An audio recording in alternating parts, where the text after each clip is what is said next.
This is Somewhere in the Skies with Ryan Sprague.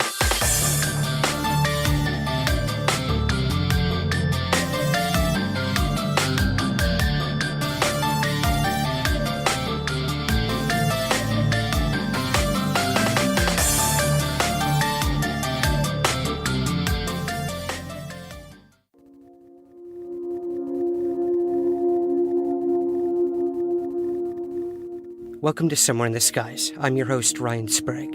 There are many accounts of alien abduction that have littered the tabloids, big and small screens, and hundreds of books for decades now. Some appear to be completely fabricated or just couldn't stand the test of scientific or psychological rigor. But there are those rare cases that truly leave even the most skeptical of minds utterly baffled. Today, I cover an abduction case that has stood the test of time and remains one of the most interesting and credible accounts to date. This is the incredible story of Betty Andreasson and the Andreasson Affair.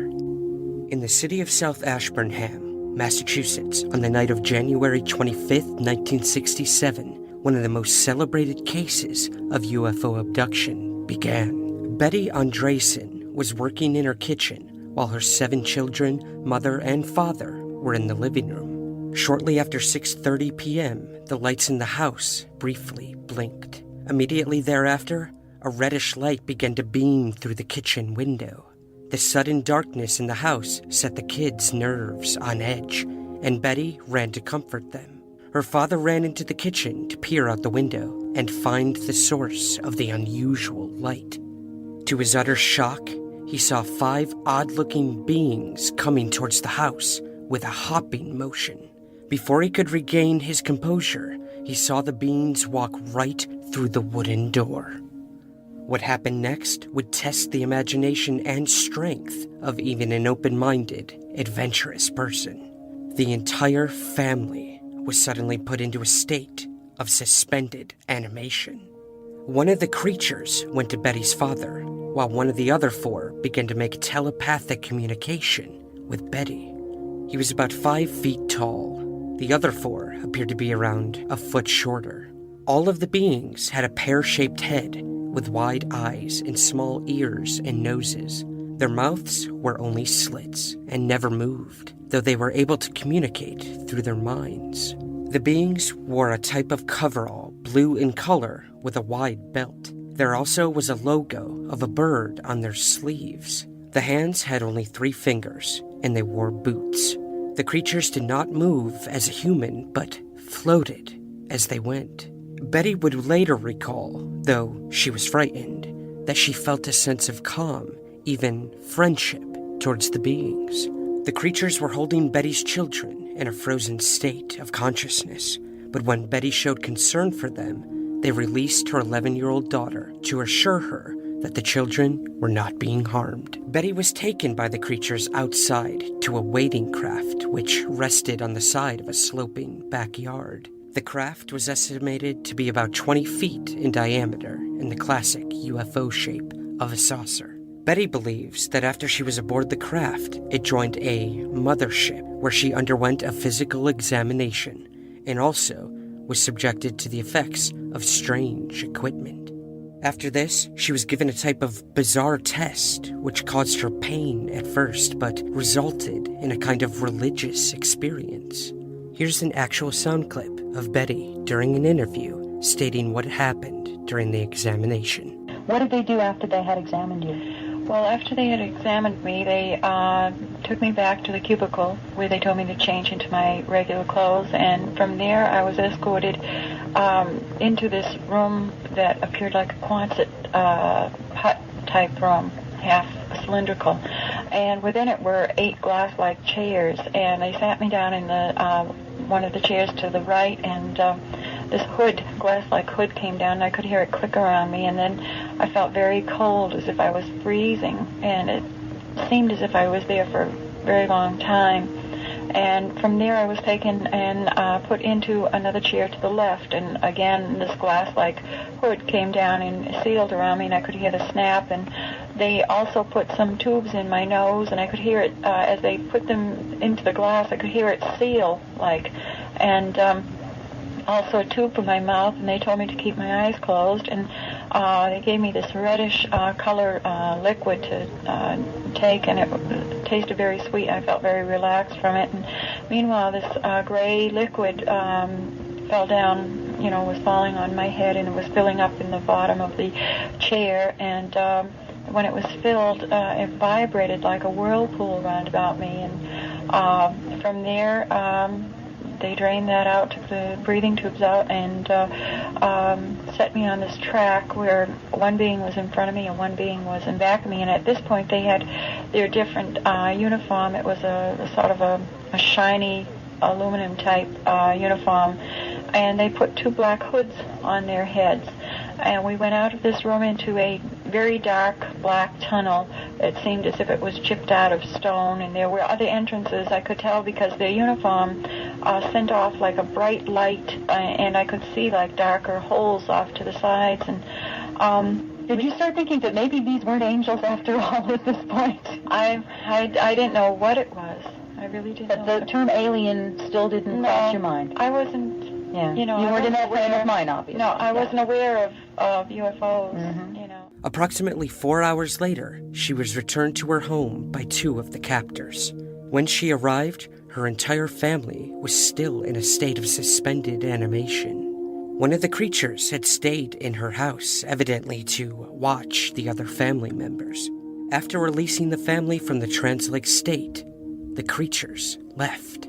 Betty would later state that the aliens had hypnotized her to not recall any of her experience until a designated time to be determined later. She was able to recall only certain things at a time of her experience, the red light through the kitchen window and the beings entering the house, being two of them. Before this bizarre happening, Betty had little or no knowledge of UFO folklore, and being a devoted Christian, she believed that the abduction had a religious meaning.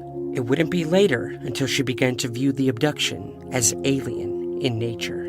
8 years later, Betty answered an ad from Dr. J. Allen Hynek, who was soliciting abduction experiences from the general public. Her letter was dismissed at the time because of its unusual details, and it would be January 1977 when her story would finally be fully investigated. The investigative team assigned to the Andreasson case included a solar physicist, an electronics engineer, an aerospace engineer, a telecommunications specialist, and a UFO investigator. The service of hypnotist and a medical doctor trained in psychiatry were also used. Betty's case involved 12 months of investigation. Betty was given a character reference check, 2 lie detector tests, a psychiatric review, and an excruciating 14 sessions of regressive hypnosis. Small sound bites of the hypnosis sessions have been released to the public. Here is a small portion of one of them. Now, I must warn you, this may be a little disturbing. He's taking instruments.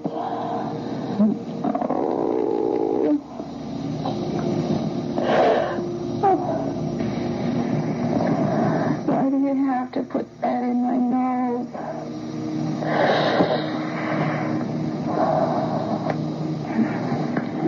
He's putting that thing in my nose and it's going up and it's breaking through something. I don't like it. Oh, and I can't move. It's hurting. Started pulling something, that needle again with a tube like on the end. They're pulling. Looks like he's pulling it.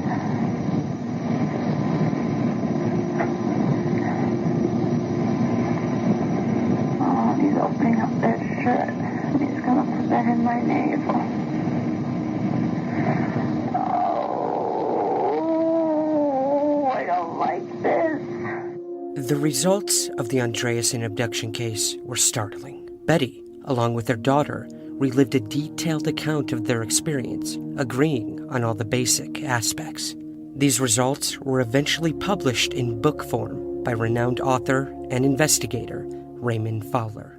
Fowler joined the U.S. Air Force in 1952, attended a special school for electronic espionage, after which he was assigned to the USAF Security Service under the auspices of the NSA. His civilian career included work on U.S. government projects, including the Minuteman Project weapon system. Later in life, he became very interested in the UFO phenomenon and would subsequently serve as Director of Scientific Investigations for MUFON, and also as a scientific associate for the Center for UFO Studies. He is internationally known as a highly competent investigator and a trustworthy chronicler. In fact, J. Allen Hynek, who developed the Hynek UFO classification system, recognized Fowler as one of the most outstanding investigators in the UFO field, stating that he personally knew of no other investigator more dedicated, trustworthy, or persevering as Fowler.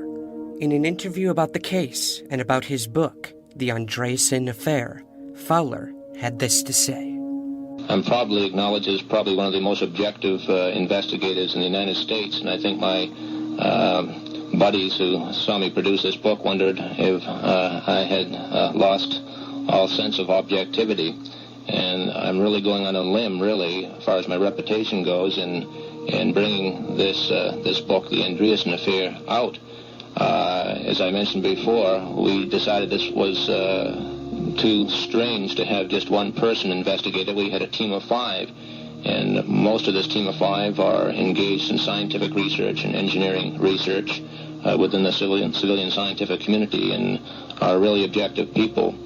All 5 investigators, in their initial individual evaluations in this 528-page report, indicated that they believe that the Andreasson Affair involved people who were telling the truth, who knew it to be, and that there was a real experience there. It was a sign that something really is happening to these people, especially since other cases exist similar to this. If this was just a unique case, I wouldn't be interested. But you did not go all the way to the point, or all of the investigators who've saying that, yes, Betty Andreasson and Becky Andreasson did have a close encounter of the third kind. Yes, whatever that is a close encounter of the third kind type G. Now, the apparent stimulus for something like that is obviously extraterrestrial, but to accept the extraterrestrial hypothesis without physical proof would be non-scientific. Now, The Andreasson Affair remains one of the best-selling UFO abduction books of all time, and Fowler remains one of the most credible abduction researchers as well. This case is still being investigated today and remains one of the most controversial, bizarre, but genuine abduction cases of all time. But I wanted to hear from you guys about what you think of this case and just exactly what happened to Betty and her children on that bizarre night. Rob had this to say, quote, Betty's case is fascinating because it doesn't fit the normal mold of an abduction case. There were multiple eyewitnesses involved in the home while they took Betty on board the craft. The daughter was able to relive it through hypnosis, as well as Betty. This case has been heavily investigated, and still is, and it has not yet been dismissed.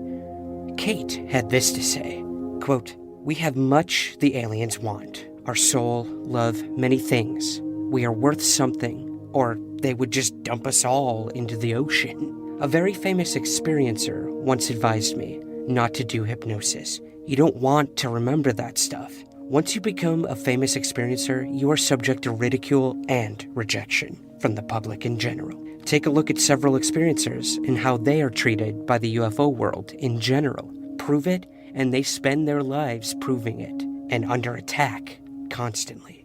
David had this to say, quote, The Andreasson case is one of the most important abduction cases, thanks in large part to Raymond Fowler's detailed investigation. It established that there is a link between alien abduction and out-of-body or near-death experiences, and that the aliens are quite familiar with the out-of-body realm, that their technology may actually operate on, quote, both sides of the veil. Tim says, quote, Betty's case is hugely important. To my mind, it calls to question the realist or the physicalist view of reality itself, which is itself a metaphysical assumption or starting point rather than the settled science the mainstream culture would have us believe. But in terms of that settled science, Some are a bit more skeptical, I would say with good reason. Sean had this to say, quote, "You need to ask why. Why would they pass through a door yet need surgical instruments to perform experiments in terms of these creatures? As a scientist, I always ask why before I even ponder if something did happen. Why would aliens, who are apparently trying to be incognito, light up their ships like a Goodyear blimp at a football game? Why pass through doors when they can just open them? Why freeze people in place when they could just sedate them? If it doesn't make sense, it probably didn't happen that way." And then we have the words of Tristan in an article from bizarreandgrotesque.com. Tristan has this to say, quote, "Betty's description of her abductors is strange and inconsistent. Over the years, Betty went from describing the aliens' eyes as white with pupils to being entirely black like the aliens in Close Encounters of the Third Kind. The uniforms the aliens wore also don't make much sense. According to Betty, they wore heavy boots.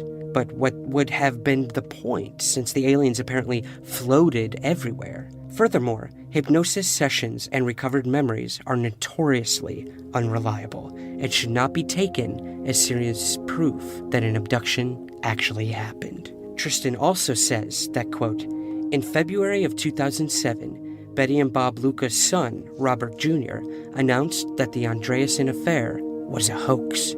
In a 2,000-word email, Robert Jr. claimed that his father was a compulsive liar who had a drinking problem. According to Robert Jr., Betty had been experiencing emotional shock because her two sons had earlier died in a car accident. After meeting her second husband, Betty would write about every dream she had, as though it were an abduction, and Bob encouraged her and even manipulated investigators into believing the story." So there's clearly more to this entire Andreasson affair than meets the eye. But I wanted to hear what someone who researched the alien abduction phenomenon with clear and objective approaches, having even worked side by side for many years with claimed abduction researcher Bud Hopkins. So now, to give us a bit more insight and his personal thoughts on the case, here is my mentor and our special guest, Peter Robbins. Thank you for joining me today on Somewhere in the Skies to talk about this. Glad to, Ryan. So I guess let's start with what sort of knowledge do you have of this case, Peter? I know that it is from the peripheral, as it were, but this is one of the more fascinating cases, and you've been a part of some extremely fascinating abduction cases, having worked with Bud Hopkins as well. But in terms of the Andreasson affair, where does this case land, in your opinion?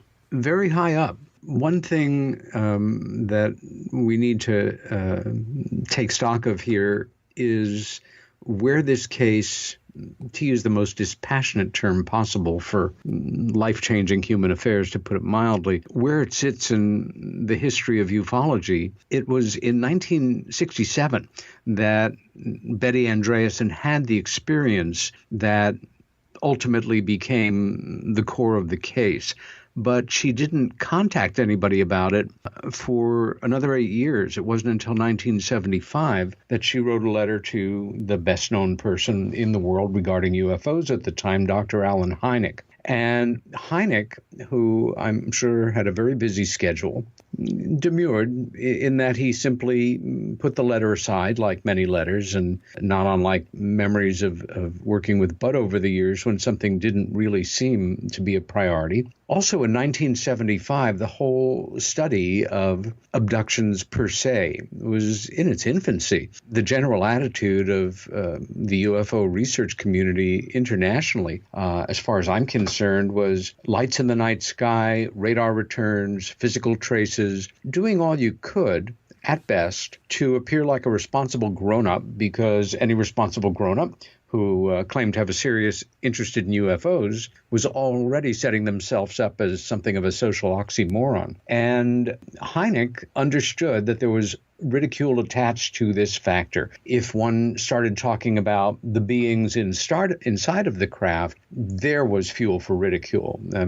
As Dave Jacobs once said to me, and I'm paraphrasing here, all of our attention was focused on the cars and none on the drivers. The fact is, this book came out in 1979, a full 2 years before Bud Hopkins' Missing Time, which puts it in a very special place. Also, it was researched, as Dr. Hynek tells us, by one of the original research team members that worked with him when he returned his attention to that letter and realized this had potential tremendous importance. He asked Fowler, Raymond Fowler, if he would lead the investigation.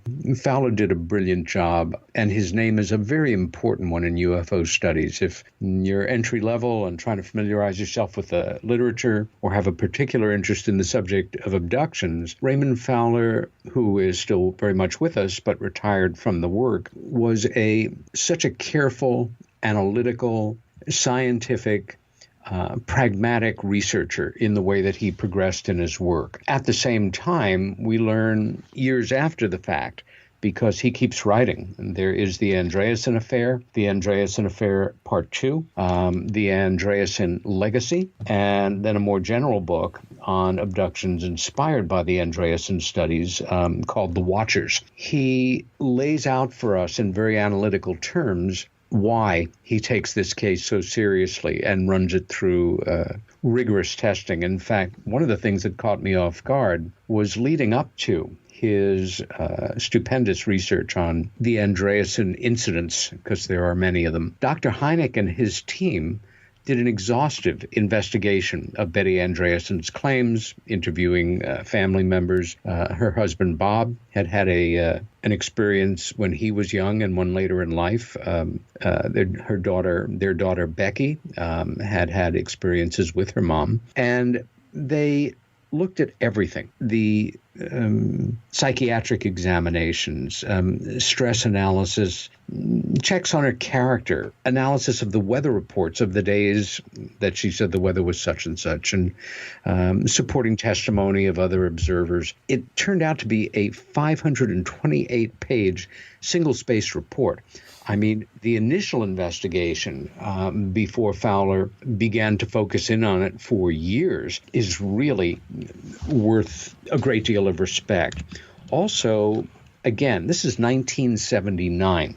Now, in general UFO studies, the abduction subject is taken very seriously. In a way, UFO counterculture, there's a strong trend, which I understand, to look at things from more a Jacques Vallée pioneered point of view, or the more anomalous aspects of the theories of what UFOs are and the intelligences behind them. Ultimately, Fowler in his work has nowhere to go except to marry, to a degree, the world of hard UFOs, so to say, and the world of parapsychology. And the confirmed and reconfirmed facts that in the Andreasson and other significant cases, those two aspects of individuals' lives often intertwine. And I wanted to read just one quick quote from the introduction to the Andreasson Affair, only because now it seems so passé, but at that time, even for a figure as respected as Alan Hynek, I think it took great courage to say, which is, a former book by Mr. Fowler, UFOs Interplanetary Visitors, upholds this more popular concept of UFOs, and many of the cases he describes tend to give strong support to that hypothesis. But here we have creatures of light who find walls no obstacle to free passage into rooms, and who find no difficulty in exerting uncanny control over the witnesses' minds. If this represents an advanced technology, then it must incorporate the paranormal, just as our own incorporates transistors and computers, end quote. He says, in short, that they have mastered the puzzle of mind over matter. Mm-hmm. And again, that was kind of shook me up when I was just preparing for this interview, how different the times were. From here, Fowler and his team go on to document a brilliantly analyzed and researched life history. We also find that the watchers, the beings, as Betty describes them, have an agenda, that although their interactions are often very frightening to her, they have a message for humanity. It's not unlike certain biblical messages or contactee messages. We're messing up. We need help, and we're not giving it to ourselves. There's a fair amount of what I would call channeling involved, a great deal of regressive hypnosis that seems extremely responsible and well done. But it's quite an epic, and if you superimpose upon it a book from almost 10 years later, Bud Hopkins' Intruders from 1987, about Debbie Jordan Cabell's experience, you see almost template other important cases and analysis of claims of abductees have followed, of course. But I give a great deal of credit to Fowler. And I can't say I know Betty. We've met a number of times and have a very cordial acquaintanceship. I was scheduled to see her last month, but a health problem caused her to have to cancel out of the conference that she's going to speak at. So I am looking forward to seeing her again. I know that she and Bob have their own book out now, which I am sure will add to the important contactee and abductee literature that we have available to us. One of the things I wanted to touch on a little bit, Peter, is that idea of the paranormal. You know, I know that you personally worked with Bud on a case where a woman was literally floated out of a solid wall, out of a window, and onto a craft. Now, we have this claim by Betty that her family, when she was in her house and being taken, that they were left in a suspended animation, that they all were just frozen, and that one of the creatures actually stayed behind to watch after them. So this whole idea of the paranormal being involved within a UFO case really struck me. This is why a lot of people consider this case very bizarre, and many people consider Linda's case, Linda Cortiel, a very bizarre case as well. Do you see any sort of connecting or similar things between these two cases? Sure. First, the obvious that these are two women who were repeatedly taken from their places of residence through solid walls or windows. In Linda's case, which is the subject of Bud Hopkins' 1996 book, Witness, the True Story of the Brooklyn Bridge UFO Abductions, it would be one thing if it was this woman's account on her own. And to add outrageousness, that she lives in Lower Manhattan, very close to the Brooklyn Bridge, and that the circular glowing UFO that she saw it, but nobody else happened to. Even though it's 2 a.m, it's Manhattan. That would be outrageous. The fact is that several dozen independent individuals who we were able to confirm were actual people observed that glowing disc over their building around Lower Manhattan. Bud Hopkins, being a well-known figure in UFO investigation at that time and a public person, would be a likely person to receive correspondence on this. And this was a case that I worked with him for longer and with a deeper involvement than any other event in the years that I was his assistant. In fact, it was 6 regular years. It was 89 that he began his investigation, and again 6 years later that the book was published. When several dozen people write to you, you being Bud, and they say, were they making a movie? I saw it from the Brooklyn Bridge. I saw it from the West Side Highway. I saw it from the loading dock of the New York Post or wherever. And this is what it looked like. During this investigation, one of the most exciting parts for me, and I think Bud in a very quiet, researchy way, is that many of these letters, all this again, pre-internet, actual letters sent from different postal addresses with different handwritings, etc. Most of them, or many of them, included drawings. Bud and I, being trained artists, found it doubly moving because normally a witness drawing, overwhelmingly, the chances are that it's done by an untrained hand. But one thing is almost certain. There's a great deal of intention in the drawing. If it's not, beautifully rendered, it's done with great integrity and attention to detail. Sometimes things are labeled. In this case, there was a specific color sequence to the craft, and every single drawing captured the shape and the color sequence from different locations in Lower Manhattan. Again, this is what we call circumstantial evidence, but when added to a growing stack of very credible circumstantial evidence and then physical evidence, etc., you have the makings of a very important investigation. All abductees that I've spent time with are told things in their heads. Some of them obviously willing to share them. Many of them very much the same, seemingly word for word in certain cases. And I think that cuts across major abduction studies. If we wanted to dig and pick, I'm sure we could draw quite a number of parallels between Linda's case and Betty's case, for sure. Right. And another big aspect of Betty's case in particular, Peter, is this idea of spirituality playing a very big role in this. Now, a lot of people, they know that Betty is very Christian, a very practicing religious person, and that this played a big role in her perception of what happened to her. The being of light, you know, this godly figure almost that she believes gave her these messages. Now, I'm sure you've come across this in your abduction research and working with abductees as well, that a lot of them do see this as either an angelic experience or something extremely spiritual. I know I have come across several experiencers who claim that even a UFO sighting was something angelic. Now, what do you make of this whole aspect of Betty's case?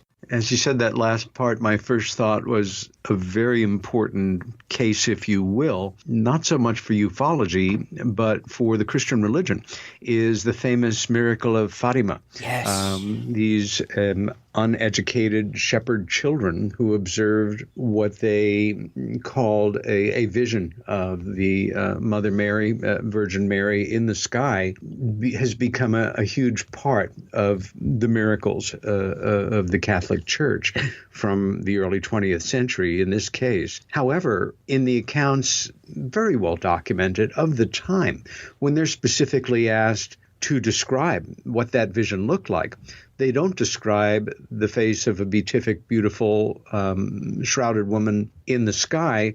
They describe a huge glowing circle. I am of a mind, after more than 40 years of looking at this subject from different angles, that there are variables that we may never be able to pin down. We know, as well as we can, that these other particular intelligences, they have the power or the technology or the psychic abilities or whatever the mechanism is to put certain things in the minds of the human beings they interact with, either what they may be thinking, feeling, or seeing. Also, and if that's so, then perhaps that is what these individuals are seeing, what we would call a screen memory, rather than what is actually in front of them, or what is actually in front of them. But then there's a third variable that some of our colleagues don't really take into consideration. I do for more than 20 odd years because I worked for years in crisis intervention, and part of our training was to understand the physiology of human shock. And if you're looking at something that you absolutely cannot accept in a total shock situation, the mind is a powerful and in its own way wonderful thing and will mask that memory. Either it will become the repressed memory of your life or one of them, or it will emerge at a time that you can deal with it, either coaxed out or naturally making itself apparent. So with those three understandings, number one, I'm damned if I know which one it is for Betty or which combination of them. What I do know is that in the case of Betty Andreasson, the person that I know a little and like very much, yes, she is a religious Christian, as is her husband, and they draw peace and comfort and positive aspects of their life from those deeply entrenched beliefs. I think in life, which can be tough enough, if something serves you, it's not necessary to push too hard and ask questions as to why or how, especially in the spiritual realm. God bless Betty and Bob. I know that they have been through tragedies in their life that would absolutely waste other people, and that their belief in Jesus and the tenets that he taught have helped get them through and move on and live full lives. So I almost don't care. It's interesting because there was a time in my work that was the driving force. Which of these things is it? Well, any of the above and all. And that's what we have here. A situation where the paranormal, the hard reality of UFOs, traditional Christian beliefs come together in a matrix. It's important to note also that during the writing of these two books, that in his investigative work with Dr. Hynek beforehand, Raymond Fowler never made public the fact that he did later in life, that he was an abductee, very much in the spirit that Kathleen Marden did not make that public earlier in life. I think they both understood innately that it would be a distraction. It would be something that naysayers and ankle biters would pick at and try to find meaning in. Also, Raymond Fowler is also a very Christian man. And I say that with a capital C and with all respect. And for me, part of my admiration for him as an investigative writer in a very complex subject, to put it mildly, is that his work straight through his career is completely analytical. It reminds me of one of the most important lessons I felt that was passed on to me by one of my three major mentors when I started, Colonel retired Koman von Kavetsky, which as a Hungarian, I think 99% of whom are Catholics. And Coleman went to church on Sunday. He practiced his religion religiously, but he had no patience for people having their scientific UFO research informed by the kind of mysticism that he felt did not help us understand the nature of the subject that we were dealing with. Again, if anything now, an even more complex subject with so many people looking at the whole UFO phenomena from a decidedly religious, quasi-religious sort of matrix. It's an eternal struggle and battle, I believe, between science and religion that, again, if you have one of these experiences, it really is the lens in which you choose to perceive it, whatever you decide and choose to accept in your life as this is what happened to me. I would have to agree, Peter, that at this point in my research, I don't necessarily care one way or another. This is what Betty believes happened. That's the story she's going to tell. And it's up to the listener and the other experiencers to decide if they choose to believe that or not. The other small thing I did want to bring up in terms of this case is that one of the family members came forward in the last few years or so claiming that they believe that this entire incident was a hoax perpetrated by Betty, unfortunately. Now, in terms of family members coming forward and making these claims, what would you say to someone who is a severe skeptic and would believe that someone would make this entire thing up and spend the rest of their life talking about it? Like you mentioned, Betty went through a lot of hard times after this event happened. Family members were lost and whatnot. What do you make of the idea to the skeptics who say, nope, none of this? It's all complete bullshit. Well, for starters, if somebody has an intention to deceive and they come off as a basically sincere person committed in every respect of behavior and language and pronouncements and working to make it seem the deception they want to perpetrate is actual, it's doable. For whatever reasons, it seems to be part of human nature that some people are intent on deceiving other people. And some people are very good at it. So let me put it this way. Much as I like, respect, admire Betty, if it could be proved to my satisfaction, which is fairly high standard, that this family member's allegation were true, I'd go, gosh, that's kind of sad. And it happens. It does not make other cases or other individuals who have claimed similar things and had them backed up scientifically, etc., wrong. It just means that this person wasn't telling the truth and was good at it and perpetrated a fraud. Yeah, those things happen. I think in ufology, they're well in the minority, but they certainly happen. I think that's a good point, too, is I spoke to a gentleman recently about being the first person to ever have witnessed the black-eyed children phenomenon. And he told me, if someone could come forward and tell me that they pulled a prank on me that day, or that this was all, part of some elaborate hoax, he said, please do it. Please tell me, please prove to me that what I saw was not a genuine experience, and I will accept that, and I will move on. I think it's important that Betty has never claimed that, try to prove me wrong. She will say, if you can back up my case with scientific evidence, I hope you can. But until then, this is what I believe happened to me, and that's what I'm going to continue to believe. And I think that's very important. So I would have to agree with you. Anyone who believes that this case is 100% a hoax, I highly suggest that they look at the work of Fowler and take the opinions and the educated opinions by people like yourself and other abduction researchers that something definitely happened to Betty. What exactly that was, we may never know, but again, we deal with that every day with this topic. Yeah, I'm remembering at this point, there's no hard statistic of how many of what type of beings abductees and experiencers report having seen or interfaced or had exchanges with. And if such a statistic alleged to exist, we would immediately have to question it as problematic because there's no way of actually knowing. Right. And maybe they'll never be. In the years I worked with Bud, I think we both agreed informally that of all the reports of beings, other intelligences, aliens, a word I've never been comfortable with in this realm, etc., I don't know, 80% of them maybe were in the very much in the range of what we'll call an archetypical gray.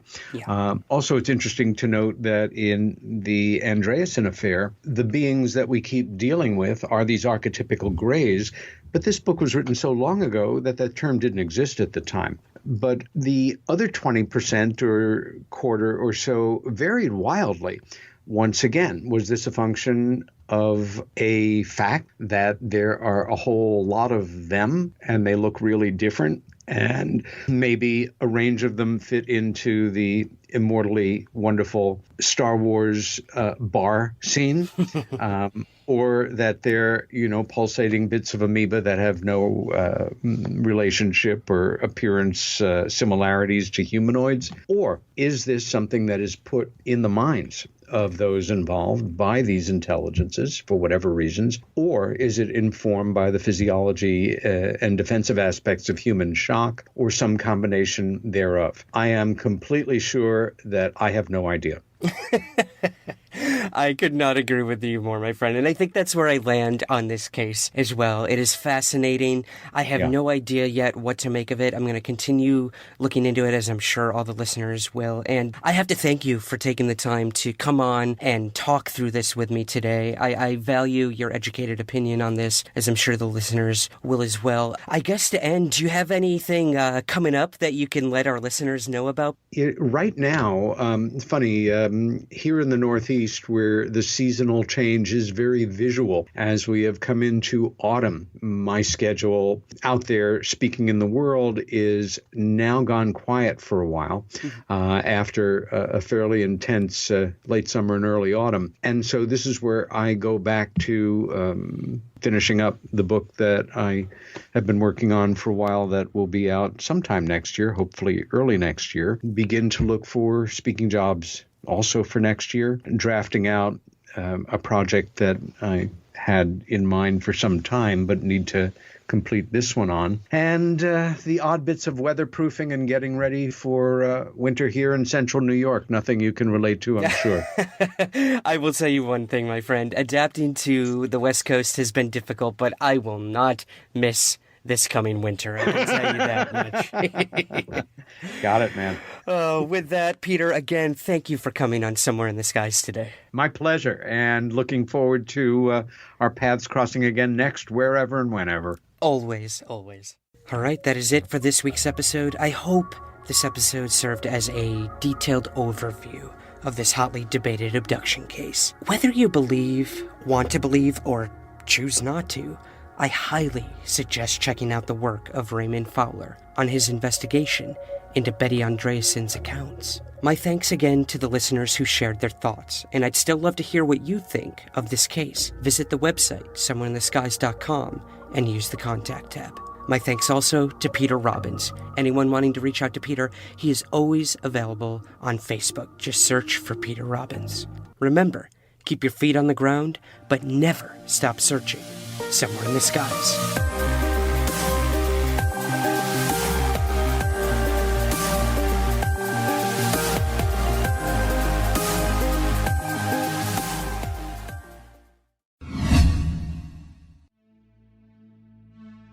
Greetings everyone, Ryan Sprague here, host of Somewhere in the Skies.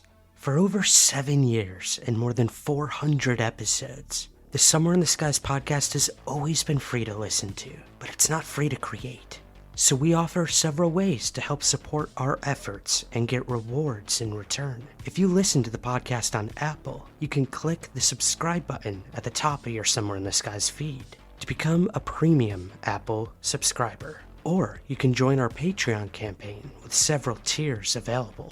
Both of these options give you the same benefits and rewards: ad-free episodes, early access to the main show, and bonus episodes and content.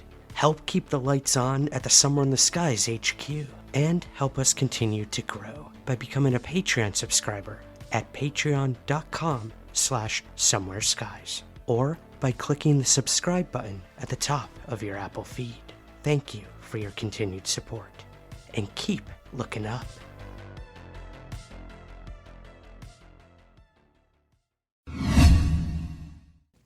Welcome to Somewhere in the Skies. I'm your host, Ryan Sprague. Today's episode is directly inspired by an article written by Blake Erskine and published in the Omaha World Herald on April 4th, 2019. My sincere thanks goes out to the newspaper for their generous contributions to this episode.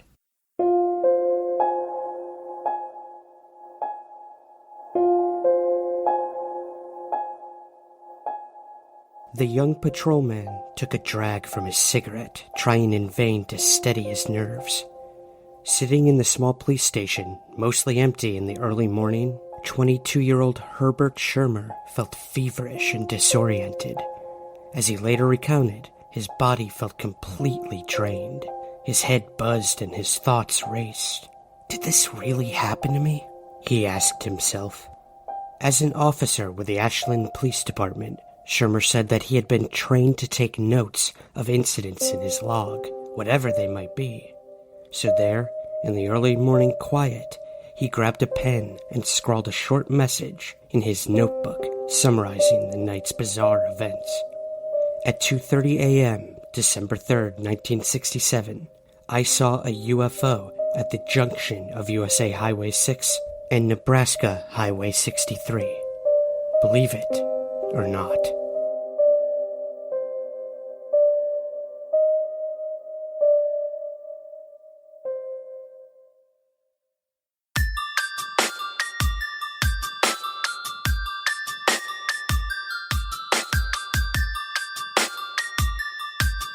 This is Somewhere in the Skies with Ryan Sprague.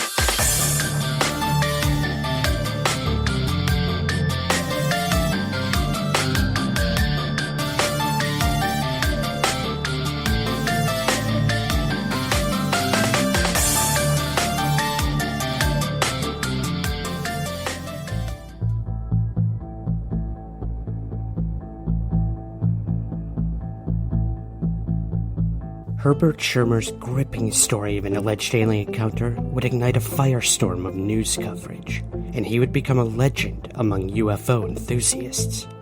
His tale of a spacecraft and its inhabitants soon becoming ingrained in American folklore for decades to come. Schirmer gave a rare presentation of his experience, recounting in detail what happened that night. The following audio clips throughout this episode are directly from that presentation. Schirmer begins by giving us some detail about himself, setting us up for the amazing story we're about to hear. I was born in Missouri, and I was brought up as a service brat. My father was a career man in the Air Force. I went to school in Japan, Germany, France, and Hawaii. I jumped around quite a bit, so I didn't get much of an education when I was young, but I did finish it all later. When I was 17 years old, I went into the military service, United States Navy, and my first duty station was in Jacksonville, Florida. And then from there, I went over to the Far West Command, and I helped serve our flag and fight for it in Vietnam, even though I felt it was an immoral act of a war.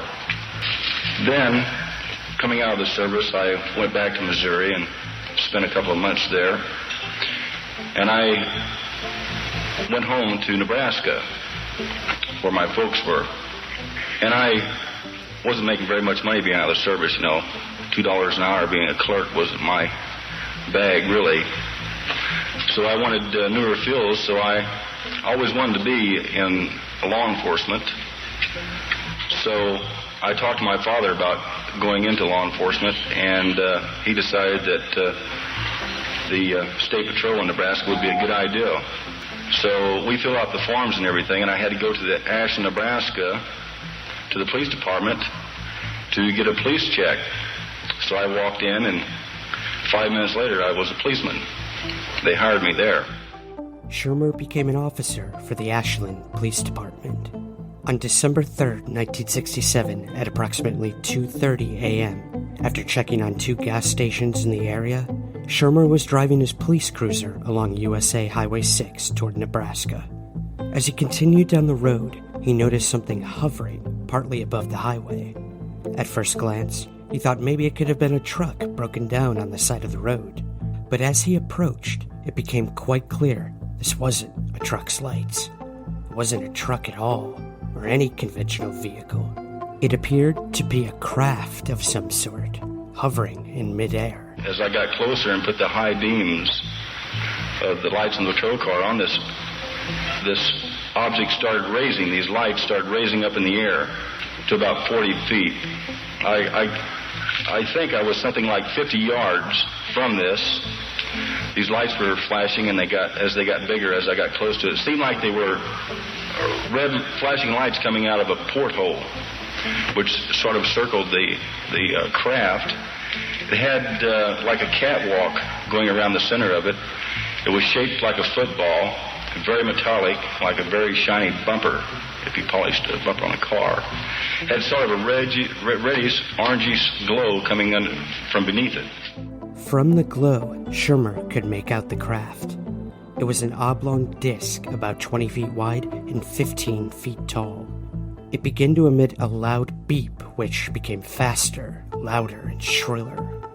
Suddenly, the spacecraft shot an orange-red beam toward the ground and quickly vanished.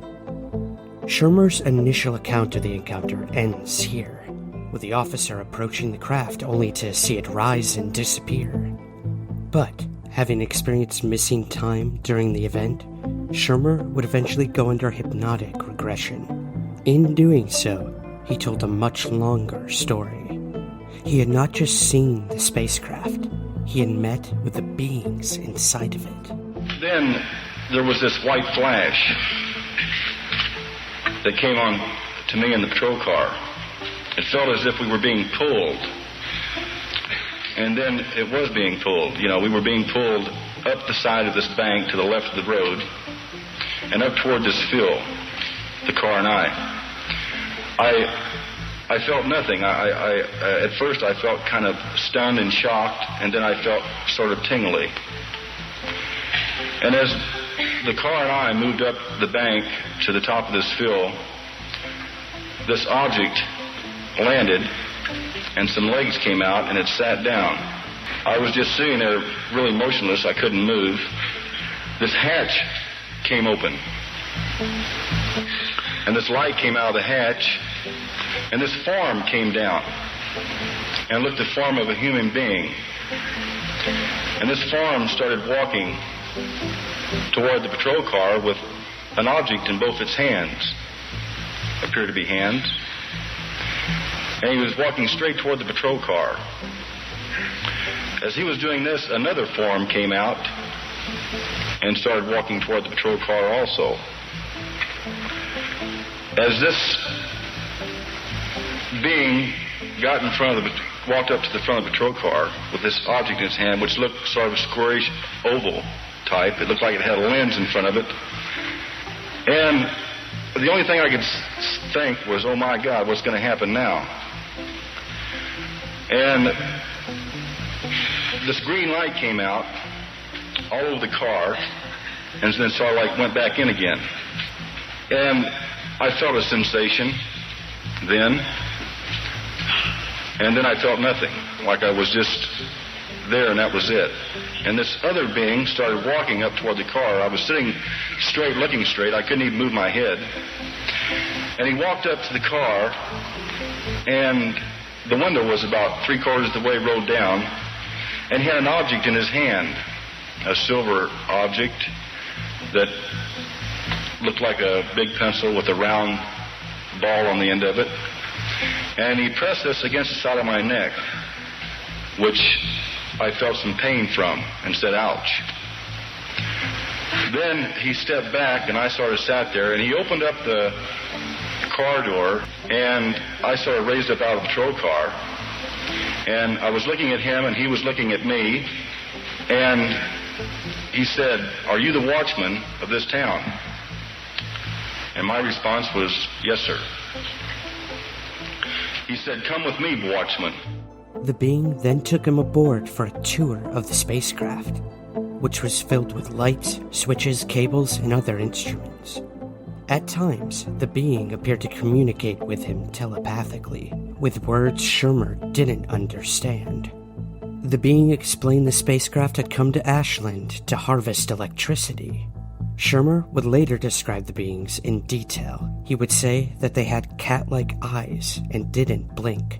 They had gray-white skin and long and thin heads with flat noses and slit-like mouths.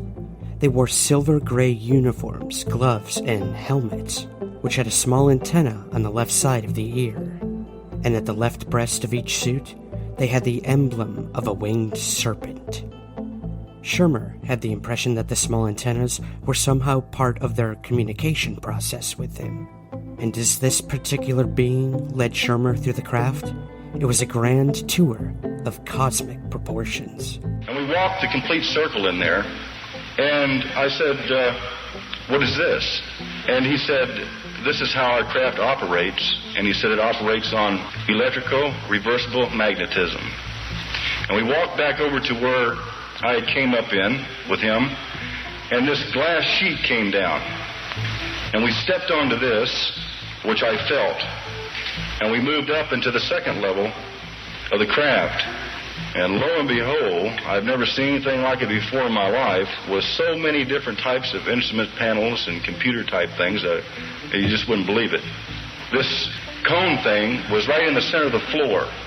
You could see half of it from on top and half of it from the bottom, but it gave off a red glow that sort of not flashed, but kind of died down and then came back up again.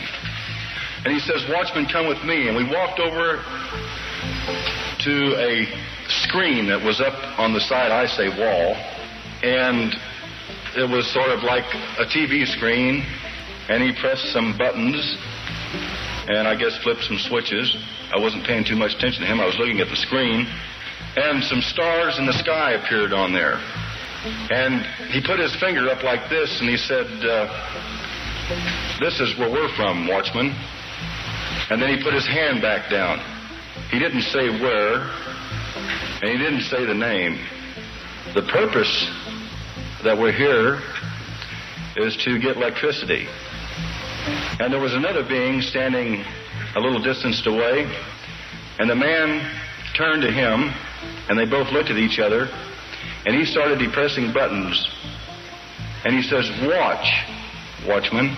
And there was this antenna on the outside of the spacecraft which angled toward a power unit, and this bolt went out, a color I've never seen before in my life. I don't even think I could describe it.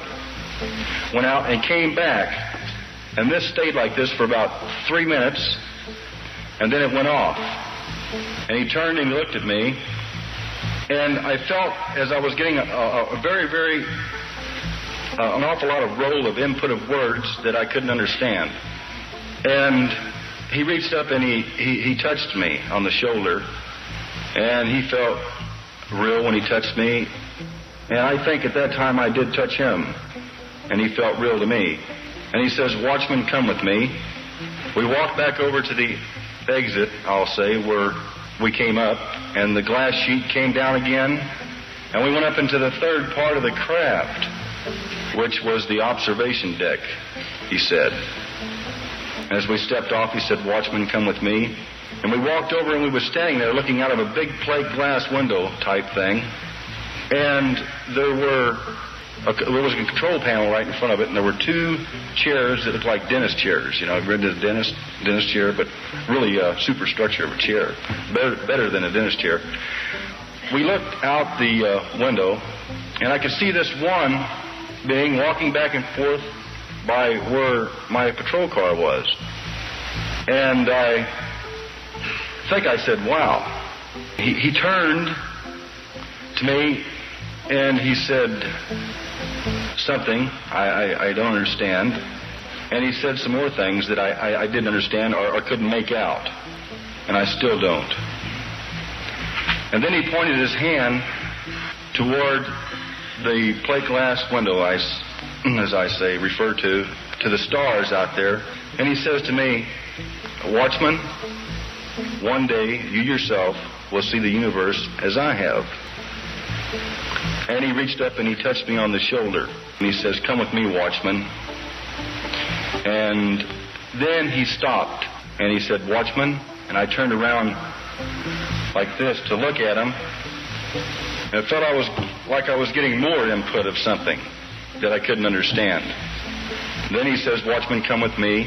We walked over and we went down all the way out of the craft. As we got outside, this other being started walking back toward the spacecraft and boarded it as we were walking toward my patrol car. And we stopped right by the patrol car, and I turned to look at him, and he was looking at me. And then again, it felt like I was receiving an input of words of some kind that I couldn't understand. He sort of lifted his hand, and then he turned and walked back to the spacecraft, floated up inside. This catwalk thing started spinning. The lights started flashing off and on. This red-orangish glow came out from beneath it. It started lifting up in the air, and I guess it got about 100 feet high and just shot straight out of sight. Let me tell you, I was scared. I started feeling me again. When I was aboard the spacecraft, I had hardly no feeling at all. My body was tingling. I was perspiring. I was hot. I felt nauseated. I got back into the patrol car. I turned it around, and I headed back for the police station. Schirmer drove back to the station, visibly shaken.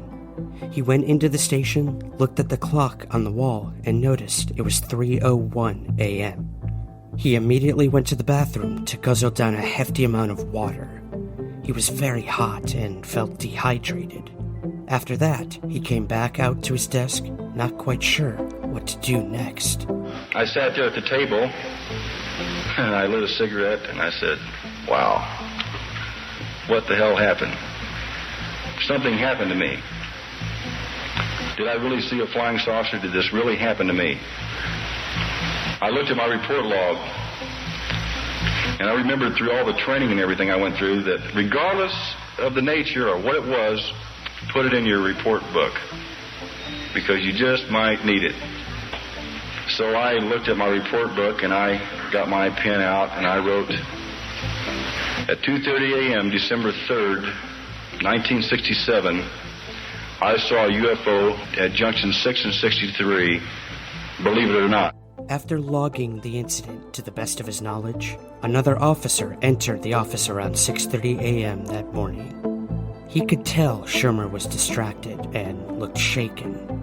He asked Schirmer what had happened to him, but not remembering the entire event at this point, all he told the officer was that he'd seen a flying saucer. The response he got back was a little unexpected. The fellow officer says, I believe you, Herb. He says, I don't think you should tell anybody, Herb, because I don't think anybody's going to believe you. Matter of fact, you're going to lose your job if you tell the people. But I said, Paul, it's the truth. He said, well, you know, a lot of people won't even accept the truth. I said, well, I'll wait for the chief. He says, no, I'll go on home. So I went home, and I really felt like everything was drained completely out of my body, and I laid down on the couch. And as I laid there, I started getting a buzzing feeling in my head. And I felt like I had pressure on my body. I couldn't move my arms. I couldn't, you know how you try to open up your mouth and you can't say help? I was trying to say help, you know. And then I went off to sleep and the phone rang and it was the chief. And the chief says, get your butt down to the station right now. What is this? You mean you've seen a UFO? I said, I don't feel good. I'm sick and I'm not coming down to the police station. He said, I'll be right over. So the next thing, TV came in, press came in, you know, newspapers, radio stations, and telephone calls started coming in. The story had now made its way across the nation, the local Omaha World Herald being one of the very first to cover the story.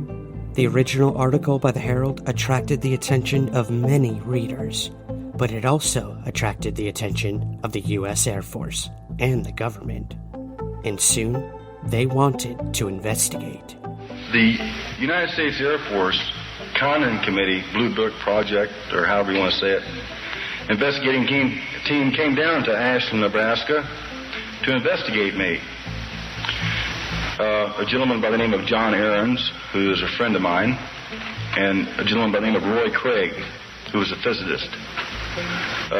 John Ahrens, he'd probably hit me, but he was a shrink.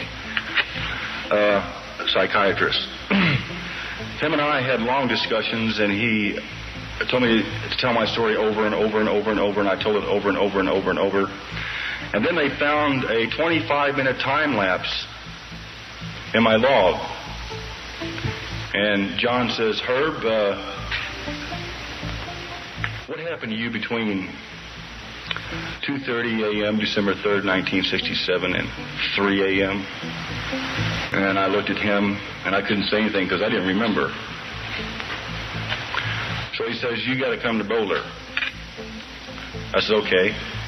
So they took me up to Boulder, and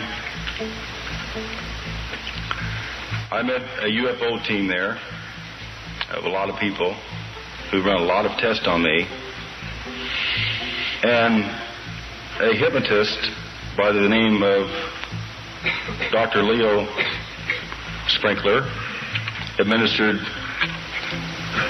time regression hypnosis on me, which found out a small detail that I had been aboard the spacecraft and that I had actually communicated with them. They played the tape back to me and it shocked me.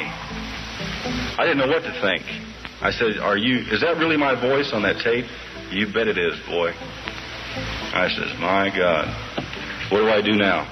The members of Project Blue Book were intrigued but cautious of the story. They would continue to assist in Schirmer being put under rigorous hypnotic regression, his story never changing or swaying. After Schirmer heard the tapes of his hypnotic regression sessions, he didn't know what to do. The missing time had now been filled with a story almost too hard to believe, even for Schirmer. And as this story started to surface, the ridicule back home in Ashland only intensified. Locals weren't letting the officer off easy for spinning this unbelievable tale that was making their town the laughingstock of the entire state. They harassed him aggressively. So while I was up in Boulder, the city got real cute, you know. Matter of fact, the night I left, they went down to our beautiful cemetery there in Ashland, Nebraska, and took this dummy and hung it by the neck in a tree, and put a big star on it, shot a hose through it and painted the hose with red like blood, and put Herb across the star with a cowboy head on it. And they really made it look big because they went down to the mortuary, and they got the ambulance out, a code 3 run, sirens, red lights, the whole works. Went over there and they very carefully took it down and put it on a stretcher and covered it up and took it back to the morgue.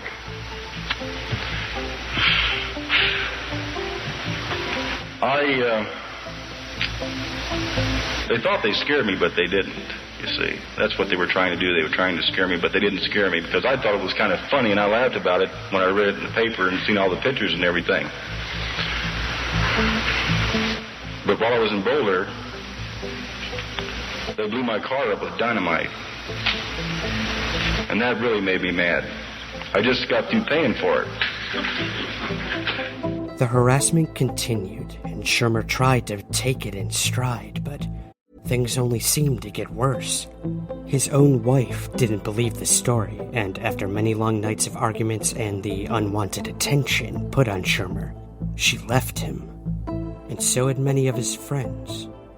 Meanwhile, the Recounting Committee, an offshoot and response to the work being done by Project Blue Book, gave their conclusions in their official report on Schirmer's case, stating no materials or trace evidence was found at the site of the claimed incident. The area also tested negative for traces of radioactivity. Though the analysis of Dr. Leo Sprinkle and several other hypnotherapists concluded that Schirmer sincerely believed in the events he described, the official conclusion by the Recounting Committee investigators finally declared they had no confidence that the officers' reported UFO experience was physically real. The Recounting Committee would later apply the same logic to UFO sightings in general, concluding in 1968 that, quote, nothing has come from the study of UFOs in the past 21 years that has added to the scientific knowledge, end quote. Schirmer eventually left Ashland, living for a time in the Pacific Northwest, trying to cope with his experience, the aftermath, and the eventual fallout. He continued to make headlines in Omaha throughout the 70s, when the World Herald noted his appearances in TV specials and books about UFOs. Such a sentiment might have been comforting to Schirmer in the volatile period after the story spread. In those days and weeks, he sought counsel from friends and family, rarely getting it.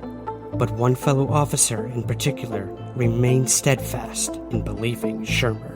Through the whole crisis, I had one very good friend in Ashland, Nebraska. His name was Leroy Dimmitt, very close friend. And he helped me a lot in Ashland. He was one of our relief officers on the police department. And I was really proud to have him as a friend as well he stuck by. Herbert Schirmer died in 2017. And with him, he took a story so unbelievable yet so genuine in his recounting that we may never really know what happened on that desolate road in Ashland, Nebraska in 1967. The truth remains with Schirmer. And perhaps the most important vindication for Schirmer himself came from his very own father.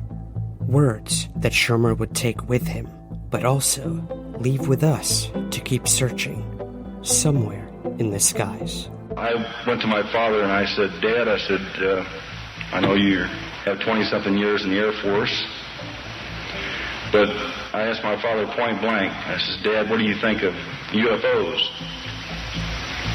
My father never said no, and he never said yes.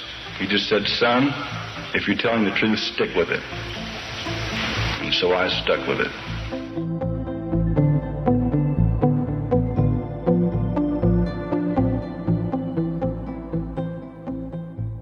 Somewhere in the Skies is produced by Third Kind Productions in association with the Entertainment One Podcast Network. To learn more, visit entertainmentonepodcast.com. Do you enjoy true stories of the supernatural from the people who experienced it? Well, then you might like my show, Jim Harold's Campfire. Hi, I'm Jim, and we've been doing the show since 2009. And we talk about ghosts, cryptid creatures, UFOs, head scratchers, you name it.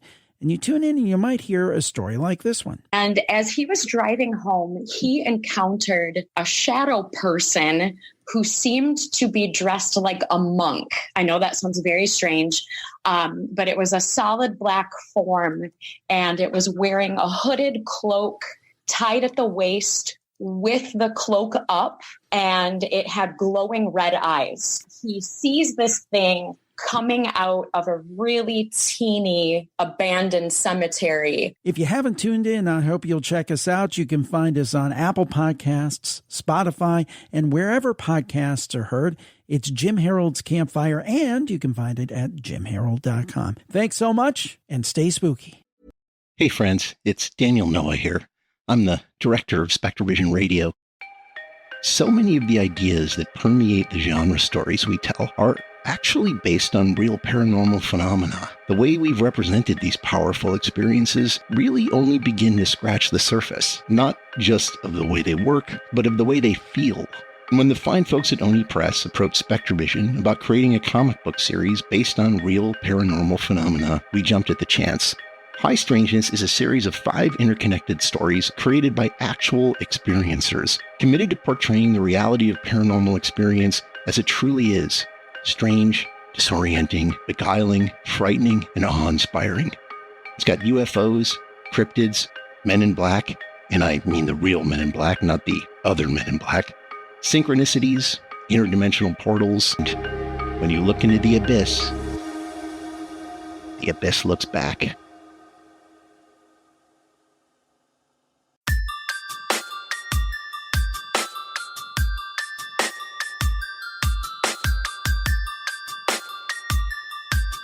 This is Somewhere in the Skies with Ryan Sprague.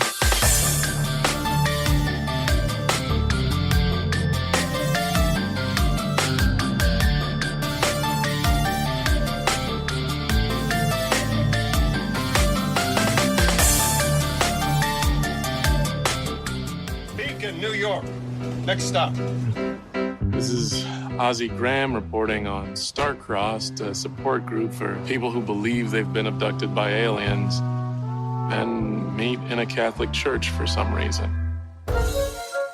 Just to be clear, were all of you abductees? We very much prefer the term experiencers to abductees. It just gives us a little more agency. Reptilians live amongst us. Almost every U.S. president was a reptilian. This is off the record, right? Mm-hmm. I'm the VP of a major tech company. I'm a homemaker, okay? I moved to this retirement community after my husband died. Yeah, and I hated it at first, but the sex here is amazing. And what can you tell me about your alien experience? Oh, it was pretty late. And I thought I'd just go to bed. But for some reason, I just kept waking up. I saw this dark shape in the corner of my room, but this time it wasn't my ex-husband. So I went down to the kitchen for a late-night snack, and I sensed this presence behind me. We can't help you unless you let us in, Ozzy. When we woke up, we were in some kind of examination room. I will never forget. They looked me right in the eyes. You will never believe what they said. You are special. Okay, he's looking right at me. I know my freaking job, Jeff. Oh, eat it, Dick. It's not like he's gonna remember any of this. We're just gonna wipe his mind, tell him he's special, and send him on his way like all the others. Welcome to another episode of Somewhere in the Skies.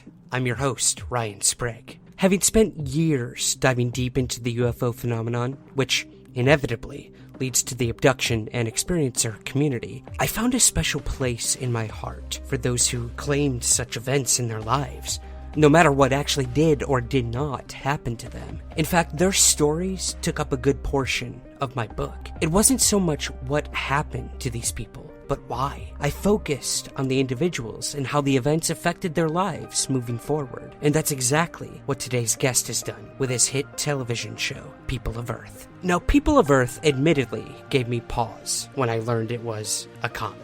But as I watched the show, I realized this wasn't an attempt to exploit the alien abduction controversy, nor those experiencing it. It was a character exploration with compassion, heart, and most importantly, understanding. Today, I speak with the creator and executive producer, David Jenkins. David received undergraduate degrees in political science and philosophy from Boston University and an MFA in acting from New York University. While working as an actor in both New York and Chicago, he began writing plays, eventually founding a theater company called Human Animals.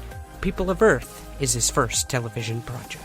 David and I talk in depth about how the show came to be, how he conducted his thorough research into the alien abduction phenomenon, and what we can expect in Season 2, which, if you're listening to this upon release, is premiering tonight, Monday, July 24th, on TBS Network. So, without further ado, here's our conversation with David Jenkins. David, thank you so much for joining us today on Somewhere in the Skies. Sure. Thanks for having me. When your show first came around, us in the quote-unquote UFO field, we were a little hesitant. These topics of alien abduction are often handled not in the best of light. I mean, granted, it is an extremely fringe topic to begin with, but you're always hesitant when you hear about a new show or a new documentary and how they're going to handle it. But your show it's one of the most human and heartwarming alien abduction experiences I think we've ever encountered on mainstream television.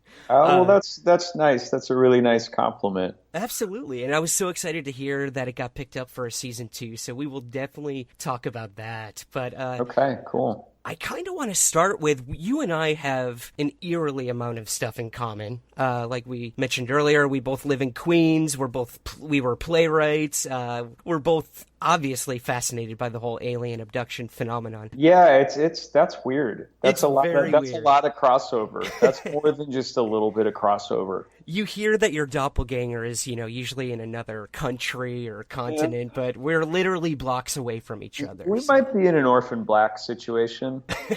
I don't want to get too deep into it, but let's just put it out there now that this could be an Orphan Black situation. Absolutely, yes. Yeah. We'll leave it at that. Yeah. So, David, I mentioned, you're a playwright, and that really caught my attention. You even founded your own theater company. Could you tell us a little about that theater company and how that all came to be? Yeah, I mean, I grew up in Chicago where a lot of people have their own space. A theater company would have their own space and have people. It would be a place they rent and they'd show up and they'd put plays on. In New York, it's kind of different where you're creating a name that you're going to put plays up under. So the name of the company was Human Animals. And then we would rent theater space. I would produce my own plays through that. So it was just kind of like a banner or something that I could use to produce my own work and hire my friends and work with my friends. And my wife directed all of my plays. So it almost felt like a garage band or something, when you do theater in that way. Absolutely. Yeah. I mean, I've been down that same road. A lot of people don't realize here in the city, obviously we have Broadway, we have off-Broadway, but there are so many artists making their own work, and I think it's most important. Oh, yeah, in that dark and dingy world called off-Broadway. Yep, times 5. Yeah, add as many ceiling as you want. Yep. Ceiling is leaking in the middle of a play. Yeah, it doesn't matter. You could be in a basement somewhere and it's still off Broadway. That's a big category. That covers a lot of different experiences of making theater. Yep, and that's where you get your street cred. I think that's right. I agree with that. I mean, it definitely is where you get your kind of grit. Yeah. And making something for no money, and it's almost like you're starting a little restaurant in your basement or something. It's quite an undertaking for the amount of money that you're basically losing to do it. Absolutely. I couldn't agree more. Now, one of your plays, I've actually heard of this one. It's called Middlemen. The premise of this was really interesting to me. Would you mind giving us a brief synopsis of what this play was about? It's called Middlemen. It's about these two guys who work in an office building. And the building, we find out it's a very white-collar job, and we find out they're in kind of an end-run situation where there's been some kind of a malfeasance at the company. And for whatever reason, these two guys really didn't get the memo. So they're kind of like Go-Go and Dee from Waiting for Godot. They're trying to figure out why they're there, what happened, why no one else showed up to work that day. And they have this sneaking suspicion that they might be deeply involved in some kind of and the malfeasance that maybe brought this company to its knees. But it really is like, I think somebody described my plays at some point as existential freefall. I think that it's fun for me to put two characters into a kind of an existential freefall, and all they have is each other. It's a two-hander to kind of try to figure out what's going on, why they're in this situation, and maybe question, why did they take an office job to begin with? What does that mean? What does it mean when you sign up for something like that? And it's a comedy. I guess you could call it a comedy. I like when you can take something like an office play, and it's something that we all know, and you can abstract it a bit too. Mm-hmm. To me, that's a good mix of things, to put something very abstract up against something very square and recognizable. So yeah, we produced that. God, I think we produced that in like 2010 at Soho Reps Space, Old Space now. And yeah, it was my first play. I'd been acting for a long time, and finally decided that I'd try to write some plays. And that one, for whatever reason, did pretty well. They've performed it in a bunch of countries, and it's been translated into a bunch of different languages. And that was kind of the first piece of full-length writing that I did. And I think to produce it and see it all the way through, from writing it to actually making it and getting reviewed and doing all of that was a big deal for me. I can imagine. I mean, it's terrifying. You know, it's one thing to write the piece, but then to actually let go of it and let others, interpret it, judge it, critique it is a whole other beast. So, yeah, it is, isn't it? I can only imagine how that is multiplied for you. Well, it's funny. It doesn't change that much. I thought it would, because this is that with like a nuclear warhead strapped to it, just, the TV show, just because there's more money. But the feelings don't change. I mean, in a weird way, it feels less personal because there are so many more people involved. I think when you're doing a scrappy little piece of theater, there's like 5 of you, and you've all lost weight because you're stressed out. It's such a small group of people. With the TV show, to me, I don't know. It feels a little abstract to see a poster of something that you made, in Times Square. Right.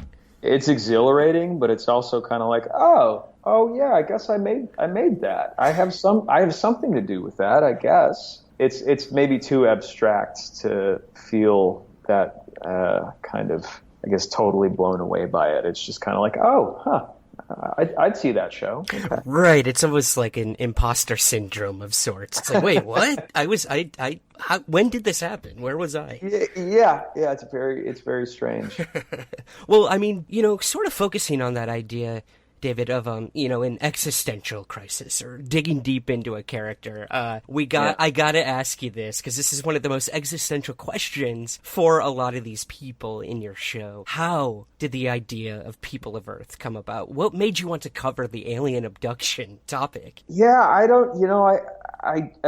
think what you said is right. Like, it's a really good way to talk about existential thoughts. And people struggling with something that for most people isn't real, but to them is very real. And so you're constantly asking yourself, geez, did this happen to them? Did it not? We know what happened to them because the aliens are on the show. But I read an article about John Mack, who is the famous kind of PhD who started writing about experiencers, right, and people who had these. And it was pretty interesting to read about it from his perspective, because he's a guy who was a neurologist and wasn't into this phenomena at all. And then he actually got drawn into writing about people who believe they had alien experiences. And he was just trying to explain the neurological thing they were going through. Why did these people think this had happened to them? And the more he wrote about them, the more I think he started to believe that there could have been something actually that happened to them that we don't understand. In reading the article about this guy, I thought it was fascinating. I thought he was a fascinating character. And I thought the other people in the article were great because they were just normal people. Like, one of them was a realtor, and she sounded like a grounded, normal person you'd meet, except she swears that she was taken up in a beam of light and very open about talking about it. And to me, something about that I found it very moving that there are groups of these people that would form a support group and talk to each other about something that no one else would ever believe had happened. That seemed like a really interesting setting for something.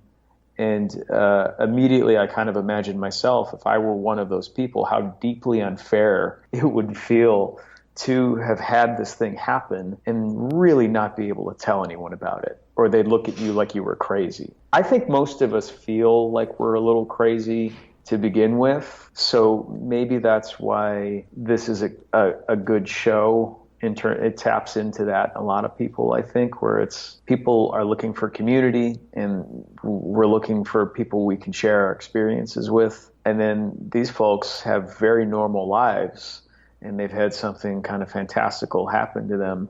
I don't know, the community, I think, just kind of made my heart leap in terms of I hadn't seen them portrayed that way in TV or film. Every time you see an alien thing, it's like fire in the sky. Really, really messed up by it, as one would be.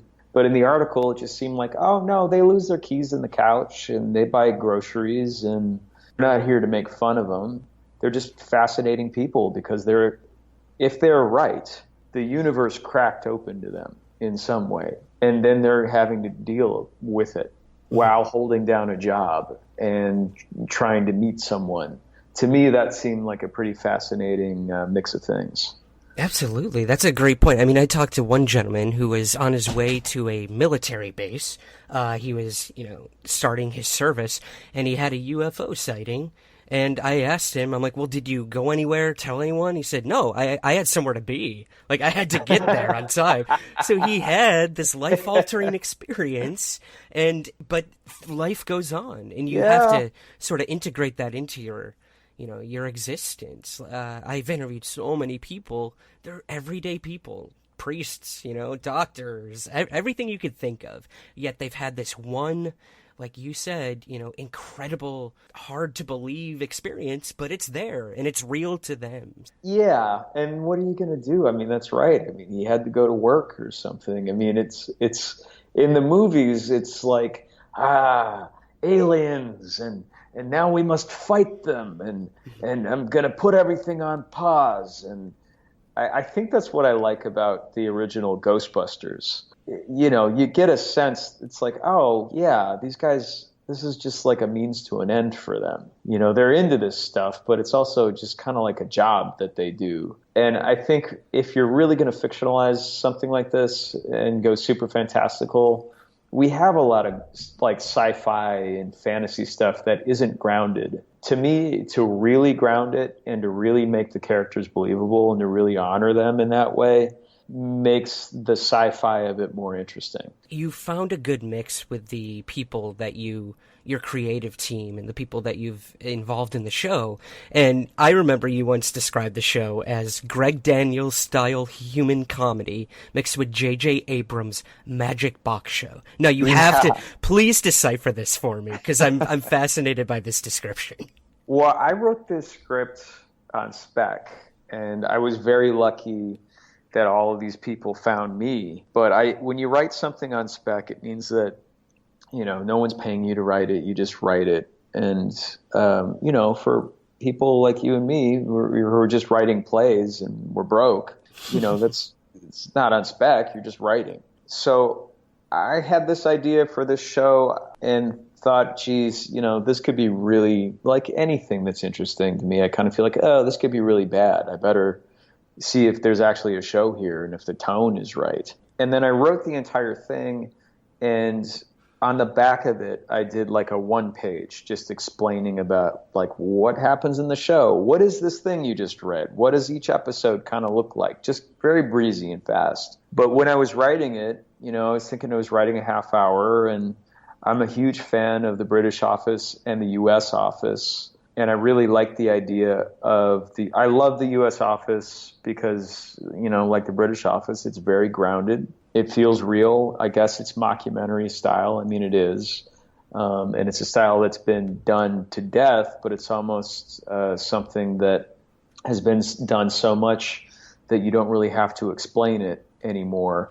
The way I describe that is a Greg Daniels human comedy. The thing that's funny in those office scripts, and actually a great thing to do if anyone is listening to this that is going to write a half hour of TV and they like that stuff, you can find those office scripts online and you read them and they're very spare. They're very economical and there's not a ton of like, hey, jokes in them. But at the same time, they're very funny. So all of the comedy is actually coming from behavior. It's not that, like, Michael Scott says funny stuff, but it's more like the stuff that's going on inside of him while he's saying it. That's the genius part of Steve Carell's performance. Or it's the stuff he's thinking and not saying that makes Steve Carell so funny on that show. So I described what I had written. Like, I like those qualities. To me, that tells me those people are real. So I had described the scripts that I had written in that one pager as a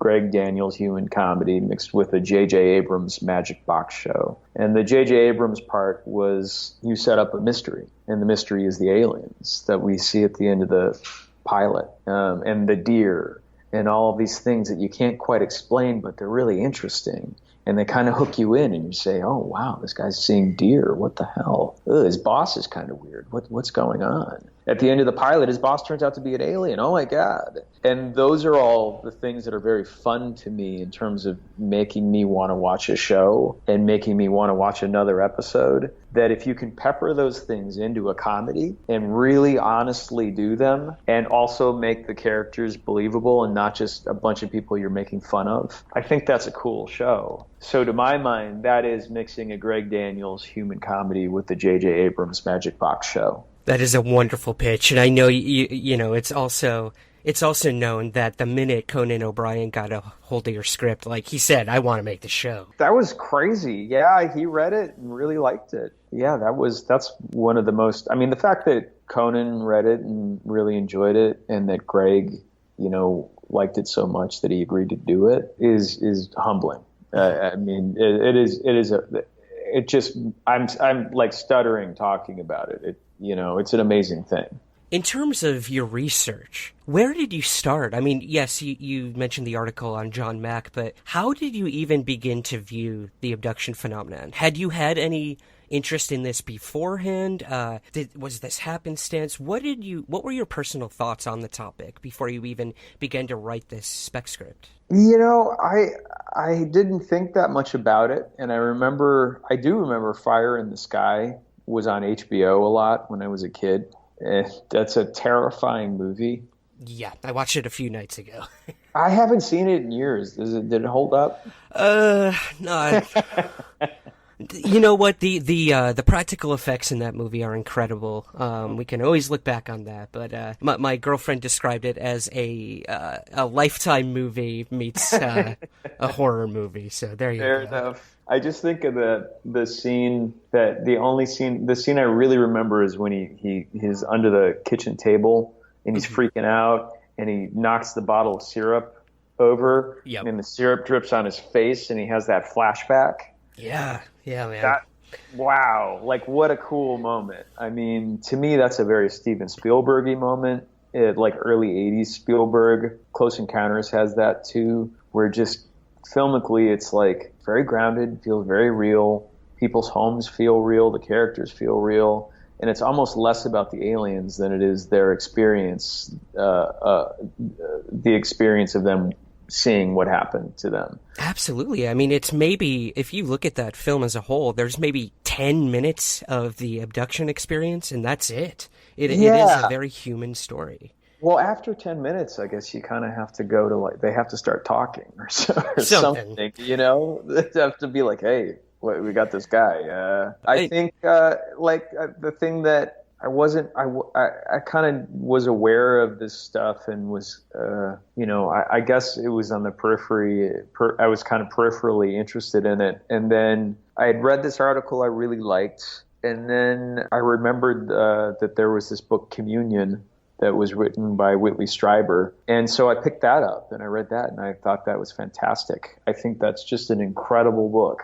Yes, that book definitely changed my entire perspective on the abduction phenomenon. Even as a UFO researcher, our BS meter is there when we need it. And there are many cases where it is clear this person is either delusional, they are making this up, or something genuinely happened to them. And in the case of Whitley Strieber, I believe that something happened to this man. Whether or not it was in the physical realm as we view it, who knows? But that book changed my life. I agree. Yeah, I felt that way too, that something had to have happened to him just because of the details that he put in the book are weird if you're making it up. You wouldn't put those details in. I often say the more bizarre the case is, the more I actually tend to believe it. It's not so prototypical, Yeah, I think that's right. I think he's an incredible writer, just period. Even if he was making it up, his prose is pretty damn strong. He's very good at walking you through what his just mental process is while these fantastical things are happening to him. And then the details that he puts in are details that would be like on the periphery, or you would leave out if you were just kind of BSing. And he's able to tell you where he is emotionally when these things are happening, and it feels credible. It's like, oh yeah, I'd try to maybe do something like that at that moment. So that book, I guess I agree with you. I guess I'd say it changed my life too, as a piece of writing and just a kind of like, how do you really ground something fantastical and make it credible, instead of just some kind of empty video game experience. It's a wonderful point. And I mean, the front cover of that book will forever haunt my mind as well. And what was the cover? Which cover? It was the tannish gray alien. Yep. Yeah, just staring at you. Yep. Do you have that? I do. I've got a few copies of it, actually. I need to track that down. It's funny you say that, because me too. I remember seeing that in a supermarket when I was a kid, and that was the one that stuck with me. And it really was like, oh, geez, that's an arresting image. And I mean, so many people after that, after seeing that cover, came forward saying, "That's what I saw. That's what I saw. That's what I saw." So you do have to wonder. Was that your reaction when you saw it? I mean, I've never had. I can never pretend to claim I've had an abduction experience of any sort. But when I first saw that cover image, it was so captivating. I briefly looked at the abduction phenomenon. I saw sketches that people had drawn in, local newspapers and whatnot, but it just, something about it just grabs you, and it's so iconic. And now we have that gray alien image all over the place. Every product you can think of uses it. It's just so culturally iconic now. Yeah, there was something about that image, though. You're right. And it's funny, I hadn't thought about that book until I started thinking about doing this, and it came back immediately. It was like, oh yeah, I should read that. A great thing about that book, last thing, is there's really good interviews. He's transcribed alien abduction support group meetings. And they're just fantastic. They're so good. I mean, it's reading those, the entire thing is like, oh yeah, this is a show. This is very interesting. There's your script right there. Yeah. Kind of. Yeah.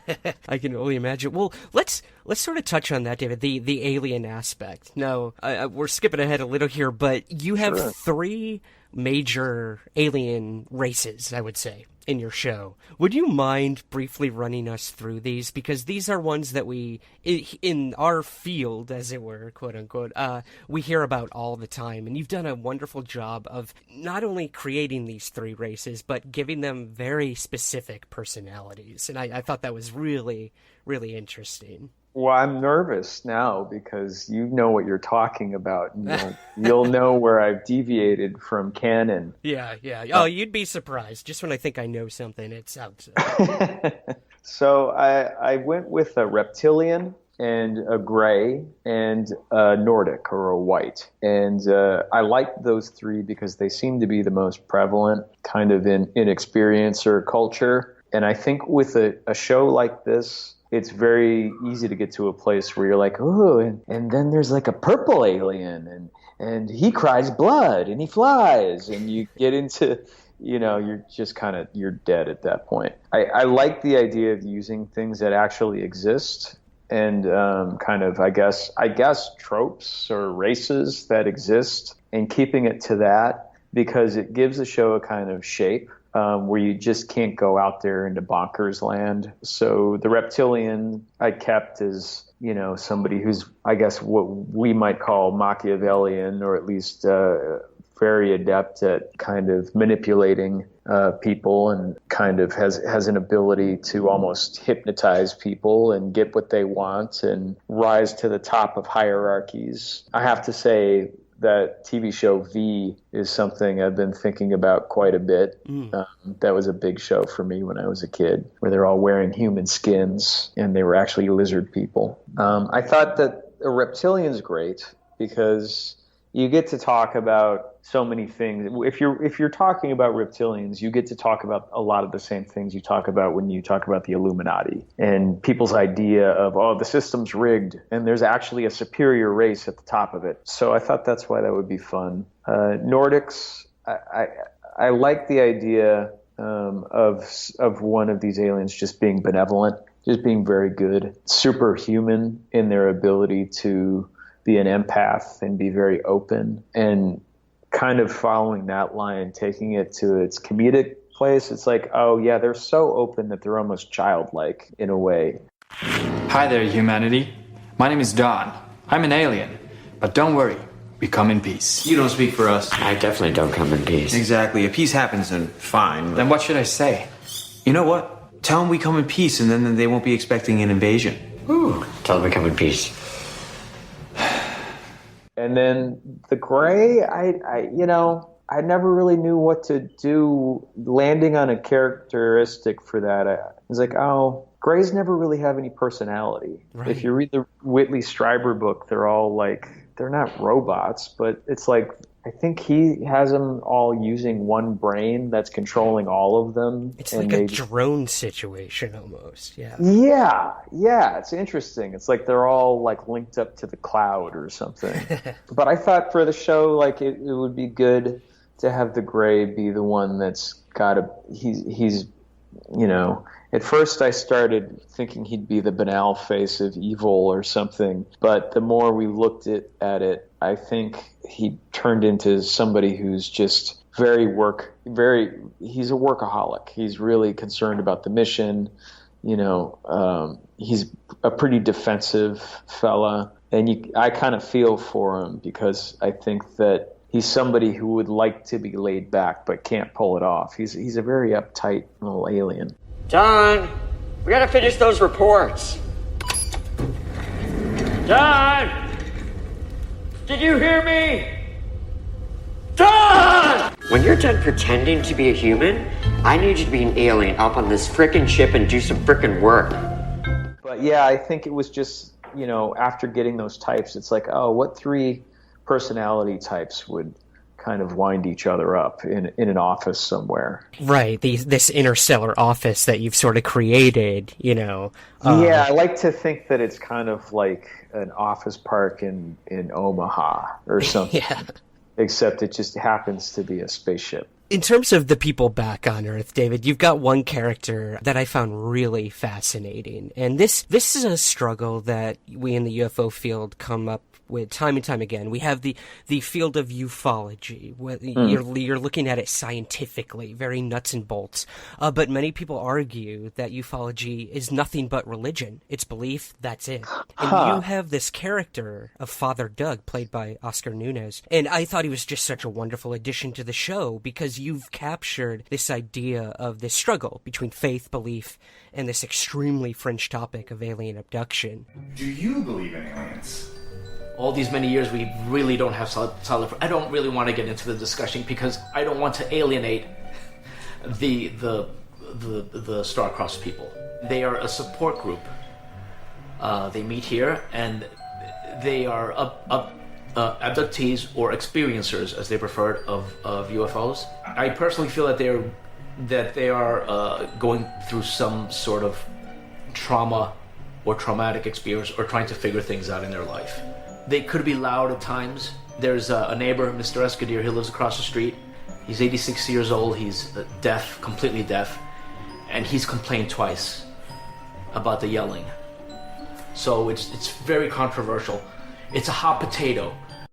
But again, if these people are hot potatoes, then I will wear the oven mitts of the Lord and cradle them and hold them, because they're lambs, and I am the shepherd. What are your thoughts on that? How religion ties into this whole alien question? Is this like something you'd want to continue exploring on the show? Yeah, I love that. I mean, to me, that was kind of my way in. And I think Father Doug is not in there as much. I mean, we have 21 minutes to tell a story. Mm-hmm.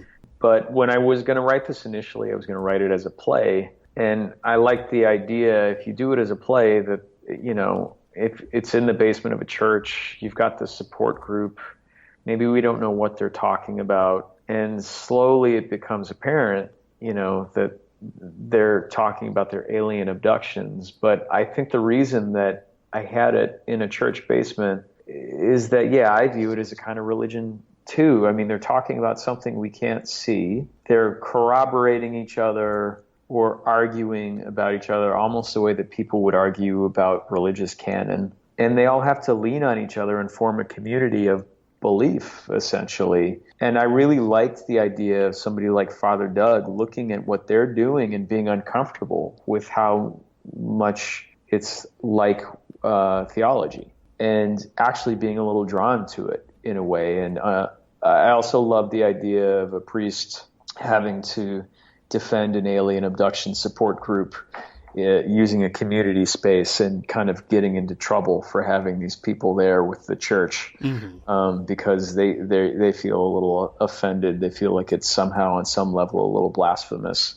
But to me, the idea of trying to understand something bigger than yourself, trying to, I don't know how different it is.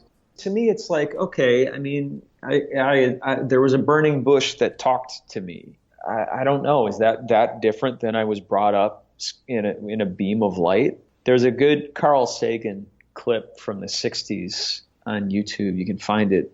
It's probably around the time he was working on Project Blue Book.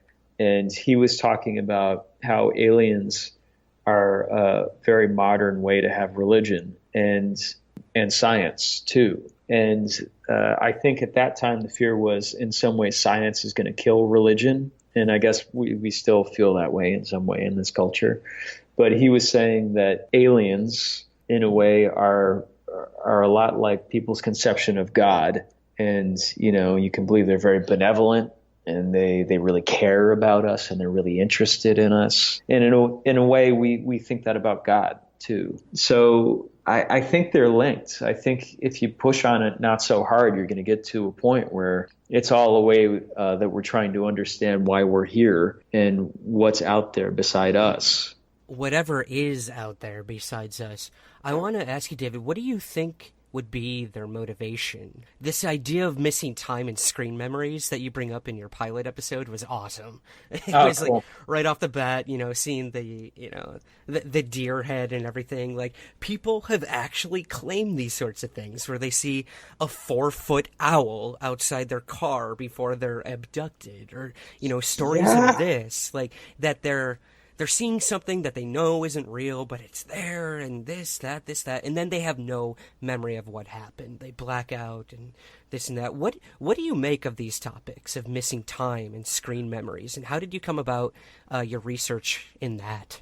I don't, I just find it fascinating. I mean, or reading about the Betty and Barney Hill incident, and they lost time, and I think the thing that appealed to me most is they seem like glitches, or like a workaround, where it's like, really, what benefit would you have to showing somebody a 4-foot tall owl? That's not going to do anything. That's not going to help you. How does that help you cover up a memory of being abducted? But for whatever reason, I like the idea that it makes absolutely no sense, but they still, for some reason, you have to explain why they have to use these things. And to me, it just seems like, their technology is imperfect. Yes. They can't wipe a memory completely. They have to have some weird hack. And in a way, I think in this show, most of the time we see aliens, they're totally in control and they know what they're doing.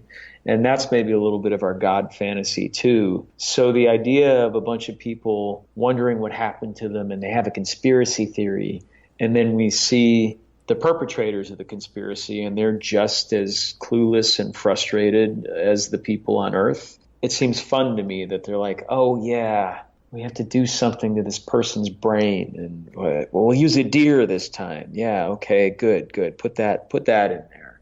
They're kind of like shucking and jiving, trying to figure out how to cover their footprints, but they can't do it.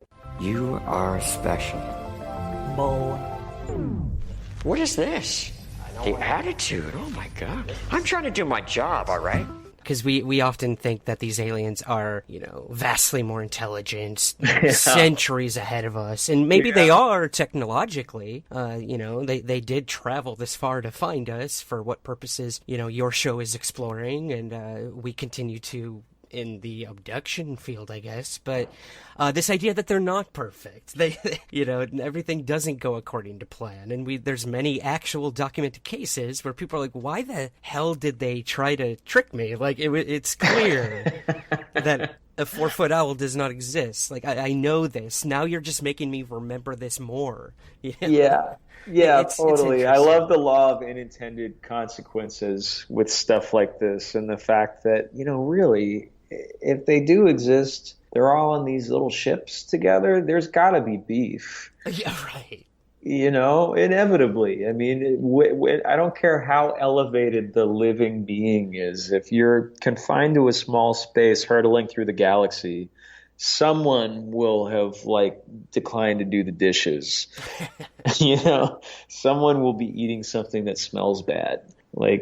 These things are probably constant throughout the universe. I can only imagine, what that would be like.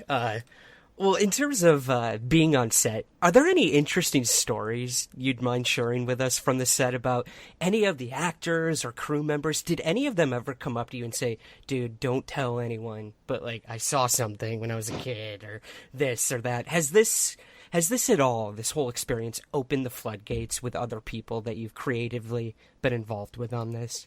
I thought it would, and actually, no, there haven't been. There was one grip that was on last season, and he was very upfront about it. Wasn't embarrassed at all. He was like, "Yep, I saw a spaceship," and I was like, "Oh, cool. Well, tell me about it." And he was like, "Yep, it was in. We shoot in Toronto," and he said what street it was on. It was on a busy street. And he was driving down the street, and he saw a ship. It was cigar shaped, and there were porthole windows. And then he said he was on another shoot 7 years after it happened, and he was telling somebody the same story, and the person went, "Oh yeah." And he gave him the other person told him, "Were you at such and such street and such street at this time?" And the guy was like, "Yeah." He's like, "Oh yeah, I saw that too." That was pretty fascinating. Right, and I'm sure it will only, people will get more comfortable as the show goes on, maybe hearing about their experiences. I mean, we have people and I'm not ripping on actors, but only an actor would say this, David. Kurt Russell is now coming forward and saying he is the reason we all know about the Phoenix Lights incident, that he was the pilot who first reported this, having seen it. Really? He did, yeah. This is maybe a month during their press junket for Guardians of the Galaxy 2. He was in England, and he just out of nowhere spilled his guts about having seen the Phoenix Lights and having been the first person to report it. So, fascinating. That's interesting. Why not? I guess we had someone come in once who was a writer who actually had very detailed memories of what he said were several encounters with aliens, and that went on for quite some time. That was an hour conversation. That was the only one that was a little whoa, this is far out. Everyone else is very matter of fact about it. But no, I thought I'd be overwhelmed with people. I mean, the thing I was really worried about the most was people in the experiencer community being upset by the show or feeling judged by the show. Right. But that really hasn't happened. So I'm very happy about that. Well, I can attest to that. Everyone I've spoken to, and I'm talking hundreds of people, have all had nothing but positive things to say about the show, you know. Oh, that's cool. That's Seeing, great. you know, a respectable representation of something that could easily be laughed off or ridiculed. Yeah, I think you guys have done an absolute wonderful job in terms of that. So you've got the UFO community's backing for whatever that may be worth. That's great. No, it's worth a lot to me. I mean, if you're going to make a show like this, it's really important to, you know, we're lucky. We have really good writers, and Greg is a really good, just kind of ideological head for something like this, where, you know, if you're writing about people like this, and they're kind of low-hanging fruit. If you want to make shit out of people, you know, you could write about a bunch of goofy, wacky people that you're just kind of like, you're nuts.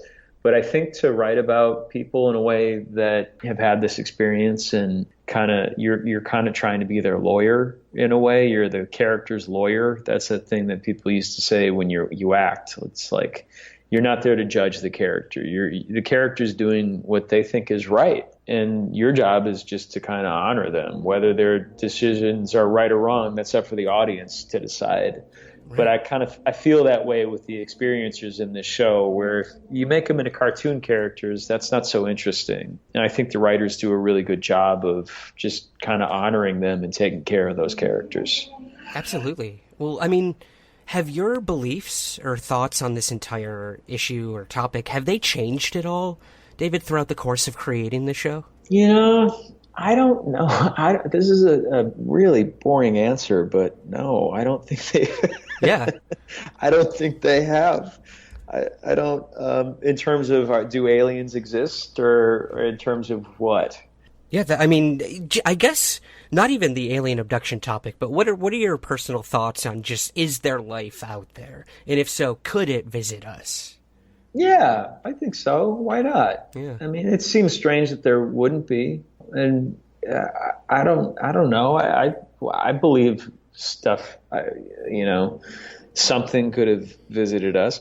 I think it's unusual that there is enough overlap in people's stories that make me believe that something had happened. Someone might have been in touch at some point. And then I think we cross over with a lot of Cold War stuff that was actual U.S. Air Force intelligence stuff, that they were testing things and trying to cover it up. So I think those things have an unfortunate overlap. But yeah, why not? I think so. I've always felt like, why not? It seems stranger to think that there wouldn't be anything. Yeah, that's chilling when you think that there wouldn't be anything and it's just us. Sorely depressing, to say the least. Yeah, God, like, we're it? Jeez, I hope not. Like, come on, there's got to be something else up. For the love of God, please. Well, in terms of the show, what can we expect? The show, this is going to air actually the day that the season 2 premieres.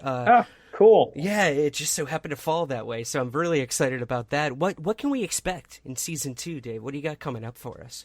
Well, season 2, we have a new cast member, Nasim Pedrad, who was on Saturday Night Live, and she's excellent and really funny.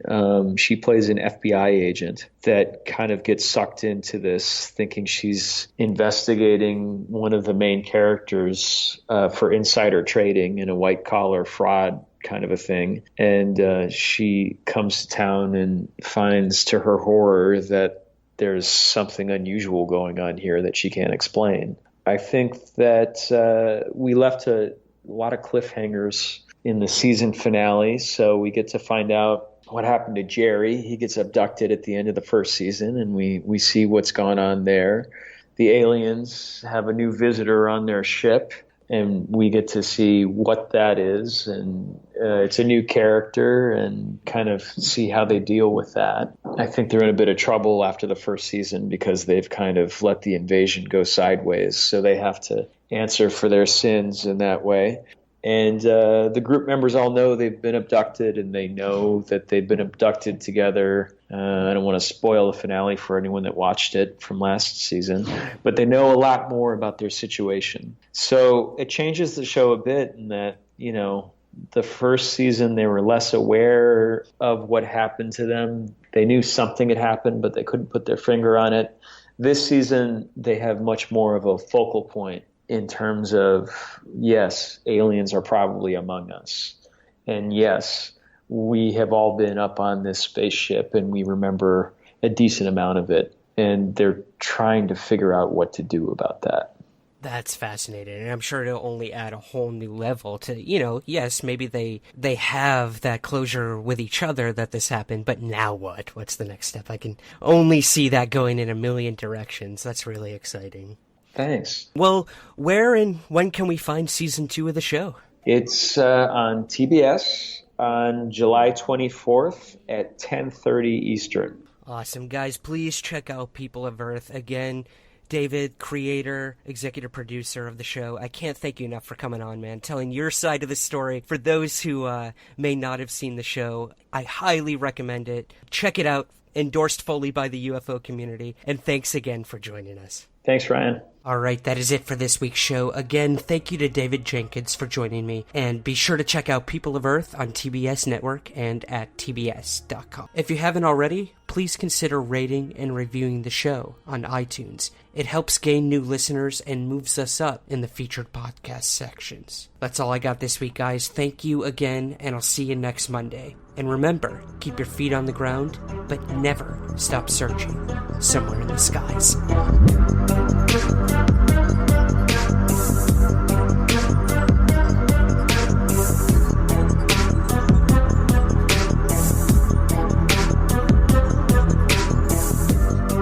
This has been a Third Kind production.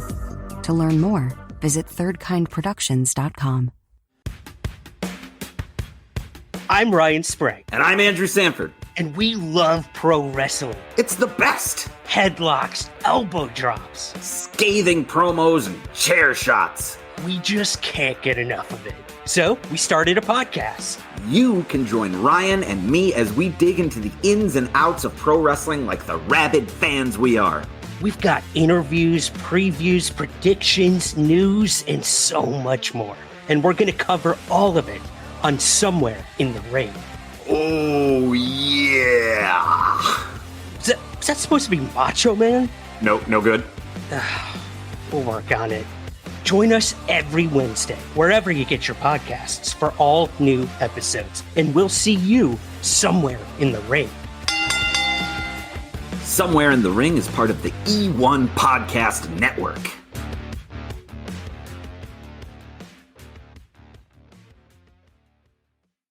Welcome to Somewhere in the Skies. I am your host, Ryan Sprague. And today on the show, we have a guest that I have wanted to have on the show for a very long time. You know him probably from his breakout 1989 book, Communion, which that book cover changed a lot of our lives. So today we're going to be talking to Whitley Strieber all about his experiences afterwards, after the events of the book Communion, and where he is now in his life with these experiences and where he thinks we're going in the future when it comes to both UFOs and humanity. So today, our guest, Whitley Strieber.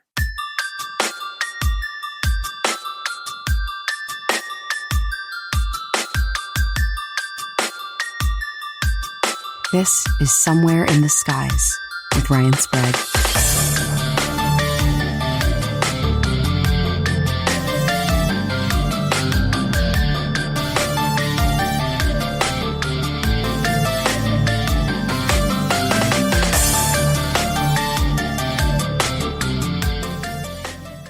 Whitley Strieber, welcome for the very first time to Somewhere in the Skies. Well, thank you for having me. I'm delighted.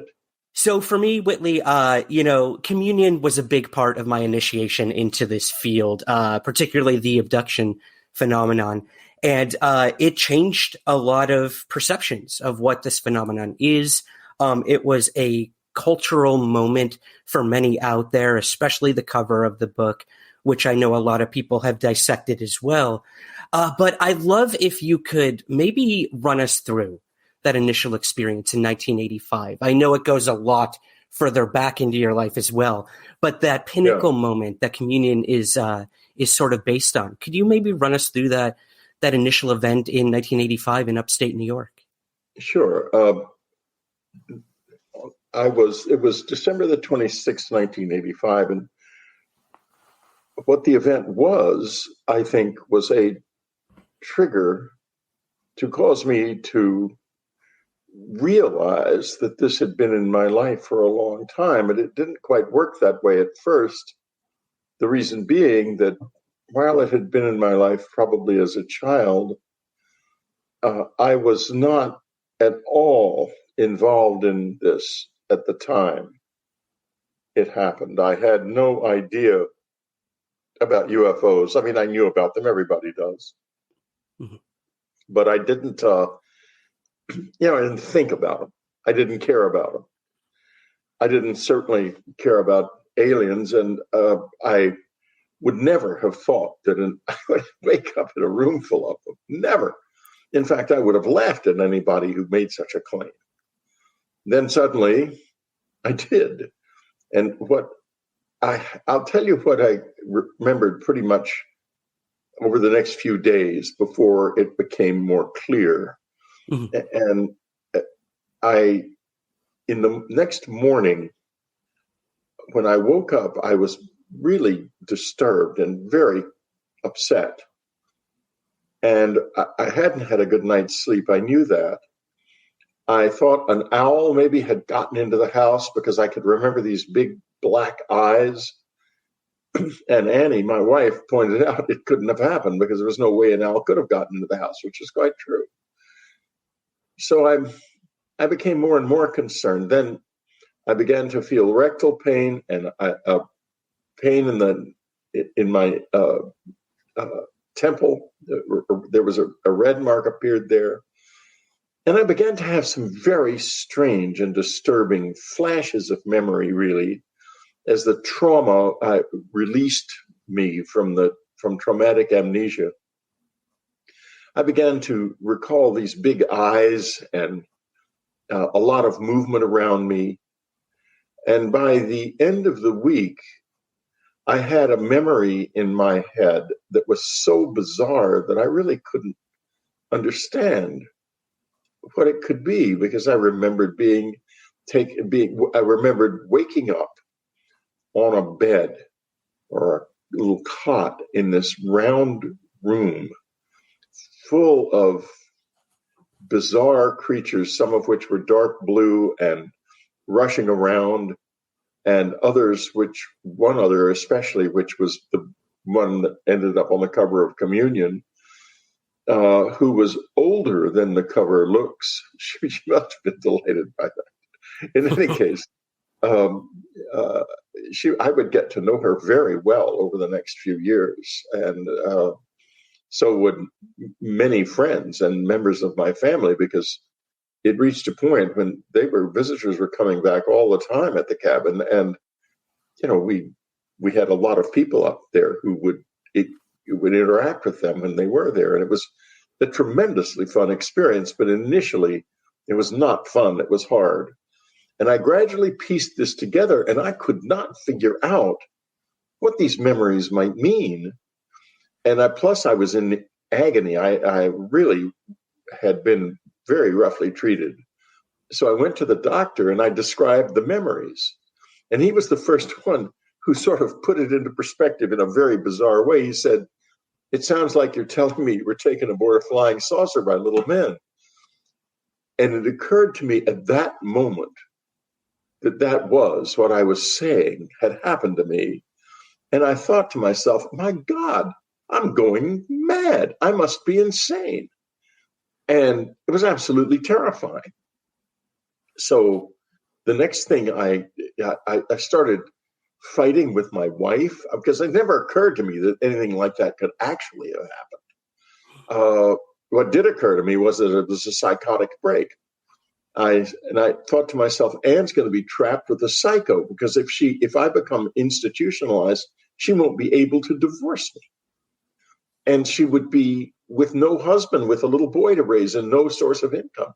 So I kept trying to say to her, you should leave me. You should you should leave you need to start again. You need a husband who can support you, and things like that. And she was just frantic, because we had a dear, good, sweet marriage and a very happy little 7-year-old boy, and there was no time for something like that to happen.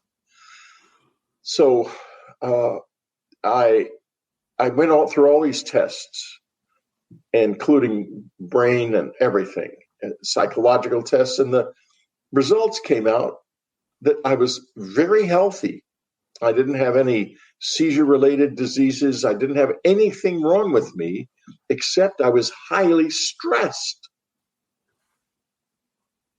And I had read a book at that time while this was happening, by someone named Jenny Randalls, called Science and the UFOs.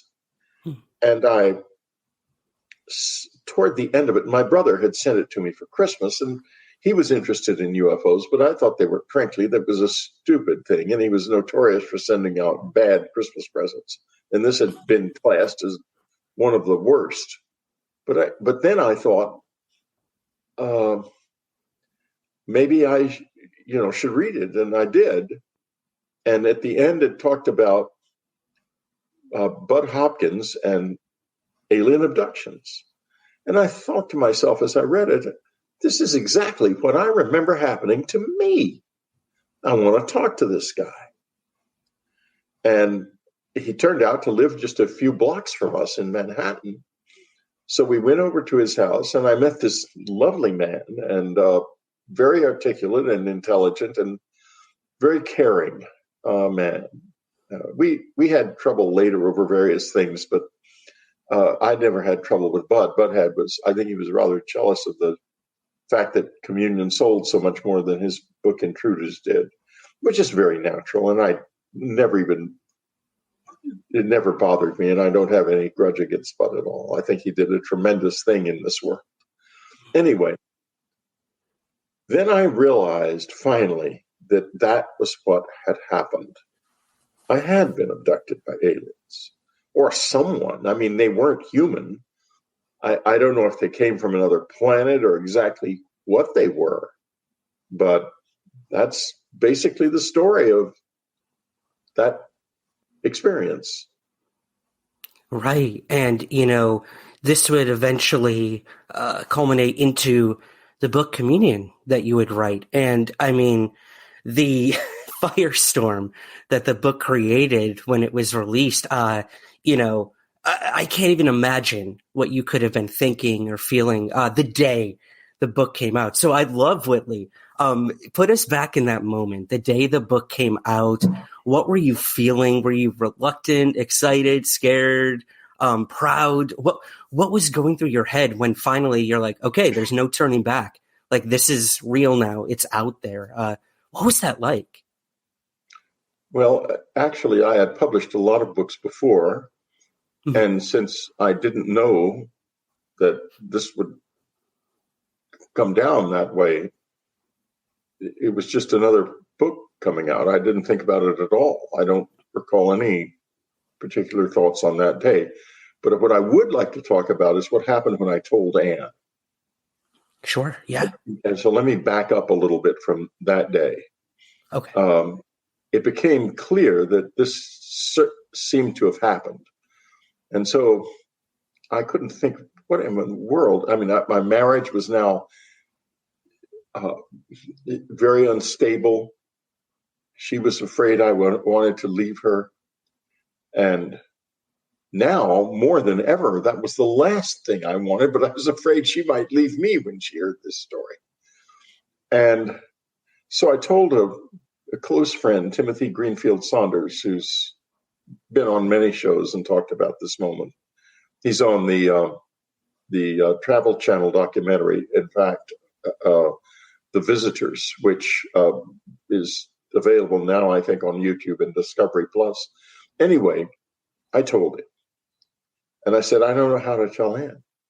And he said, just tell her. Just tell her. Anne's very flexible. She'll roll with it. I thought, I wonder if she will. So I sat down with her and I said, something I have to tell you. And she thought, of course, he's going to say we need to separate or divorce. And instead, I told this story. And she looked at me And she said, I was so afraid the roles would now change, and she would say, okay, it is time for a divorce. But then she said, oh, thank God. I thought I was going to now I don't have to get a divorce. And she rolled with it completely, just like Timothy said she would. And she took it over too. She was the total power behind communion. She read every page of it. She's the one who titled the book. I was going to call it Body Terror. And she was the one who later collected all of the thousands and thousands of letters and organized them that are now in a priceless archive at Rice University in Texas. So this, I'm the one who still got a body, but Anne was the one who made this all happen. It's as simple as that.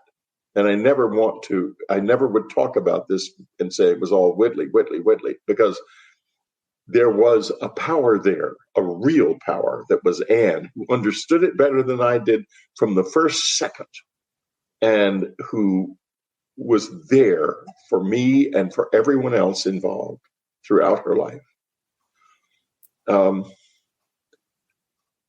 Now, if you want me to go on, I can talk about what happened when it really did hit the fan, when I realized that the book was going to cause a fairly significant stir. Sure, yeah.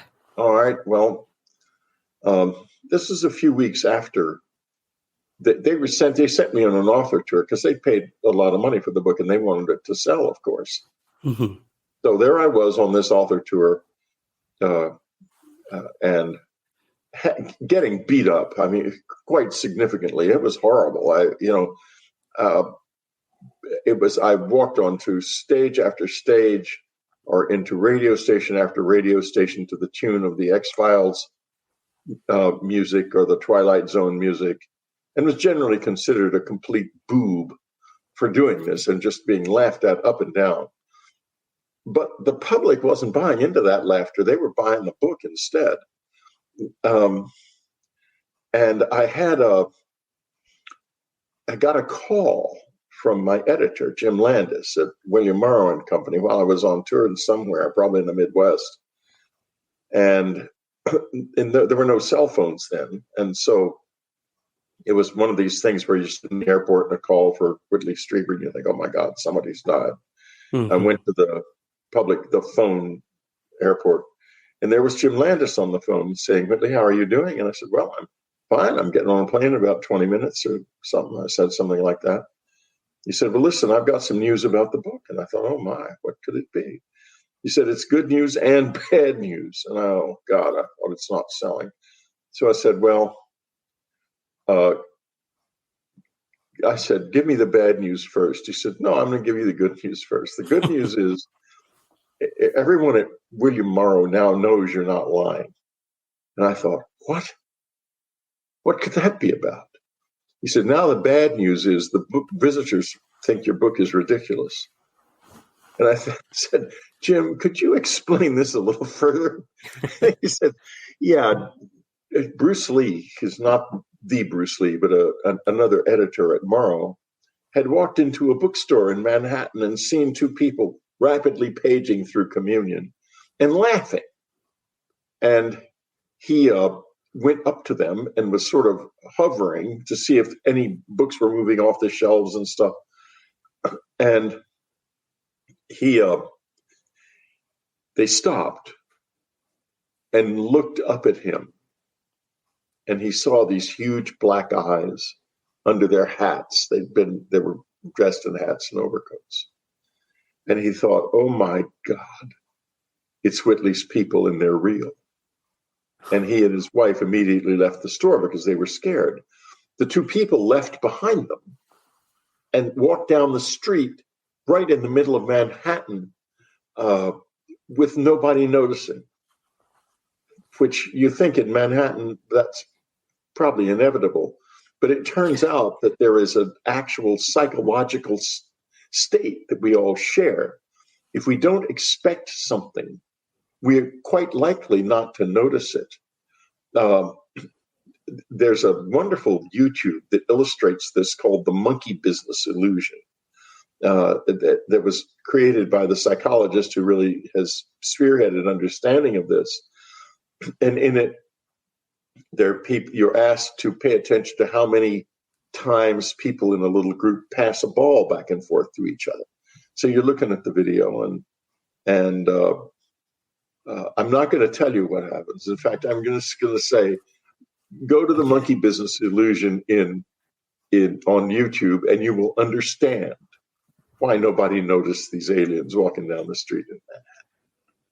So interesting. There you have that. And now I thought to myself, not only are they real, they know I'm here. What now? What will happen next? Right. Well, what will happen next? Now, that's fascinating, by the way. I'm going to check that out.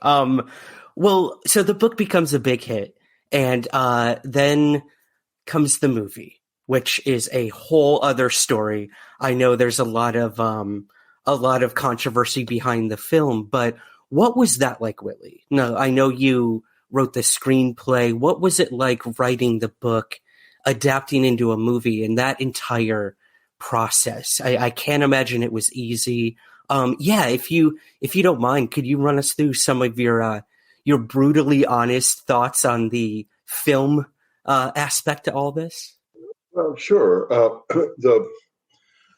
The script writing was something I didn't think I should do, because, it's hard for a novelist in the first place, to write a script based on his own novel. But for someone with a nonfiction book that was so personally intense, being the screenwriter, I wasn't sure I could do it. And they never liked the script very much, I don't think.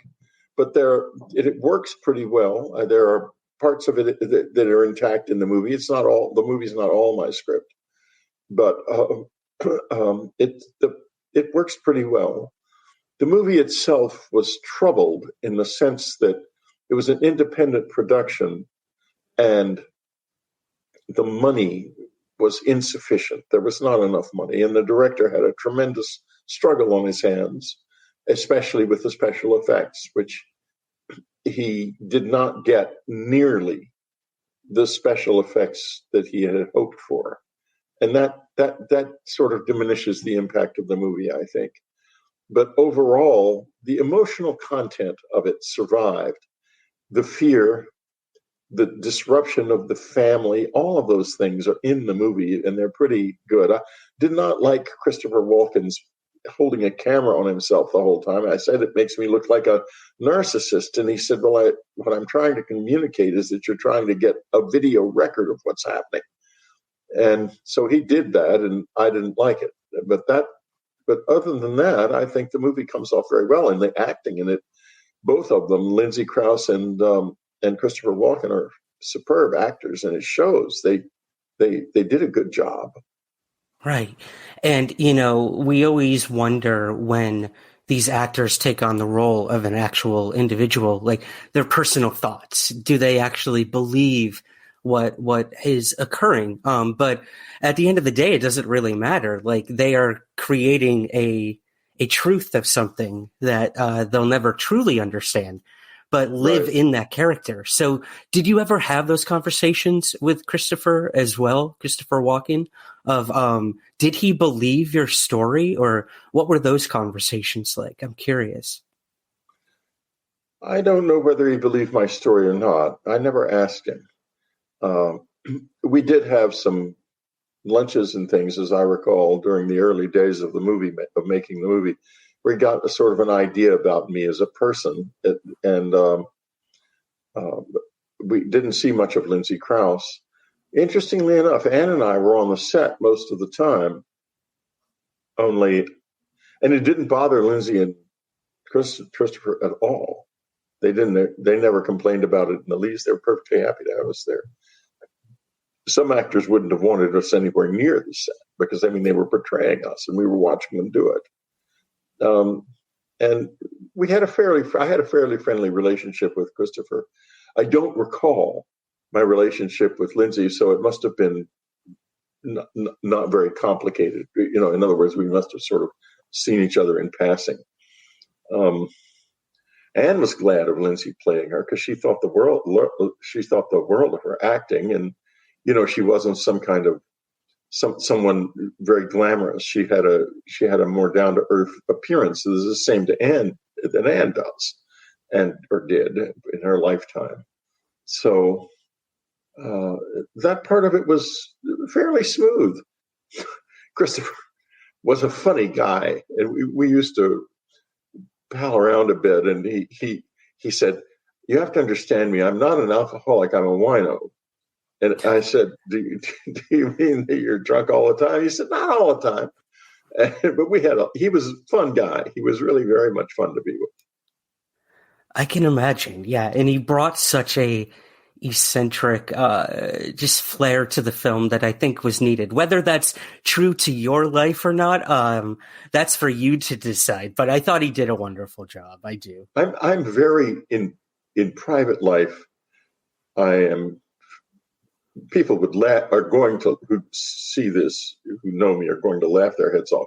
I think of myself as being down to earth, but I am apparently not down to earth at all. and I love to laugh.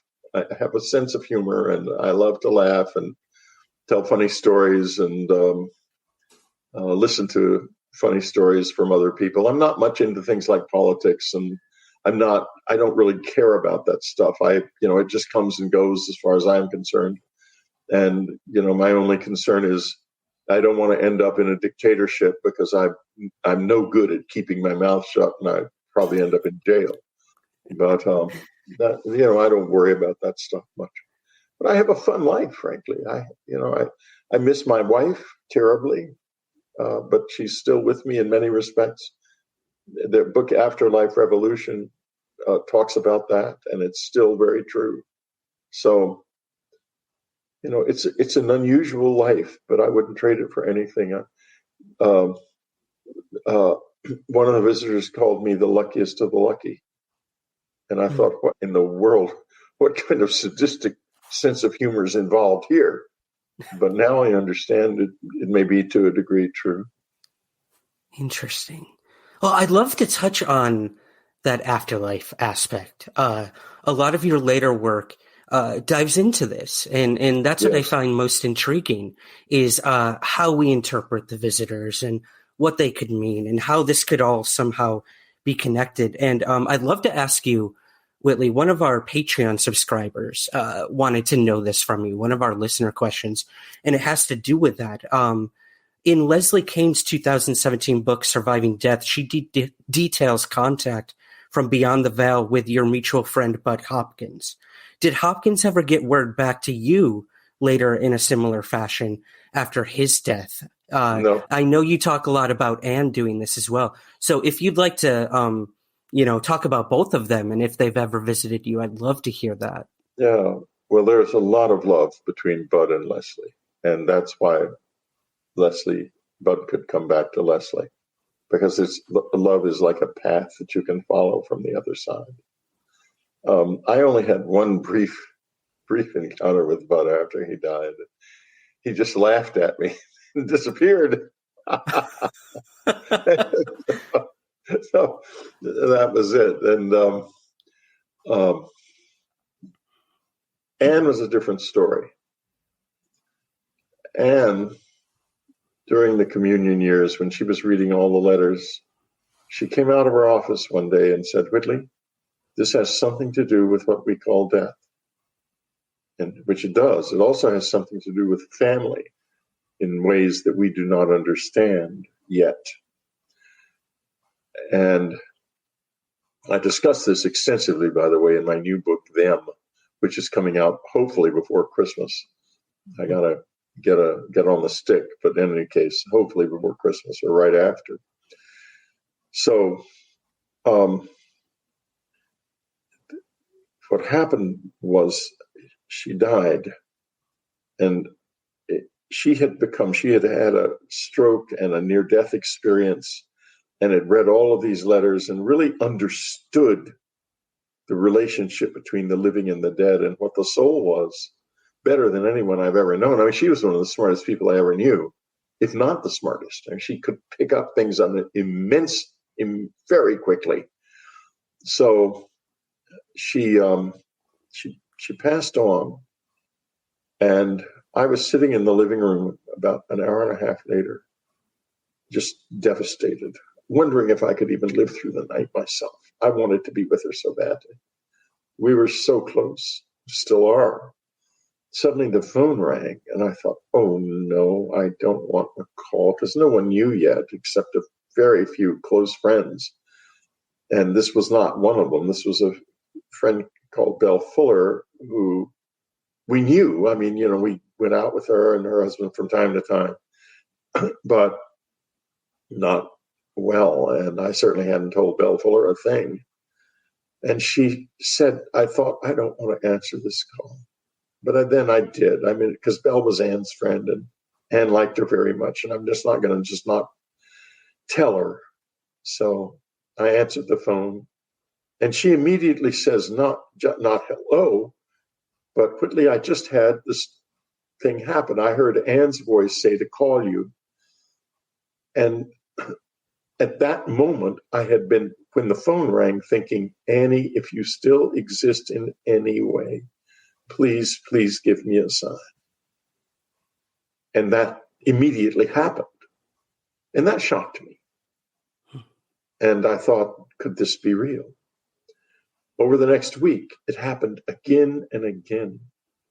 And then I vaguely remember, and I'm still not absolutely sure we did this, but I think we made a kind of pact at some point in our lives that the first person to die in the couple would try to come back, not to the other one directly, but to friends. So to get the friends to tell the person, because neither one of us would believe it if she'd just come back to me, I wouldn't have even written the book, because I would have assumed it was just my wishful thinking and imagination. But she didn't do it that way. And it became much more complex, because in January, before she died in August, she had been asking me to remember to memorize a certain poem called Song of the Wandering Aengus. And I did not know why. Annie had never asked me to memorize anything, let alone a poem. And when I sort of ignored this, she cried. And I thought, my God, this is really important to Anne. And I memorized that poem. And one of the lines in the poem is, when white moths are on the wing and the moth-like stars are flickering out. And that line is very important, because about 3 months after, or not that long, but maybe it's more like 6 weeks after Annie passed away, I went to a UFO conference in Arkansas. I was invited to it, and as a speaker. And while I was there, the house had a lot of cameras in it. It still does, by the way, of course. This white moth started flying back and forth in front of the camera in the living room. And I thought, what in the world have I now got? Moths? I had no moths when I left. But it didn't just fly past. It went back and forth, like it was showing itself to the camera. And I showed this video that the camera was sending out to some people at the conference. One of them was a powerful psychic, and he immediately said, that's no ordinary moth. And then another lady said, they don't do that. They don't just fly back and forth like that. There's something there. There's something telling you something. And that was the beginning of the white moth experience. Then I realized that Anne's favorite of all my short stories was called The White Moths. And it's about a woman who dies and is discovering that she has died. And I thought, my God, Anne not only is still with me, she has created an avatar to be in this world. And I began to write about all of this that was happening. And it's developed into a very strong and extraordinary relationship. Anne and I are still very much married. The last time I had physical contact with Anne was last night at 11. And that happens every few days. She's here. And the contact consists of this vibration that will come into my lower legs. When at 11, I was meditating very deeply and I fell asleep in the chair. And this vibration immediately woke me up, and I realized I'd fallen asleep in the chair. It's time to go to bed. And this happens not once or twice in a blue moon. It happens 6 or 7 times a week. I mean, it happens every other day, and sometimes more than once a day. And it's always involved in sort of reminding me of things I need to do. And so it's a proactive presence in my life. And I frankly can't believe anyone would care that much about my life except Anne. And especially because when I'm in a public situation and I fall asleep, it happens immediately and strongly. It wakes me right up. And she was always very annoyed at me because when we went to plays and movies and things, I would fall asleep and she would jostle me and wake me up. And sometimes I would snort, especially in the theater. And she said, Whitley, if you snort, I'm going to just leave. It's so embarrassing. So it still happens, though. She'll do this to me when I'm asleep in the theater and like that. So anyway, I realized it was Anne. It had to be Anne. And it still is. This is why I wear both rings. My ring and Anne's ring, because we are still together, but we only have one body going at the present time. Wow, that's very powerful. I really like that. I gotta ask on a personal level, Whitley, if you're comfortable answering, do you think Anne's visitations are connected in any way to the visitors? Or are these things that you compartmentalize and keep separate? I'd love to know, how does your experiences with the visitors influence these visits you get from Anne? Do they in any way? No, I know very precisely. The difference between us and who is with us for the most part, and there's lots of different forms here. I don't think maybe they're not all like this, but the little gray people, and some of the others, do not have any barrier between what we think of as the living and the dead. They can come in and out of bodies easily. And when they're out of the bodies, they're in the same state of energy that our dead are in.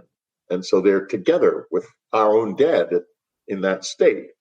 And then when they're in the physical body, they're in the flow of time. We live in the stream of time, and we live here because our purpose is to gain the energy of life and bring it into our souls. And this is one of the oldest beliefs in the human world. In fact, it's described in great detail in the pyramid text, in the Pyramid of Yunus in Egypt, which is the oldest religious text in the world. But I think it's not a religious text. I think it's actually the first or the last text of soul science written by people who knew this and understood it. But it's understandable again. And so that they are in both worlds very comfortably. We are in the physical, learning and gaining energy from what we learn and do in life. This is also one of the reasons we're so scared of them. I was terrified when they would show up for a long time, and I gradually came to understand that they won't take me out of the time stream. I won't end up in a state of permanent deja vu, which would happen if you saw your whole future life. They're not going to let that happen. And people say, oh, they're terrible and they're evil and so forth. This is a school, and they are the teachers and professors, and our own dead are involved too. Annie is certainly a teacher in this school because the white moth avatar is something many, many people experience. It's not hard to get involved with Anne. Anne stands ready to get involved in the life of anyone who wants to. And she has a lot of fun. She's a happy dead person. I would say that for sure. So they are very much involved with our dead and with our living. And, we're going to go through a hard time on planet Earth. There's too many of us, and the planet will break down very profoundly over the next few years, which most people now realize. And they're here, I think, as kind of midwives to birth us into a new kind of life. I think that's what this is really all about. They're not evil. They're just very, very strict. And the military has misunderstood them because they understood them in the context of the officers in the early days and the politicians who knew about it in the 40s and 50s in the context of their own religious beliefs. And they were very scary, the visitors, and so they assumed they were demons. And they still live by that belief, I think, and still shoot at them a lot. But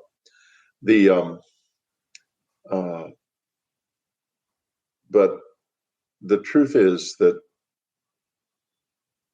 we fear them because we fear being withdrawn from the stream of time, in the same sense that a fish, if it was withdrawn when it is withdrawn from the water and enters a completely new and untenable environment that it can't live in for long, becomes obviously very frightened. And when they approach us from the edge of the stream of time and touch us, we react with fear.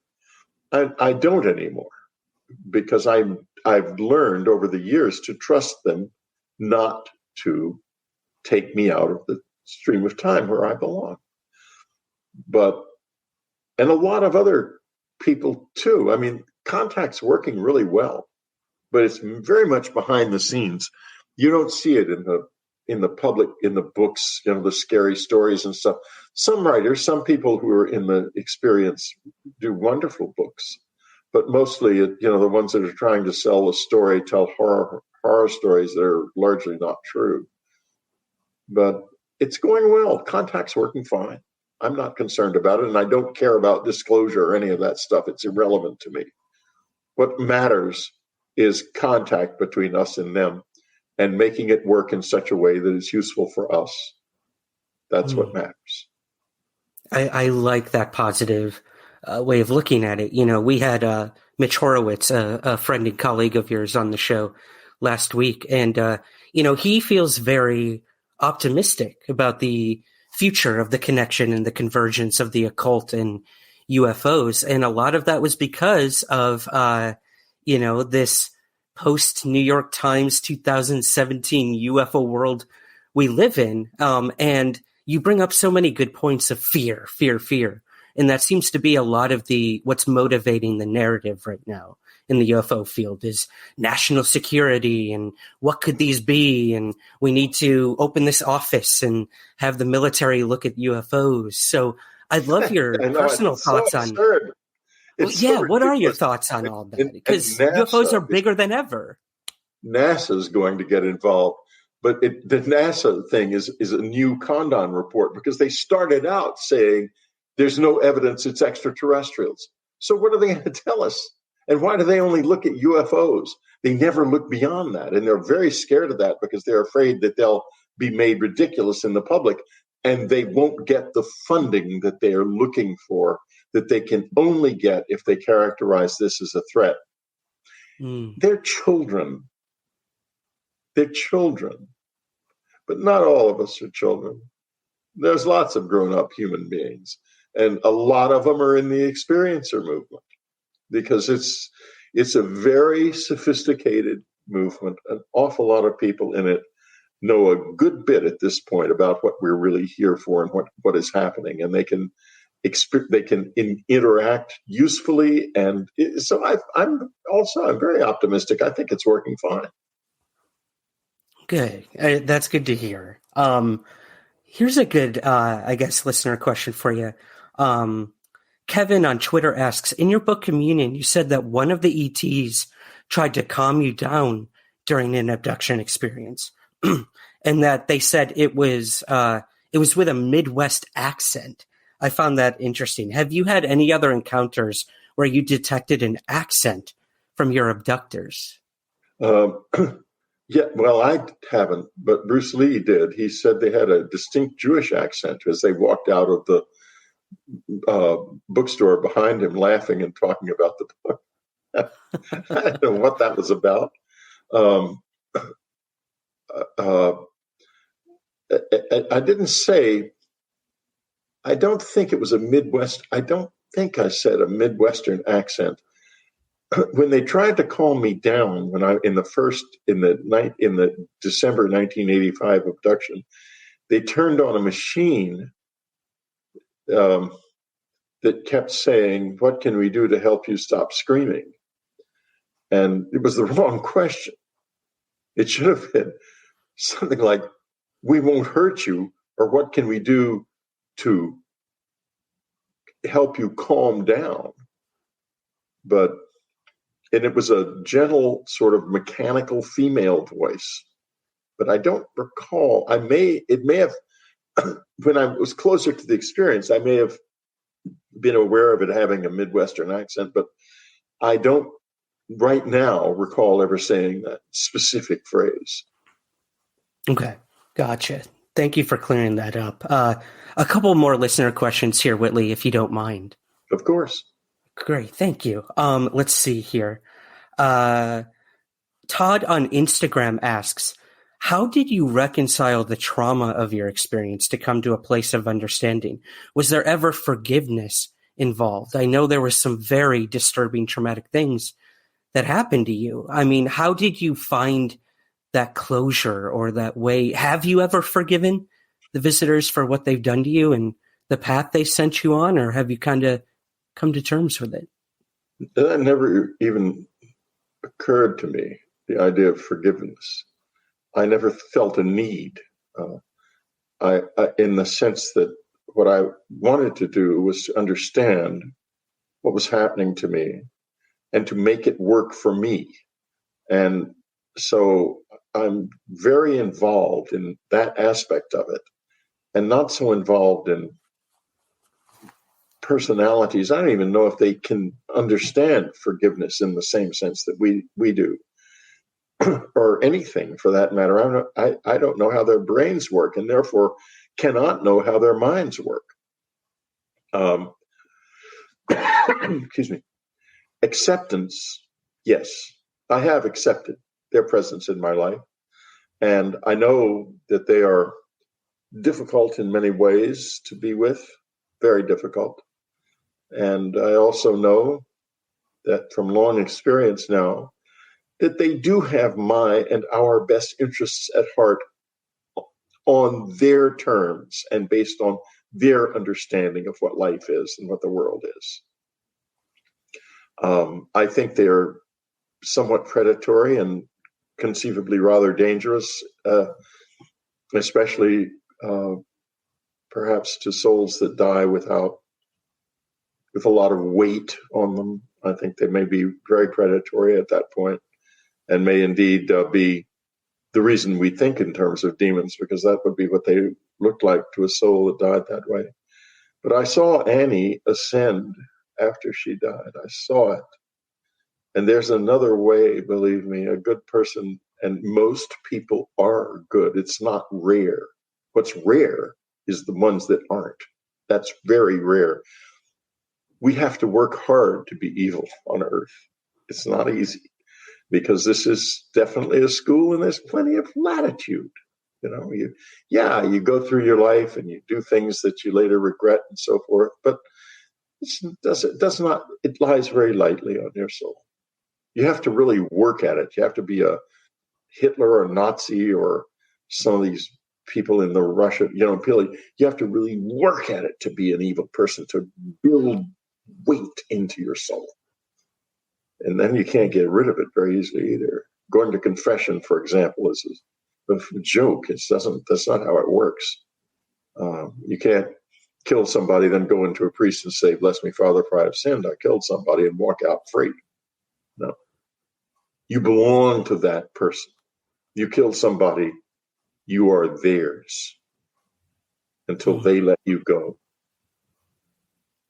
Yeah, interesting. Yeah, I never thought of it that way. You're almost tethered to the soul now, whether you like it or not. And you don't like it, I wouldn't think. Right.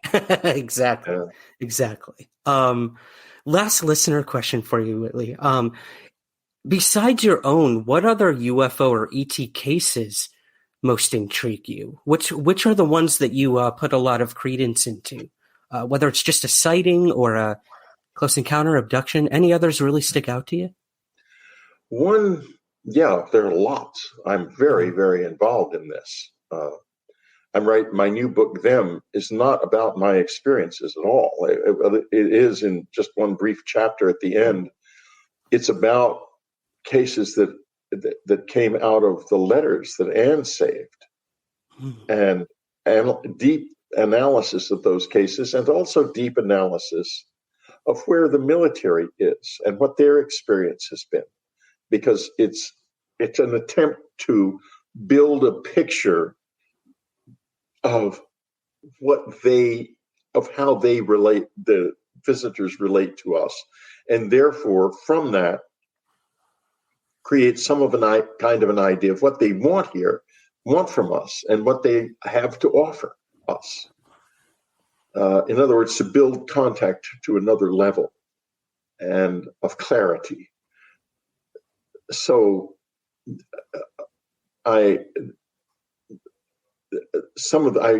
analyzed 10 letters, and in the book, in the first part of the book, and these are all truly remarkable experiences. The abduction experience, which is such a big media thing, is actually fairly rare. There are much, much different relationships, not all of them pleasant, and certainly not all of them unpleasant either. Most of them are rather neutral.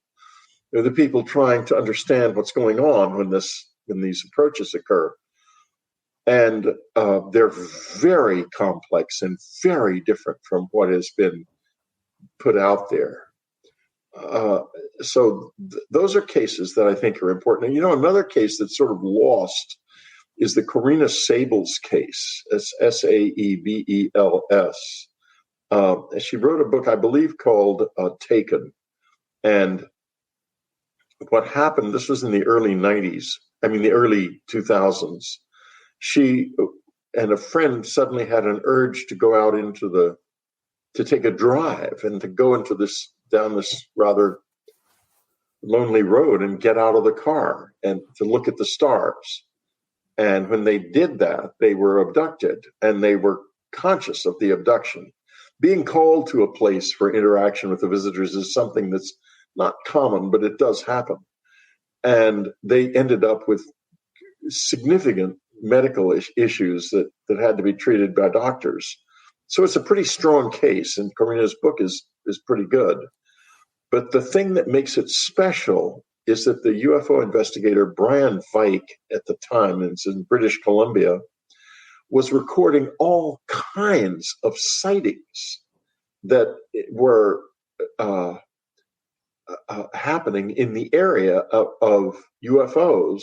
And in fact, the single best piece of UFO footage in private hands was recorded by someone there at that time off of their back deck. To me, that's an important case. I have a copy of the video. Brian was kind enough to give me it, so I use it in my talks quite often. And it's important because there isn't a single video that's ever been released by the government that's better. Good, very good point. Yeah, I know the ones we have gotten are leave a little too much to the imagination, to be completely honest. Well, people have to realize if it's blurred a video now is blurred. That's because it's a CGI effect, and it's easy to make CGI if you blur it a little bit, and then you don't see all of you can't identify. Because, I mean, my cell phone doesn't take blurred videos. Does yours? No, is the answer. And that's, so you see these fake cell phone videos of these blurred things, and you think, on my website, we have a section called Out There, which we will analyze videos, and we don't even touch the blurred ones because they're all fakes. But there are occasionally good videos that are taken by normal people who aren't trying to create clickbait. And, those are real. Those are real. And there are people, there's John Martin in, I believe he lives in Georgia, and Melinda Leslie, it's in Sedona. Melinda takes people out to see UFOs every night. And they do. They see UFOs. John Martin's got a YouTube channel where he puts up his videos. He plays the classical guitar, and he talks, oh, beautiful, beautiful. He's such a sweetest guy in the world. And he does this all the time. And often what he records are not satellites. They cannot be. And they're not planes, so that leaves the unknown. The visitors are here. They're here in large numbers. And the next step is to get closer to them so that we begin to be able to use the tremendous store of knowledge that they possess to help us get along and aim the life of mankind a little bit more clearly so that we do survive as a physical species into the future. Because this process of being physical and going through physical life is very useful. And if we lose this on the earth, we don't go anywhere else. These bodies are part of this earth. Then we will realize too late that we have lost the treasure of treasures. We mustn't let that happen. And they're here to try to help us not let that happen. They have uses for our souls too, remember. Yeah, very good point. Very good point. Well, Whitley, to close things out here, you just came out with a new release of Communion with a new intro, and I highly suggest everyone check it out. The intro is very powerful. But on a separate note, as a film buff, I'm curious. We have the newly released Communion. Would you ever consider like a reboot of the Communion film or a television series? Has that ever been, God, yes. going around in your brain? We worked on a TV series for a while, and it was going ahead. But there are a lot of people in this field and on the shadowy peripheries of it who don't want Communion to succeed. That's been true from the beginning. And the series was suddenly, mysteriously canceled. I have a feeling that somebody in an executive suite got a whisper from somewhere saying, you don't want to do this. We don't like this. And that happens quite often. I would love to do it. And there are people who try all the time to get something up, and it always fails.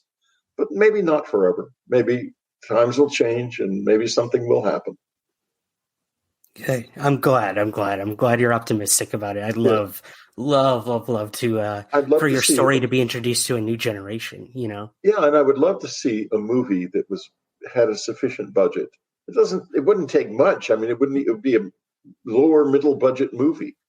But it can't be made on a shoestring.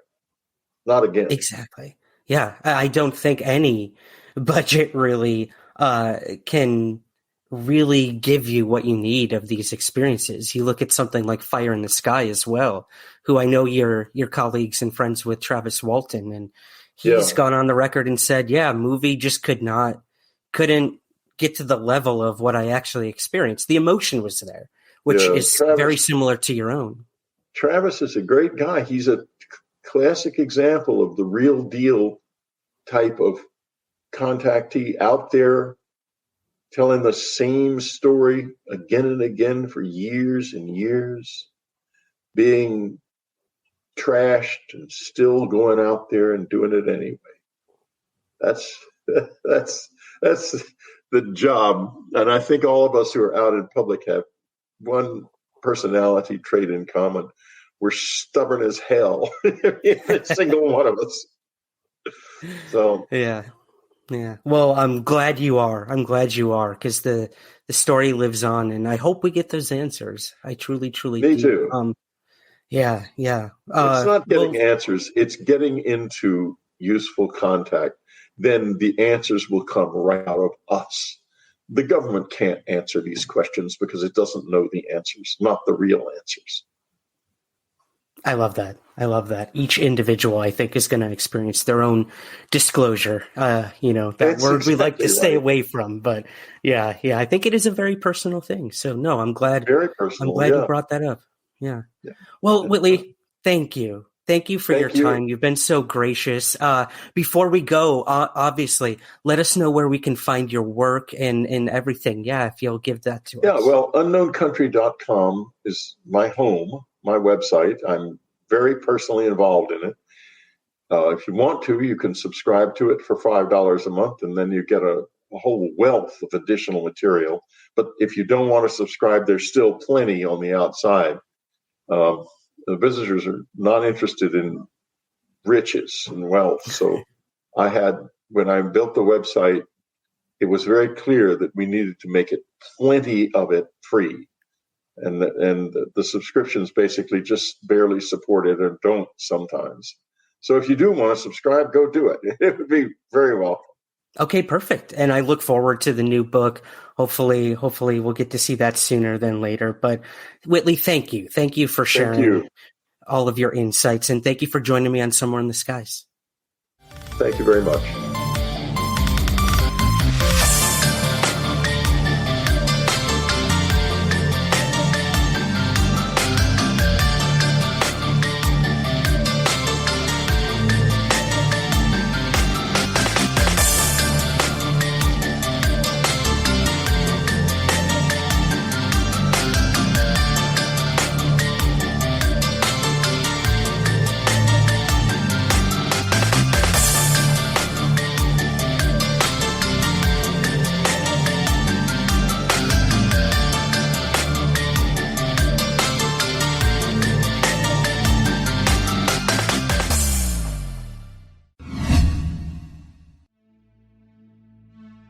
Greetings, everyone. Ryan Sprague here, host of Somewhere in the Skies. For over 7 years and more than 400 episodes, the Somewhere in the Skies podcast has always been free to listen to, but it's not free to create. So we offer several ways to help support our efforts and get rewards in return. If you listen to the podcast on Apple, you can click the subscribe button at the top of your Somewhere in the Skies feed to become a premium Apple subscriber. Or you can join our Patreon campaign with several tiers available. Both of these options give you the same benefits and rewards: ad-free episodes, early access to the main show, and bonus episodes and content. Help keep the lights on at the Somewhere in the Skies HQ, and help us continue to grow by becoming a Patreon subscriber at patreon.com/somewhereskies, or by clicking the subscribe button at the top of your Apple feed. Thank you for your continued support, and keep looking up.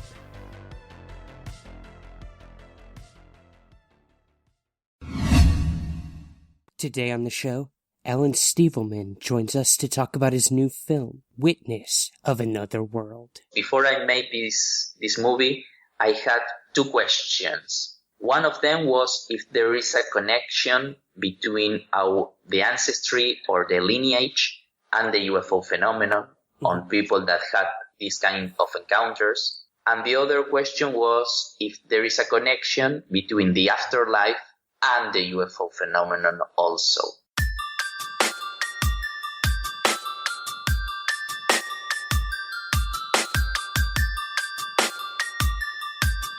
This is Somewhere in the Skies with Ryan Sprague.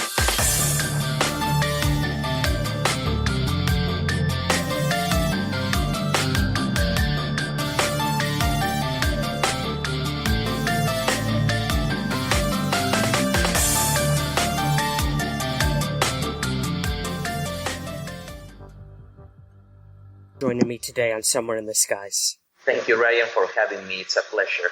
It is such an honor to speak to you after having viewed your film about 5 times now.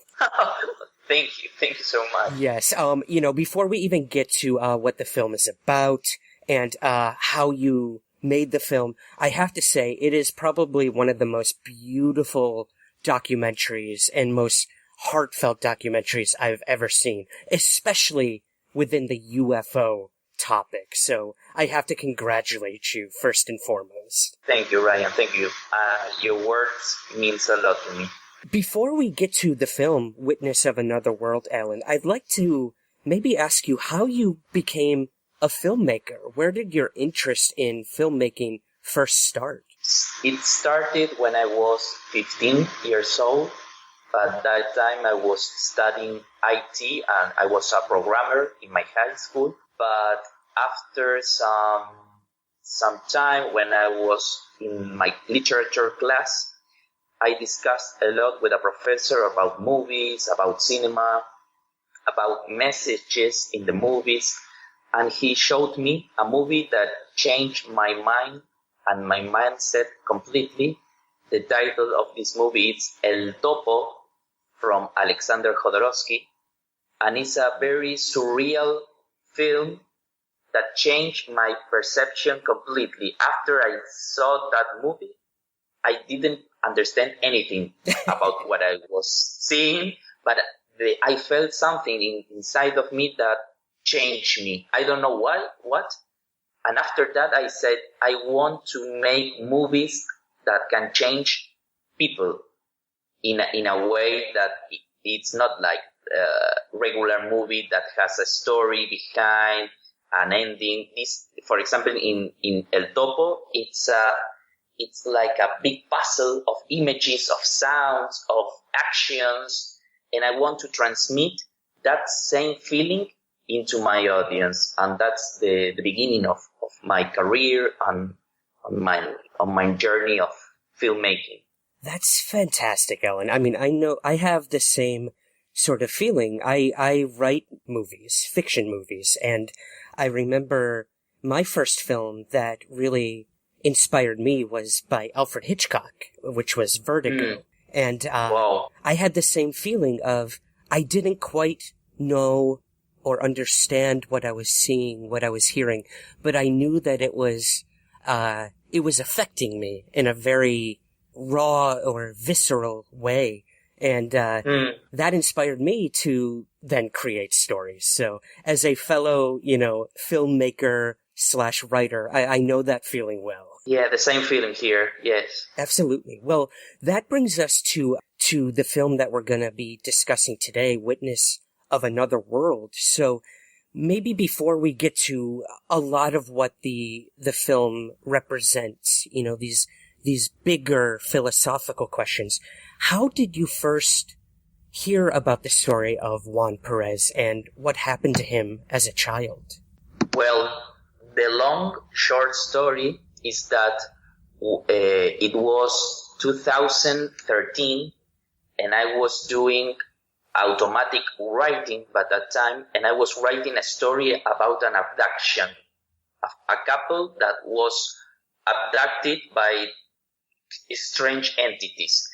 And I was not involved in the UFO phenomenon nor aliens. By that time, I didn't know nothing about that. My only focus on my research side was just to dig into the mystery of a lost civilization in the world, about what is below Earth, about my passion was archaeology, and it was strange for me to start writing about this kind of stuff. So then after 30 pages of writing, I stopped. It was a fiction story. And then I started to investigate this field, this new field for me. And then when I was walking by my neighborhood, I stopped onto a bookstore and I bought a used book that it was about cases, abduction cases in Argentina. It was written by a psychiatrist, Dr. Néstor Berlanda, who is one of the characters of the movie. And then when I was in Rosario, a city near Buenos Aires, 4 hours away. I was presenting my previous movie, Humano. And what happened is that in the audience was Dr. Nestor Berlanda seeing my movie, and I was grabbing his book while I was speaking to the audience. And it was a hell of synchronicity. We looked each other and we said that we need to meet each other. We need to speak about this. This is not something by chance. And the next day, while we were having a pizza, he started to speak about his most significant case, that was the Juan Perez case. And he showed to me as a video that was when Juan was 18 years old. He was speaking into an audience, and when he started to say like, well, what happened to me was he broke down. It's one of the first scenes in my movie. And then I realized that I was seeing something that was true. I was in front of a broken teenager that was like struggling between his own beliefs, and he wasn't like allowed to express himself. And it was a UFO audience. They all want to believe him, but inside of him, he was saying like, no one is going to believe me. So immediately after, I asked Berlanda, Dr. Nestor Berlanda, to meet Juan. And 4 months later, I meet Juan, and it was one of the most significant encounters that I ever had. After that, you read the case reports on Juan's experience, and you decided to meet him. So what was that first meeting like? Was he what you expected, or something completely different? It was something completely different, because it was the first time that I meet someone who had an encounter, who had a supernatural encounter. It was my first experience with a contactee. So I remember that I was recording the whole encounter with him, and then he suddenly started to speak to me about his case, about his encounter, and then he broke down, he started to cry, and then I stopped my camera because I wasn't able to keep recording while he was crying. It was very emotional for me. Mm-hmm. And then I just sat down next to him and just listened.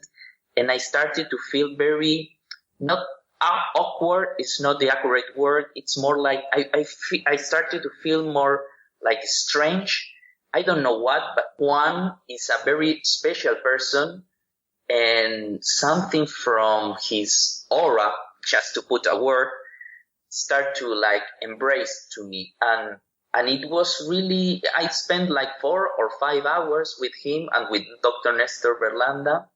And after our meeting, he said to us like, please don't leave me, come back again. We are now friends. Oh. And those words like kept echoing in my head for 3 years.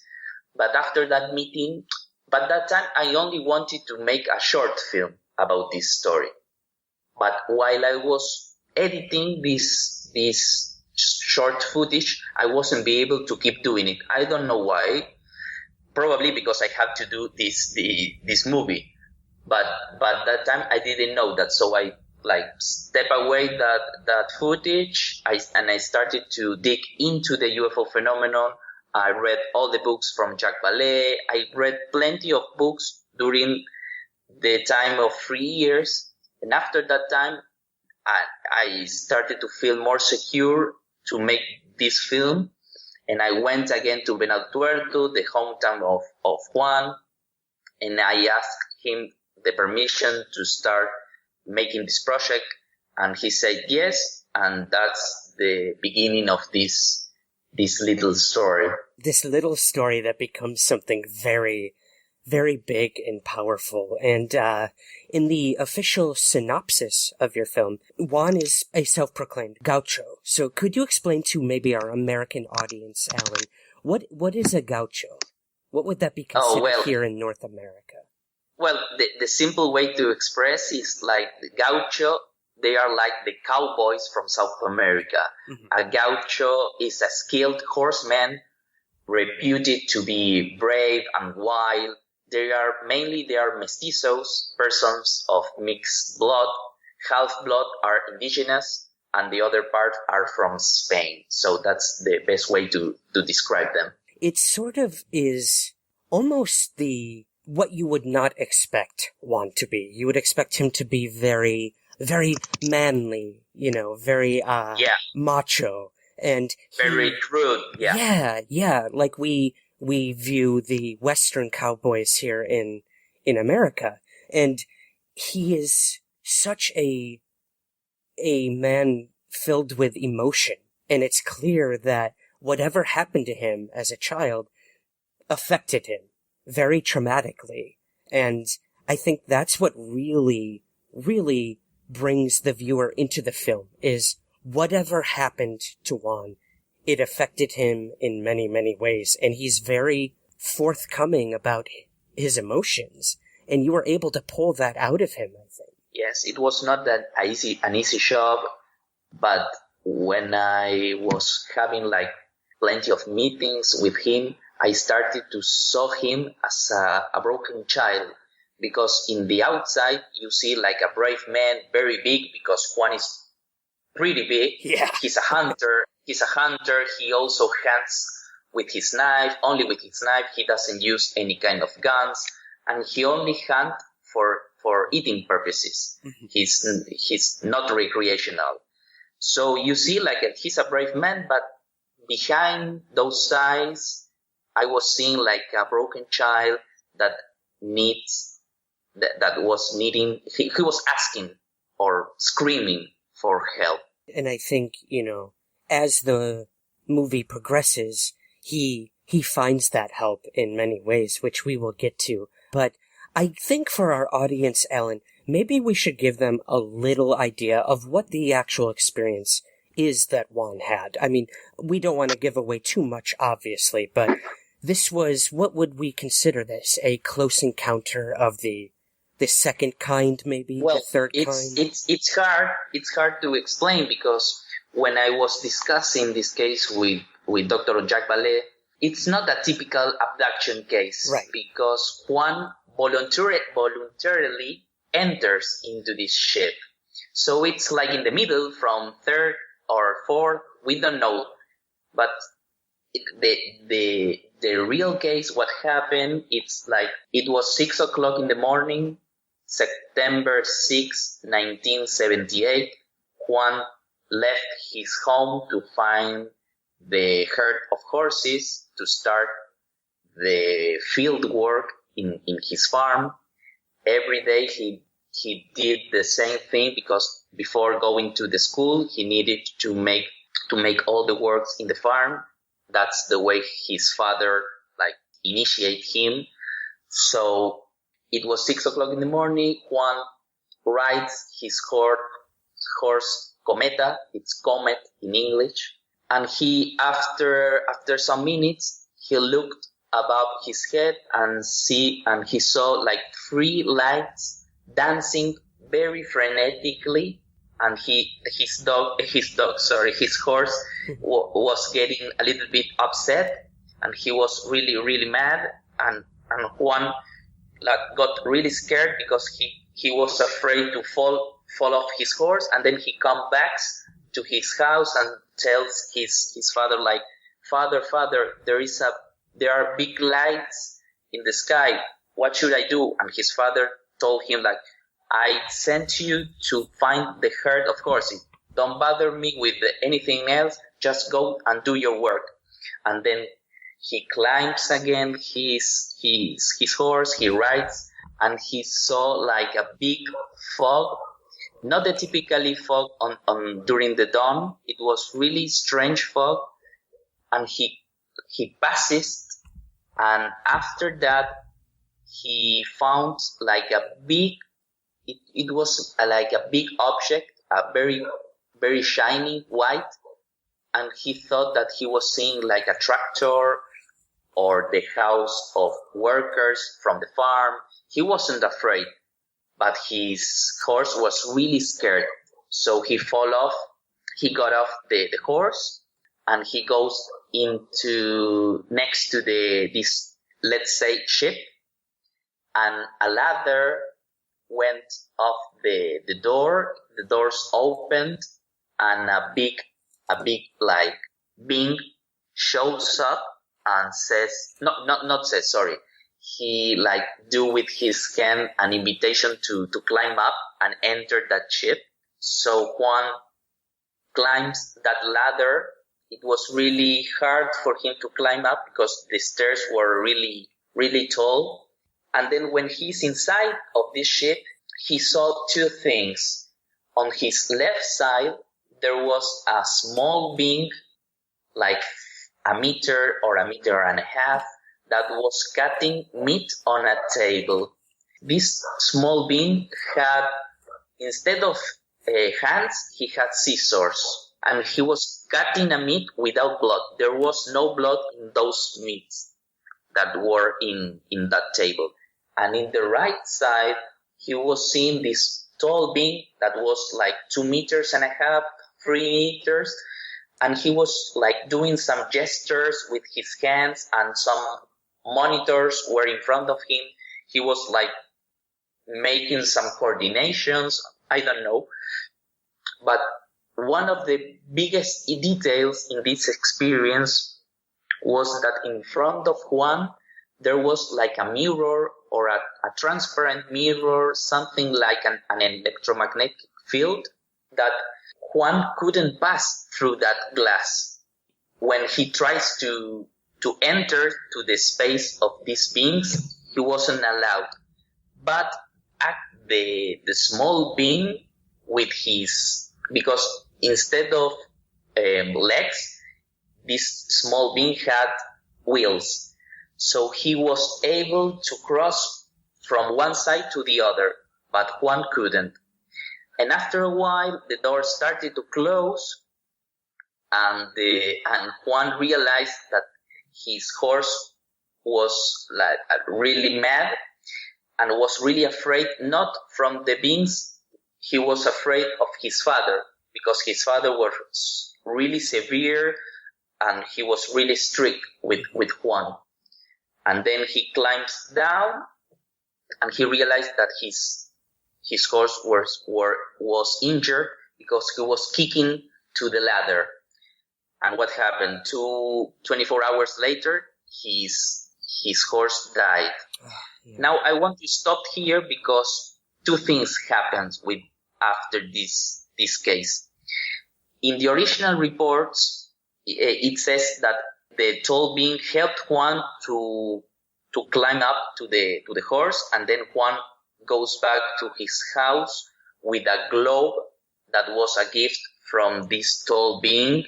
He told Juan that I want to give this to you because I want you to show to your family as a proof of our contact.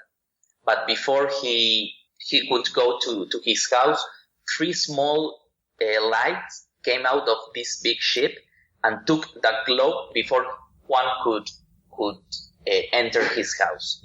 But in our movie, what we did is a regression.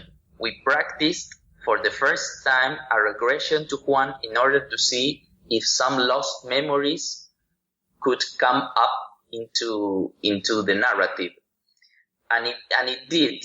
There is a part that Juan, this tall being, grabs the arm of Juan, the right arm, and started to squeeze it. And after that, Juan started to have like a vision, let's say a vision, because I don't know what happened to him.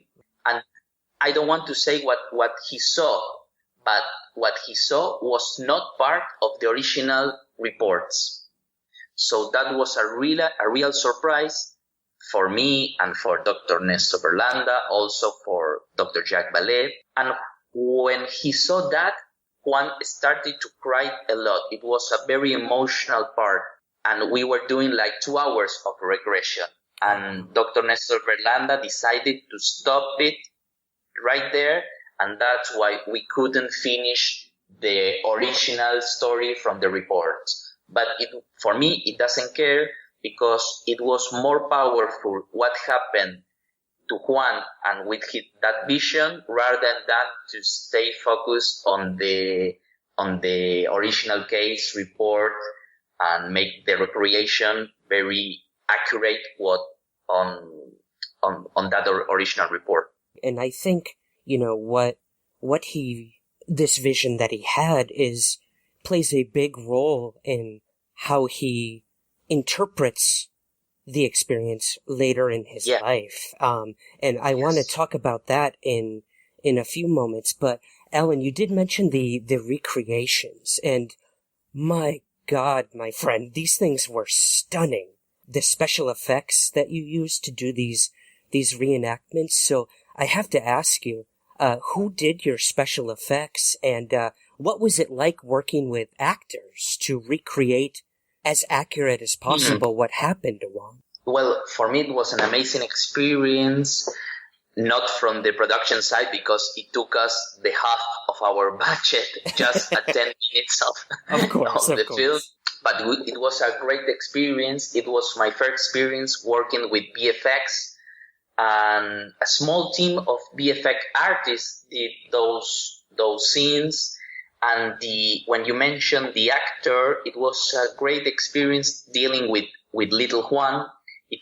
His name is Lucas, and I was doing like a casting because I was trying to find some child who can ride a horse. It's not easy to find actors in Buenos Aires because it's a city that knows how to deal with horses. And Lucas was the last one, and he didn't know how to ride a horse. But why did I choose him? Well, during the casting, this is a really funny anecdote. During the casting, I asked the actor to see the sky and try to see that they are seeing like an elephant with wings. I didn't want to mention a UFO or a spacecraft. I just want to recreate an image that is bizarre for them and try to see their eyes, the way they look at this object. And Lucas was the last one, and I said to him, well, look, an elephant with wings. But I was really tired because he was the last one, and I said, you know what? In the sky, there is a UFO. There is a spacecraft, and you have to see it. Oh, a UFO? The one that my mother saw when he was 20 years old? Oh. I'm a really fan of UFO. Look at my notebook. And he showed me his notebook, and there were drawings about UFO, the materials that they had.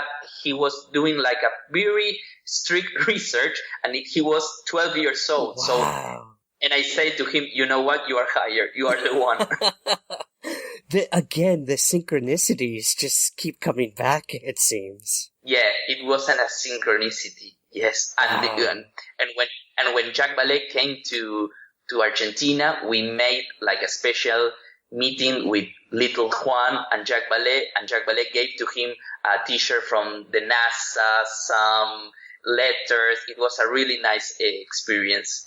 That's so cool. Meeting, again, Jacques Vallée is the rock star of ufology. Yes, for no matter what country you come from. Yeah. And we will definitely talk about Jacques Vallée and how he became a part of this. But before we get to that, Alan, I want to ask you about traveling to Paraguay to interview several members of the Guarani people, distant ancestors of Juan. So how did you come to discover that this is where Juan, his lineage or his ancestors came from? And what did they have to say about Juan's experiences? Thank you for asking this, because for me, it's one of the most important things on the film. Absolutely. Well, the story is that my first step in this project was to go to Paraguay, because before I made this movie, I had two questions. One of them was if there is a connection between the ancestry or the lineage and the UFO phenomenon on people that had these kind of encounters. And the other question was if there is a connection between the afterlife and the UFO phenomenon also. So that was my biggest question while I was shooting this story. So I went to Paraguay because I wanted to have the answer from the spiritual leaders of the Guarani tribe, the Guarani people that are the blood of Juan. So I went there, I met 3 communities that are they are very, very close communities because Guarani people are very strict with their connection with white people. They have their reasons, of course. Of course. I completely understand. When I was there, I met 2 wise men and 1 wise woman. And it was a really powerful experience because when I met the first one, Plutarco, he started to say to me like, this phenomenon is real, but it's not real at the same time. And I said like, what do you mean by that?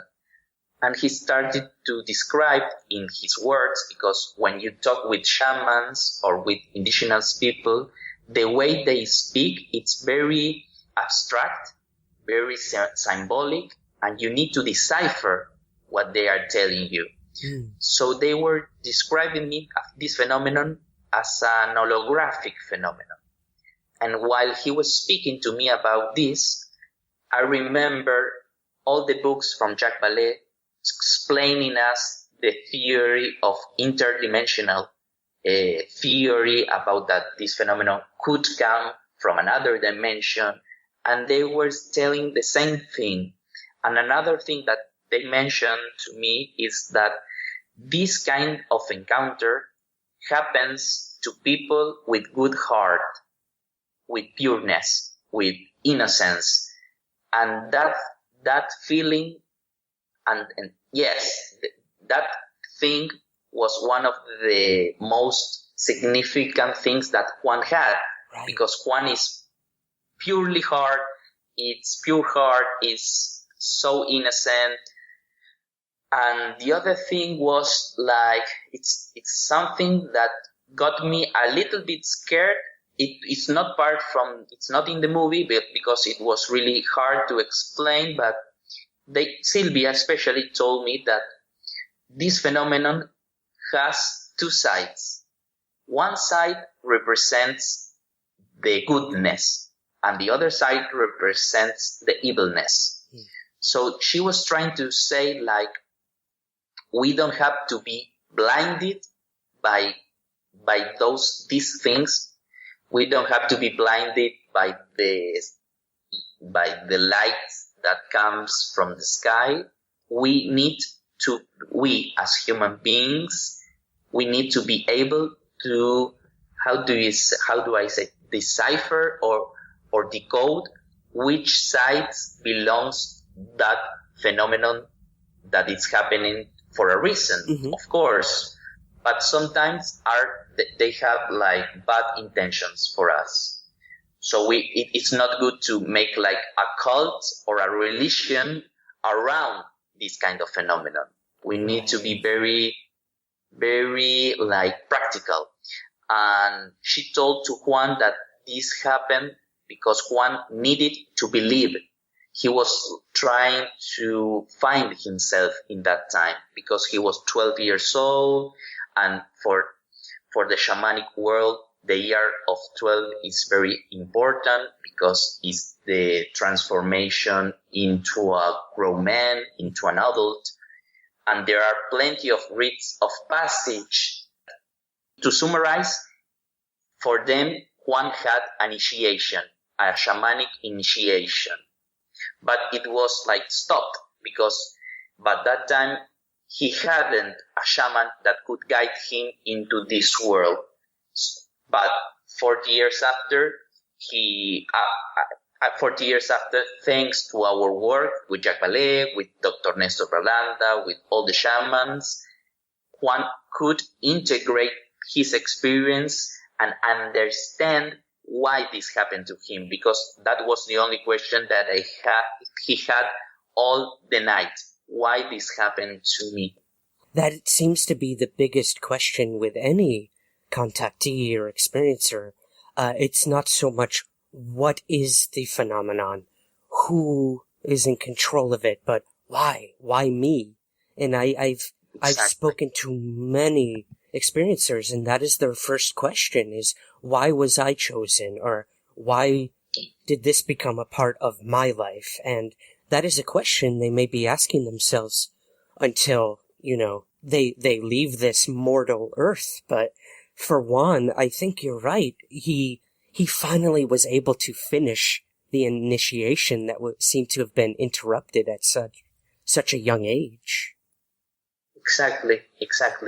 And I know moving forward after the experience, Juan had many dreams, and dreams play a big role both in Juan's own life and in the lives of the Guarani people as well, Ellen. So could you maybe tell us the connections you and Juan made in terms of the dreams he had after the experience? Well, that's a good question, because when Juan started to speak to me about his contact, his experience, I wasn't be able to find traces of the trauma, because it was not a traumatic experience.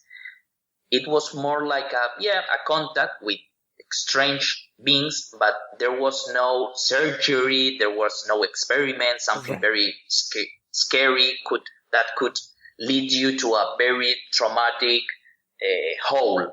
So after a while of research, I realized that the most terrific part for Juan was the consequences of this encounter, because immediately after his contact, he started to have premonition dreams, precognitive dreams, that was a truly nightmare for him, because he was dreaming about accidents, about death, from relatives, from friends, and plenty of them happened, and he couldn't stop them. So it was really frustrating for him. So I wanted to understand what was the process of those dreams. And Juan told me that if he dreams in his right side, the side of his mark, because Juan, after this tall being squeezed his arm, he had like a small scar in his arm, and when he dreams with his right arm, he tells me that he goes into a real dream, more real than our reality. That's the way he described them. But if he dreams into the left side, he will have like regular visions, like we do when we dream. Interesting. Very interesting. And then I realized the other thing, that the Guarani people, the way that they connect to the spiritual world is thanks to the dreams. They go to sleep and they dream about the question that some people had. For example, if I have an illness and I want to have an answer, the shaman goes to bed, and the morning after he will tell me the answer of my pain. So Juan, in a way, the phenomenon, the contact, triggered him his own gift from his people, but he didn't know that. It's that discovery, that self-discovery, and having someone to help guide you. So the fact that he was now able to communicate with the shamans, that must have been a very special moment for both him and for your film, I would assume. Yeah, indeed. Yeah. Because by that time, while we were shooting, Juan was thinking that he was the only one that had this kind of experience. He never knew that there are plenty of cases around the world. There are people that are having dreams like the Guarani, and he felt that he was really, really alone in this trip, because around his people there were no one who had this kind of experience. And Juan doesn't have internet. now he doesn't use like a cell phone, so it's really, really simple the way he lives. Right, and a lot of people believe that is actually a good thing. I know in the film, many of the Guarani people speak of the distractions that occur. Yeah. Mostly, throughout the entire world, but here in America as well, we have so many distractions, whether it's politics or celebrities or any of these things in our day-to-day life that distract us from opening that door to the shamanic world. And it seems so easy for someone like the shamans or the Guarani people specifically to accept these phenomena, that they just are a fact. They exist. When many in other countries refuse to either believe that or accept that into their lives. I mean, here in America, our own government is just now acknowledging the UFO phenomenon officially, when for 70 years they have denied it. So I find that very interesting, the difference between cultures and how they interpret and accept or reject the UFO phenomenon. Totally. Me too. Yeah. Me too. Well, sort of the individual, Alan, that I would say was the bridge between cultures in this incident was Jacques Vallée. One of the most important moments for me in the film is, how did that come about? How were you able to get Jacques Vallée, the man who does not do many movies, interviews, documentaries, how did you get him to be involved with your film? Well, the story was that I wrote him a letter telling him that I was doing this film, that Juan was not feeling well after his experience. He got a big trauma, and 30 years later, he still has it.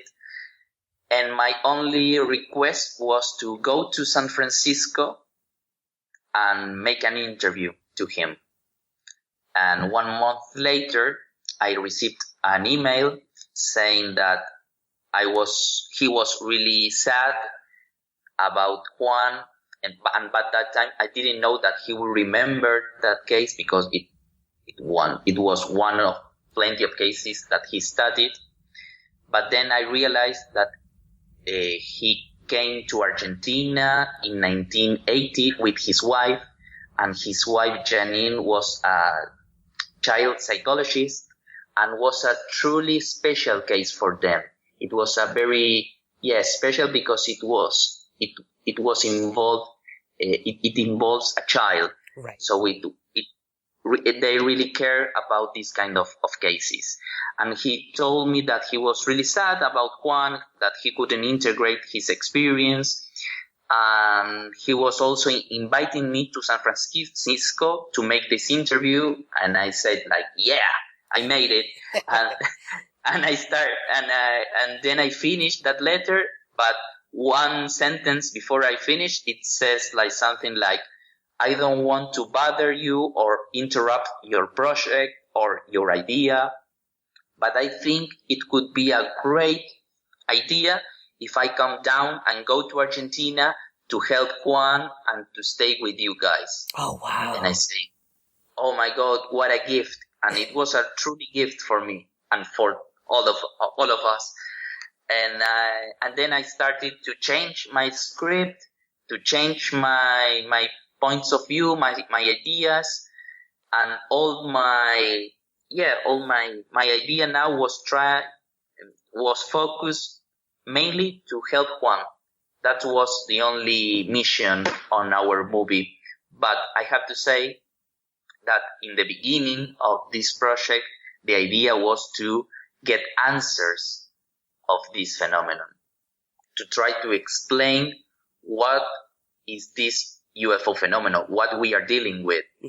But I had to turn over because I was dealing with a broken man asking for help just by the way he looks.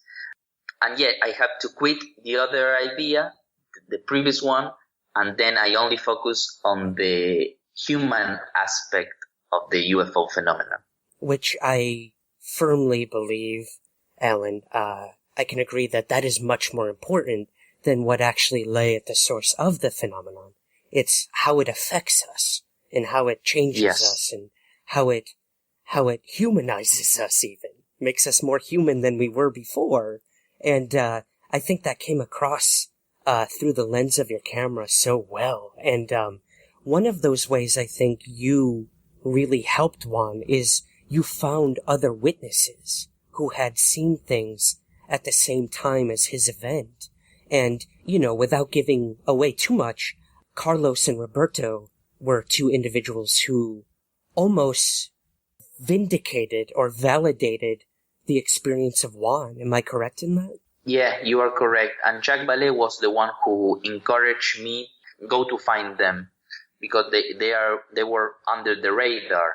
And after some research, I found them and I asked them to be part of my movie. I will do some little interviews and that's it. And the two of them were really open about that idea, but they are still really scared about what happened more than 30 years ago.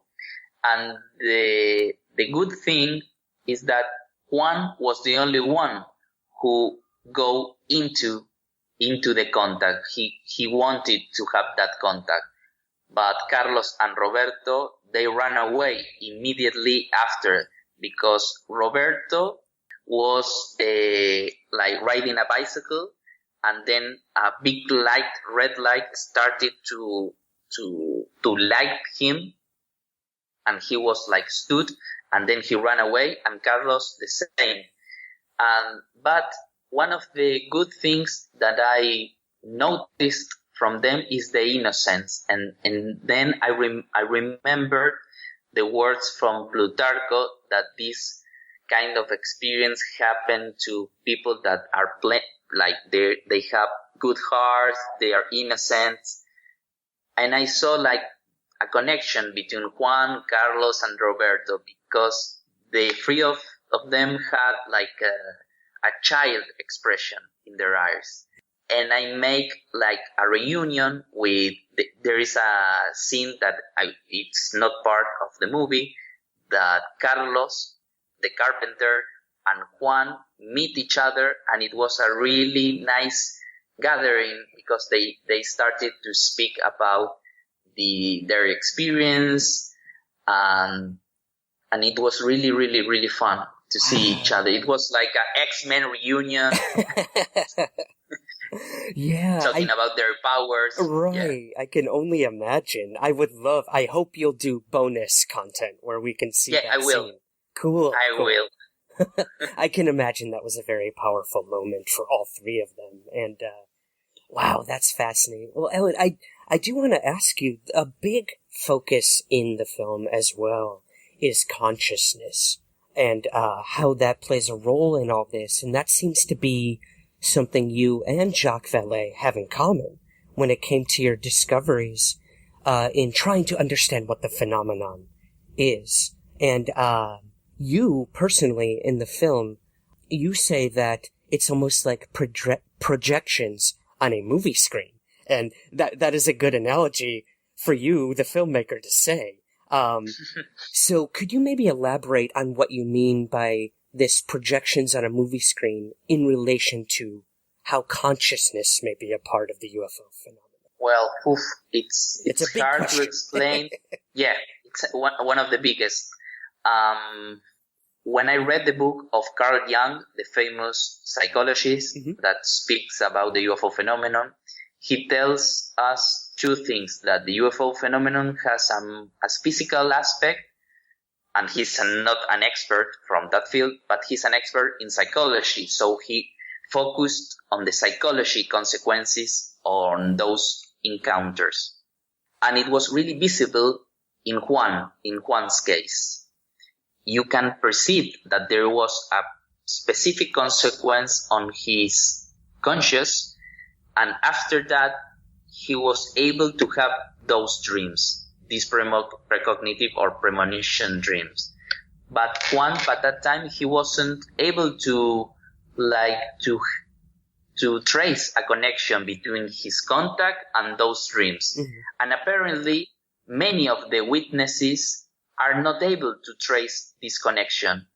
For example, in the case of Carlos, I asked plenty of things that are related to some powers or some strange things that could happen to him after the contact. And he always tell me, no, I had a normal life, nothing happened to me, blah, blah, blah. Every time the contactees tells me the same thing, that they had a really normal life, that it was something that was random, perhaps.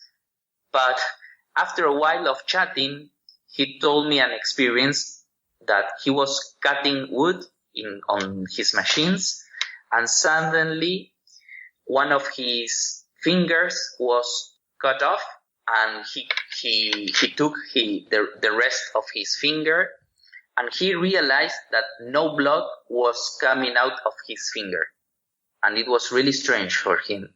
And then he goes to the hospital, and the doctor said, "What the hell? Why is no blood in your finger?" And he said that, "I don't know." And there was a common joke among his family that says like, you were being helped by your friend, the aliens, because everyone was laughing at him. But the other part was that Carlos told this experience to Juan, and Juan replied to him like, "The same happened to me. When my leg was cut off, no blood came out of my leg." And then I start to realize that plenty of contactees are not able to make connections with these things because they took that as an accident because they don't want to feel special. When you have a real contactee, you know that they are telling the truth because they don't want nothing from it. They prefer to never happen to him. It's more like a curse rather than a gift.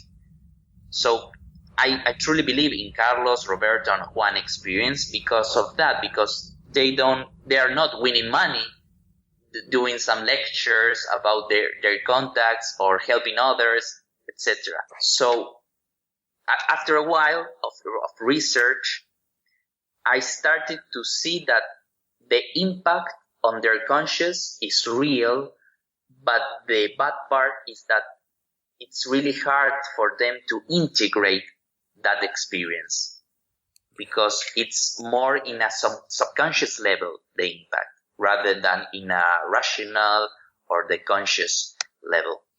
You know, for anybody, it's very hard to even begin to comprehend consciousness. We don't know what consciousness is or is not even. So, you know, if this is the only way the phenomenon can really communicate with us, or like you say, project certain images to us to convey their message, maybe that is the only way that we can ever connect with the phenomenon, and the fact that it's happening through dreams or through the subconscious.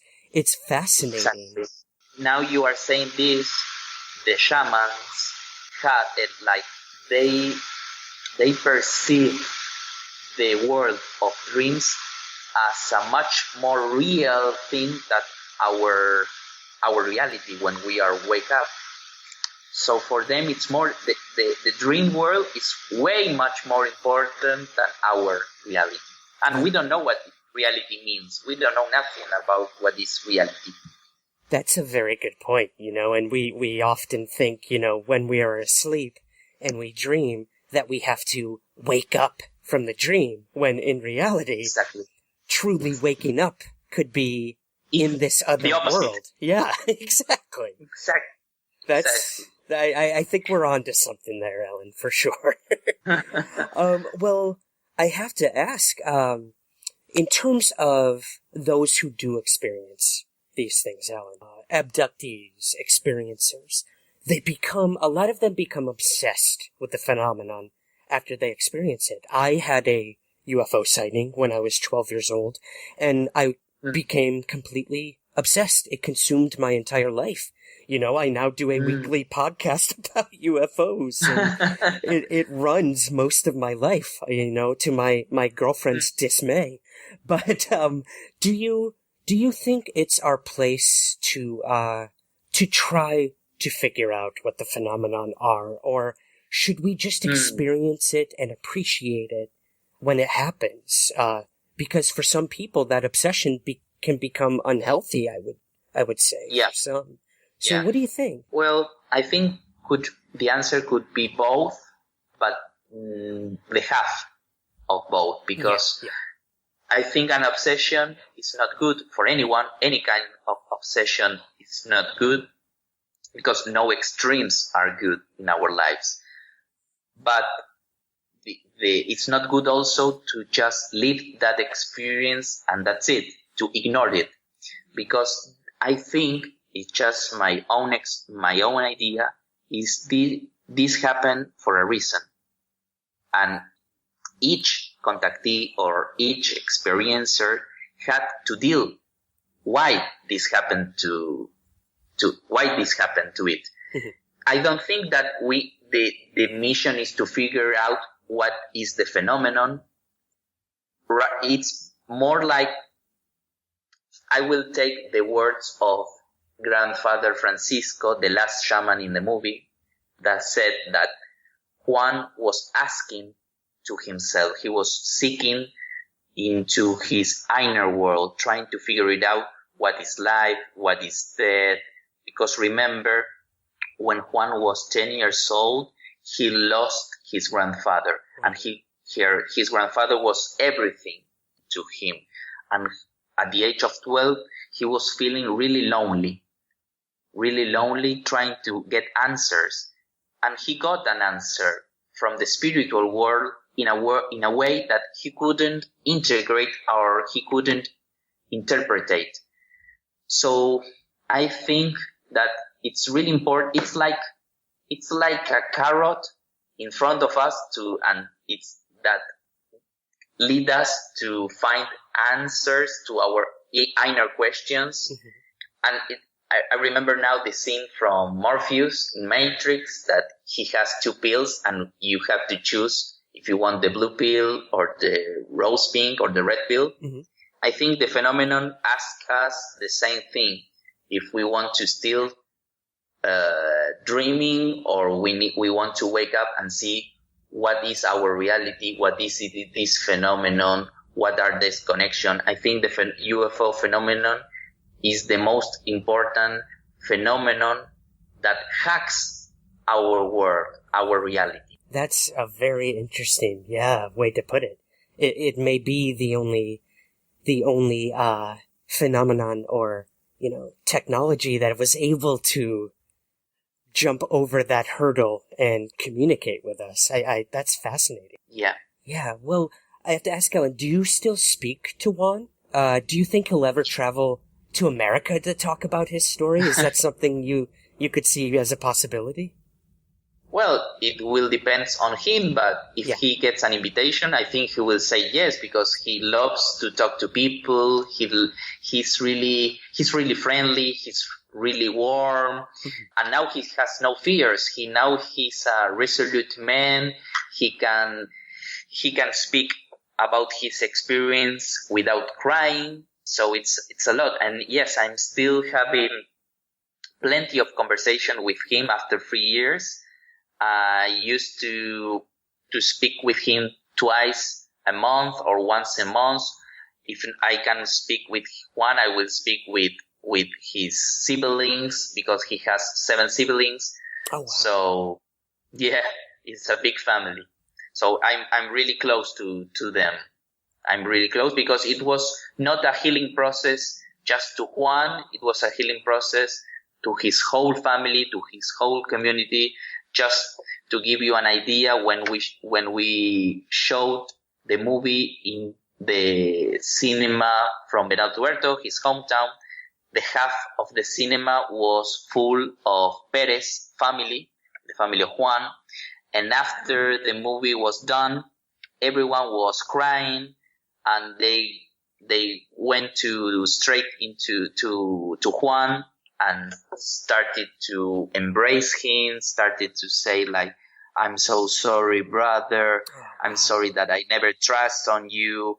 Now I understand you. Now I understand why you ran away and lived all of this life like in the loneliness. So I'm so sorry.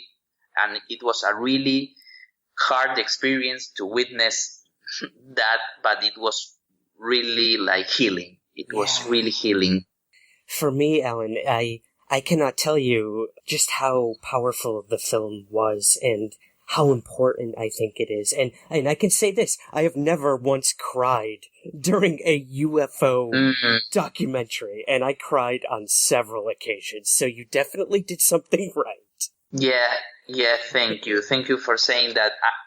This documentary wasn't meant to cry, but it touched you. It touched your heart because in a way, after you see this message, probably you will get some closure in your life. Juan could close a circle thanks to the movie, and I have to tell you that Jacques Vallée also closed a circle because it was a really special. The last time he came to Argentina was with his wife. In some way, he closed a circle about that intimate, how do I say, like, idea, or I don't know what happened with his wife, but it was really emotional for him to be there again with Juan in Argentina, talking about this phenomenon that after 30 years, it got us like reunited all together. It was really, really emotional for us. Absolutely, and I think you make a very good point that, while it affects the individual having the experience, those investigating it or interviewing the people also are deeply affected by the story, by the phenomenon, and by the people having it. So for Jacques, for you, for me, for every person who sees the movie, it's going to have a different effect and maybe answer some questions, but maybe pose new questions, which I think is even more important. Totally. I think that's the reason why we opened the door with this movie. We didn't want to get like straight answers about what the UFO phenomenon is. So it could lead us to have plenty of new questions. I love that. Well, I have to ask you, would you want to, or do you plan on making any other films about the UFO phenomenon? Or was this it for you? No, it's not it. I have also a TV series idea trying to portray plenty of witnesses around the world. And also my next project is not about UFO phenomenon specifically. It's about what is below Earth, about this lost civilization. But I know for sure that there is a connection between this UFO, the UFO phenomenon, and this lost civilization also. Oh, that's great. So you're returning to your original interest in mysteries. I love that. It's all come full circle. Yeah, it's a full circle for me also. Yes, I wanted to make this happen because I will end my, like, let's say, trilogy of documentaries, and then I want to jump into fiction. That it's my real passion. I completely understand that. Yep, I am the same way. Well, Ellen, when and where can we find the film Witness of Another World here in America? Well, the film will be released on October 22nd on multiple platforms, and you can have the direct information if you go into our website. It's witnessofanotherworld.com. Perfect. And I kind of want to end saying this to you, Ellen. Juan represents something truly special, I think, in all of us, and I left your film believing more than ever that the phenomenon has many layers and perhaps even many sources, motivations, but I think what is most important is how it affects us on a human level, and it's reflected so beautifully in the film. It puts that mirror back onto us, and I truly feel that Witness to Another World will be a very important piece in this very mysterious, weird puzzle as we move forward. So I have to thank you, my friend, for the film, and for also joining me on Somewhere in the Skies. Thank you, Ryan. Thank you for inviting me, and I'm really glad that you like the To E1, Rogue Planet, KGRA Radio, and especially to you for listening. I'll see you here next week, and remember, keep your feet on the ground, but never stop searching somewhere in the skies.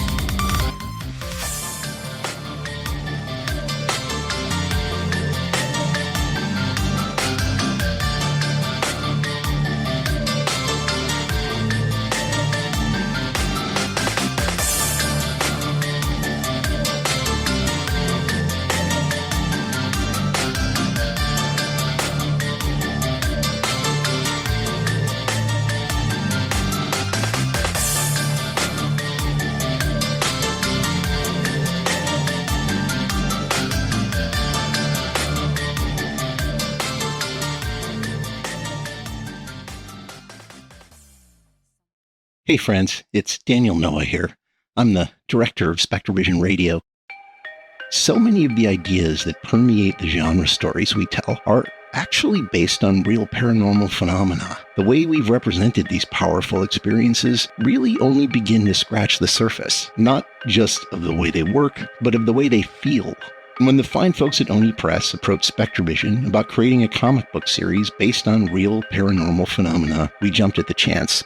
High Strangeness is a series of 5 interconnected stories created by actual experiencers, committed to portraying the reality of paranormal experience as it truly is: strange, disorienting, beguiling, frightening, and awe-inspiring. It's got UFOs, cryptids, men in black, and I mean the real men in black, not the other men in black, synchronicities, interdimensional portals. When you look into the abyss looks back.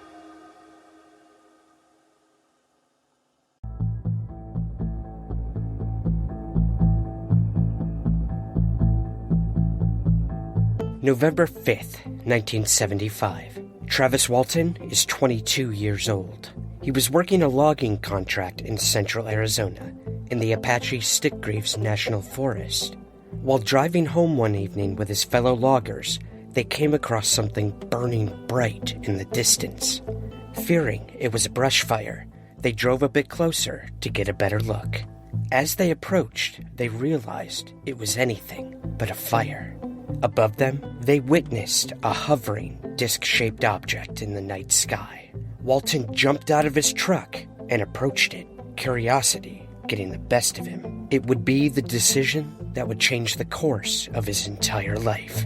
As he walked directly below the hovering object, the other loggers begged and pleaded for him to get back in the truck.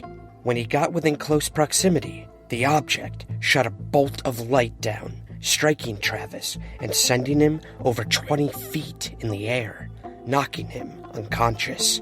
The other loggers, fearing the same fate, fled the scene in pure terror. They phoned the local sheriff, and soon they all went back to try to find Travis. They could not. A search was soon underway by the local law enforcement and the neighboring towns of Snowflake, Arizona, where Travis called home. Days passed, and Travis was nowhere to be found. Fearing he was dead, locals began to speculate that the other loggers may have killed Travis, whether on purpose or by accident, and hid the body. This was now turning into a murder case when the men started to tell their story of what they'd seen happen to Travis that night. The entire case now went international, and reporters from all over the world began to descend on the sleepy town of Snowflake. For 5 days, the other loggers stuck to their story, taking lie detector tests to prove their innocence. Meanwhile, the story of the UFO brought many believers and debunkers to town as well. One noted skeptic, Philip J. Klass, even offering the loggers a hefty bribe to admit the UFO event had never happened. They refused, and they passed the lie detector tests with flying colors. As the case spun more and more out of control, something had to break, and soon Travis Walton returned. And the story he told of what happened while he was gone will forever be remembered as perhaps the most famous alien abduction account of all time. In 2016, a documentary was screened in New York City at the Philip K. Dick Film Festival. It won Best Documentary of the entire festival. That film was titled Travis, the true story of Travis Walton. It was directed by Jennifer Stein and co-produced by both her and best-selling author and UFO researcher Peter Robbins. The documentary was an intimate examination of the entire Travis Walton event, told through the eyes, mouths, and hearts of everyone involved. Where the 1993 Hollywood film adaptation, Fire in the Sky, took a fantastical and horror-driven approach to telling Travis's story, this documentary dives deep into the very factual and very well-documented accounts of what truly happened in the woods that night. Upon viewing the film, I was able to sit down face-to-face with Jennifer Stein and Peter Robbins to discuss it in depth and the incredible developments in the case that continue up until today. So, without further ado, here's my conversation with Jennifer Stein and Peter Robbins. I hope you enjoy. So guys, why are we celebrating? We won the best UFO, or actually the best documentary or the best science fiction feature film of the festival. And we're scratching our heads and delighted. Yeah. Well, congratulations. Very exciting news. Thanks for joining us today. Glad to. So Jennifer, I guess we'll start with you. What made you want to make this film? Well, I felt that Travis's story really needed to be remembered and understood, certainly by younger generations who don't seem to pick up books anymore. They're becoming a thing of the past. And if anyone really wants a perspective on one of the top 10 best, documented UFO stories, Travis's story is amazing. There's a lot of evidence to it, a lot of people involved in the case. It's not one of those stories that could easily be buried and shoved under the rug. There's polygraph involved in it. It made international news because it was a homicide story, a missing person story, and a UFO story. The story was heavily attacked and debunked. These guys' lives were destroyed by this. So there was a huge story there. And after I read his book, and Peter introduced me to Travis in 2010, I just felt like if I could produce something like that, it would be amazing. And I wasn't even sure I could do it. I didn't actually even start out to make a documentary, and that's another story. But I just felt like if it could happen, it would be a great coup for Travis. And for myself as a filmmaker, if I could do a decent job, I would have had made a contribution to maybe shifting the awareness or the consciousness of the planet to remember and be aware of Travis's story. And that's why I put the time and effort and money into it. Had you ever done a documentary before? Yes, I've done a couple. I started documentary filmmaking around maybe the late 80s, early 90s. A friend of mine was killed in a terrorist bus attack, and I was motivated to her memory and to raising awareness about the beginning of the Intifada and actually the very good relationship that Arabs and Jews had in Israel, because a lot of people think it's bad, but in actuality, for thousands of years, they've lived very peacefully and collaboratively with one another. And my friend had gone to Israel and was caught in a terrorist bus attack, and she'd made the nightly news because she survived the initial attack and then died later. Oh, wow. So I made a documentary about her, used the documentary to raise about $100,000, and we built a legal aid bureau in central Israel, in Carmiel, Israel, that helps both Druze, Arabs, Muslims, women seeking political asylum. It was a women's organization that we funneled the money through, and that was my first documentary film. So I'm a purpose-driven filmmaker. Yeah. And I'm a social activist, and I think that we need to all kind of pull up our bootstraps and do what we can to heal the world. I mean, it's a Jewish theme, tikkun olam. What do you do to make your life matter? And what impacts you in your life that you want to remember and try to change? So I wanted to do something that was non-retaliatory. Correct. In nature, and honoring my friend Rita Levine was the best thing I could do. So that was my first film. Okay. And I really got my boots wet. I literally did it with a video camera and a VHR with a jog shuttle, where you could lay a soundtrack and then an audio track, and that was it. Yeah. So you had to lay stuff, wind back your jog shuttle, lay more stuff, wind back your jog shuttle, Oh my lay gosh, more I stuff. can't imagine how long that is. And that's how I started. Awesome. Wow. Well, that's fascinating, like the dichotomy of your subject matter in Yes. your documentaries, but it all seems to somehow be connected and moving the world forward. Yes. The consciousness, the collective consciousness. It's consciousness and awareness. So how did this man get involved over here to my right, Mr. Peter Robbins? Well, I'll tell you, Peter is the one that introduced me to Travis. I came to a Roswell UFO conference that Peter was helping to orchestrate, and offered to be Peter's assistant and help. I wanted to kind of get my feet wet and understanding how the Roswell conference worked, because I'd run a lot of UFO conferences myself in Philly. And Peter was kind enough to say, oh, gosh, yes, come and you can help.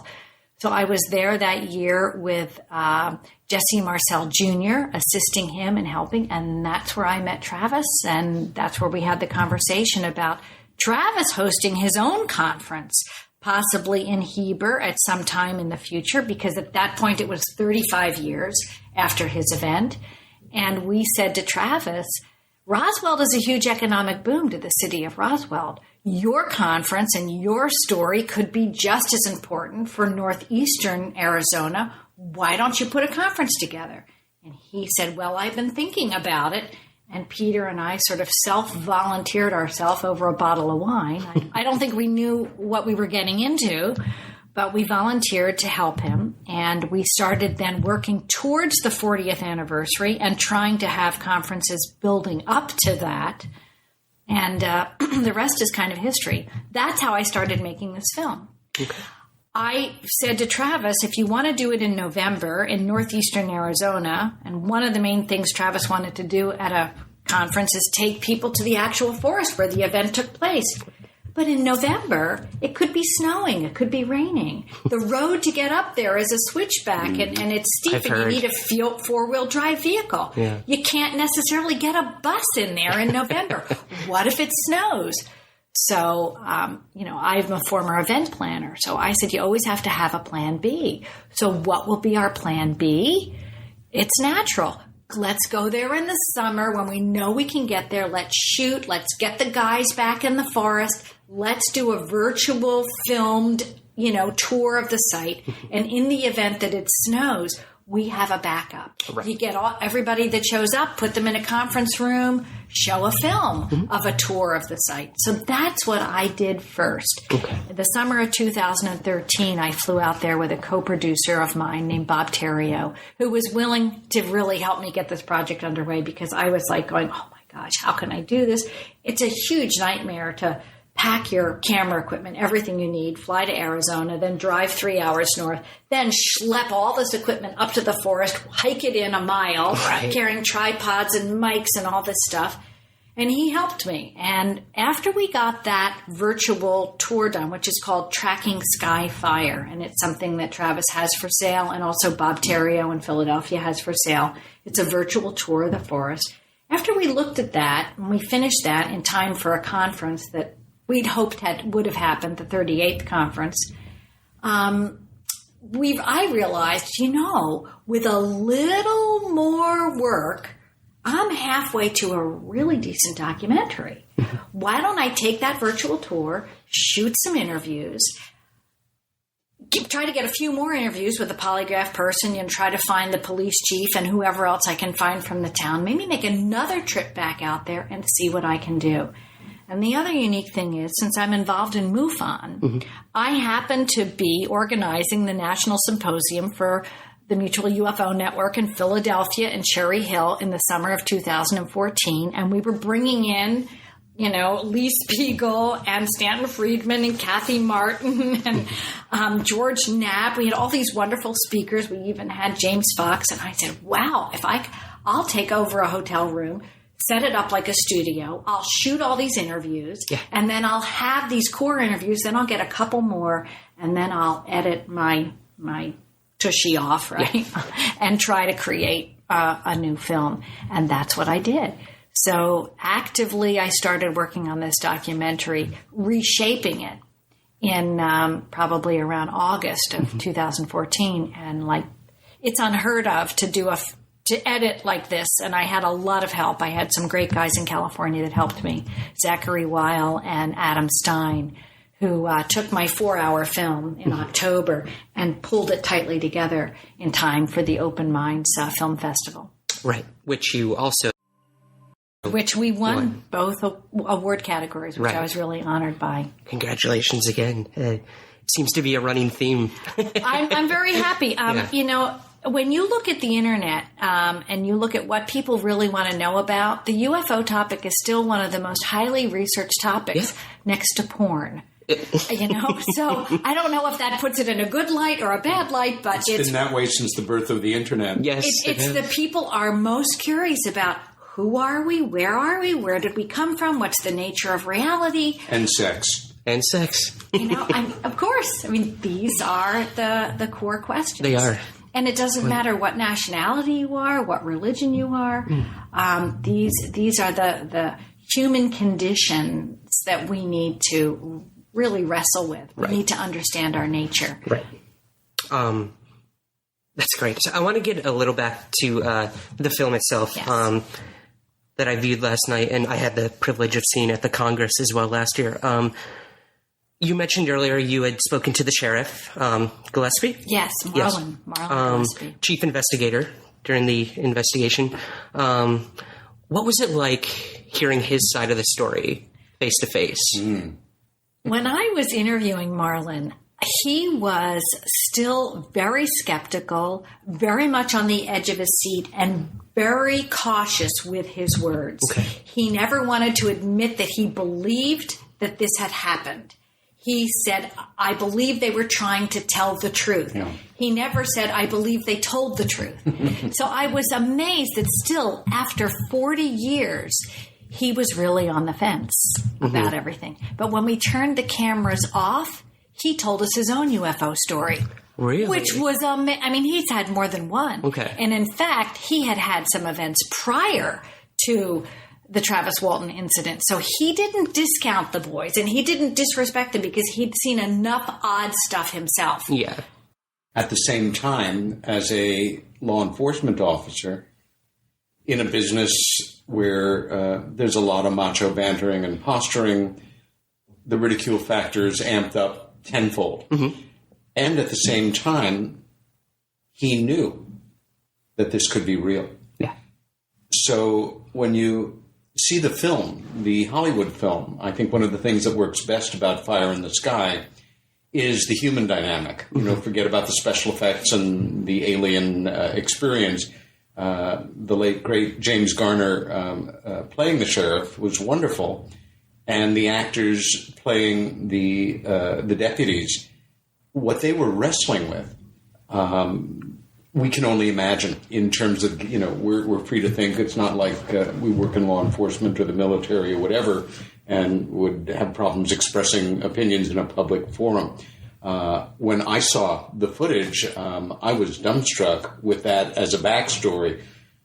It makes perfect sense knowing what we do and that these things do happen. And Arizona has a fairly high ratio of authentic, truly anomalous UFO situations over the decades. But for me, that was one of the really most quietly exciting parts of the documentary. And you just said it, he's in his 80s now, and yet you could almost smell the wood burning in terms of him choosing what for him would be the right word rather than the almost right word, to sound objective, to sound open-minded, but to still protect himself. Of course. Within his greater community in the way that he is perceived as seeing the world. And there's another important point to remember, and a lot of people seem to forget this. It's well mentioned in the film, but we don't beat you over the head with it. This is a Mormon town. Right. Most everybody in the town is Mormon. They're very conservative. And we we went and visited the newspaper man who was 11 years old at the time when his dad was running the newspaper. I think it's called the Holbrook Tribune. And when I went and looked at those articles, I photographed them all. There's over 40 articles, almost one a year. Or, there were certainly more during 1975 to 1995. But when you read those articles, you would think that this really didn't happen because the newspaper was so conservative and their approach was so conservative. Oh, everybody wanted to protect themselves and nobody wanted to be ridiculed. And, of course, this story was heavily attacked by Philip Glass. So. Yes. We won't get started on Glass. No. But piggybacking off of that, someone like Glass, who is a professional debunker, as it were, what we need is physical evidence. And this case is the epitome of physical evidence when it comes to the abduction phenomenon. You brought forth some of the most compelling evidence that I personally didn't know about. I think 90% of the people in the audience didn't know about. And I heard literal holy SHITs when you brought forward the tree growth in the area. I mean, the guy next to me almost jumped out of his seat. Is there any other evidence that you'd steer skeptics towards in terms of this case that you found while making the documentary? Well, obviously the polygraphs. Yes. You can't have 7, 8, 9 people take polygraphs and all pass and not have something very significant there. And in fact, it's one thing to take a polygraph once, but to take them multiple times and pass, your numbers start to go exponentially off the charts. Right. So if anyone wanted to look at that alone, it was huge. The other fact that there were probably roughly 250 to upwards of 500 people that looked for Travis. I've heard different people give different numbers, so that's why I give that kind of a range. People were looking for him for 5 days, over a 5-mile radius. There was helicopters, there were dogs sniffing, hounds out there. And the only place they could find traces of Travis's scent was where he had been working that day, where he jumped out of the truck, where he walked up to the UFO, where there was a slash pile, and where he landed. Yeah. Those dogs' noses don't lie. Right. There was a fellow who showed up unidentified who was doing Geiger counter readings. Right. And he got huge Geiger counter readings on the fellow's helmets and on the truck. Right. Now, they had washed their clothes, but where Travis had been struck, where Travis landed, and the truck and the helmets went off the charts. Once he got those readings, he packed up his equipment and took off, and nobody really knew who he was. Somebody said he was from the Forestry Service. Other people said, no, he was from the FBI. Naturally, yeah. So we don't know. To me, the other thing that's really interesting is there was an awful lot of men in black that seemed to show up and track and follow these guys in Heber. They were standing outside waiting for them. Who were these people? Like Steve Pierce was talking about, his mother observing the government cars, the guys in the suits who fit into the snowflake scene like a fish and a bicycle. It also occurs to me that for some people who you watch something as compelling and as loaded and as effective as this documentary, if you have a problem with the subject and you're not quite at the point of turning and trying to attack the character of the witnesses, most of us know that in the great majority of states, polygraphs are dismissed in courts of law. They're interesting. They may add something. People will often say, well, I know I'm innocent. I'm going to pay to have a polygraph just so that it's on record, etc. Ben Hansen, who did such a wonderful job of being a participant. Ben, of course, starred in his own television show a few years back on Sci-Fi. And he's not, he's a fairly young guy. A former FBI agent. Yeah, well, that's just it. Yeah. Who did profiling work. And I mean, he's a great looking guy and he's up there and he's talking. I think it's lost on some people that this is a man who speaks with real credentials, and interestingly, even if it's not admissible in a court of law, the statistics that they were talking about for me, were as quietly effective as the animation on tree growth or the close-up on the rings veering in the direction of the event. That the most conservative, and I'm sure it's an extremely conservative number, of the odds of 6 people, 7 people being polygraphed, one of them multiple times. And the example he gave me a few years ago was, if there are 2 crooks and they plot a crime and they're caught, and they're subjected to a polygraph, the chances are very good that one of them will screw up the story, and then certainly in a follow-up it will fall apart. But that figure of 78,000 to 1, I've also heard closer to 1 million to 1. Mm-hmm. Whatever it is, it's very compelling. Yeah. And when you're looking for ways to negate or dismiss or belittle, this will dog you. This is just one more brick in the wall, and a very important one as well, I think. Mm-hmm. Yeah, and I also think that when you look, I know we don't really want to get into Philip Glass, but why was this story so adamantly attacked for 25, almost 30 years? Mm-hmm. Why did Philip keep trying to put it in the garbage? Where did that $10,000 bribe come up from? Exactly. When something's really true and you need to bury it for whatever reason, if the government's trying, has informants like this that try to bury things, they're going to go after the stuff that's really doesn't have holes in it. Yeah. And Travis's story does not have holes in it, but you have to dig to know that. And the more you dig, the more you find. Right. I mean, even I uncovered stuff I didn't, really know about when I started. Yeah, I mean, you've connected some dots in terms of Philip Glass and his connections to some 3-letter agencies. We won't go into specifics. We'll let people see the film to see those fascinating connections you made with that. But you're right. Yeah, I mean, 25 years, the contention with this case continues and continues. And again, the most challenging thing is that it has more physical evidence than any abduction case out there, perceivably. Perhaps only the Betty and Barney Hill case being the exception. I wanted to touch on, this is for you, Peter. The film was part of the Philip K. Dick Science Fiction Festival. You brought up a good point at the panel last night. I didn't mention there was a panel after the screening with Peter, yourself, and Lee Spiegel of the Huffington Post. You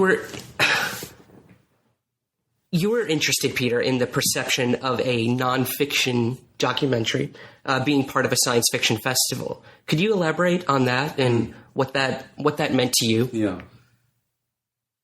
Over the decades that I've been doing this work, and I know for both of you as well in your time, you become a focal point for views and stories and things that people will confide to you that they might not to the next person over, because they know you take it seriously. And, your eyebrows won't go up and no wink, wink, nudge, nudge reactions, etc. Anyway, like most people, I've enjoyed science fiction on and off since I was a kid. I wouldn't call myself a major science fiction fan, but then again, by the time I was 5 or 6, I was given my father's hard-bound, very wonderfully beat-up copies of 20,000 Leagues Under the Sea and either The Time Machine or another really great classic. And I read them when I was very young. And in the early 50s, Walt Disney had done, they really hocked the whole studio. It could have gone under when they made their first live action film, which was 20,000 Leagues Under the Sea. And I saw it as a very young child, and I still have watercolors and drawings that I did that afternoon when I went back to my grandparents' house and couldn't get the idea of this submarine in ancient times, the 1800s. To cut to the chase, though, what I've observed is in the pantheon of science fiction fans, and they can be generalists or people who, are just major fans of the first 2 seasons of Star Trek or Star Wars fans or whatever, or the classics or Philip K. Dick or any of the other great science fiction writers, the ratio of taking the UFO-related subject seriously, which in some ways one would think they might be more predisposed to because they're into all of this futurism and science fiction, is about the same as the general populace. That they don't. They think, UFOs are real in science fiction. But you really think this is serious? Which I find in a Mr. Spock kind of way fascinating. And so I was curious as to how this brilliantly documented, very heartfelt, very professional documentary on one of the most shatteringly challenging, authentic, true UFO events and this major disappearance and all the attendant drama upon it would resonate with a crowd that didn't really think much about UFOs and came to a science fiction film festival for science fiction films.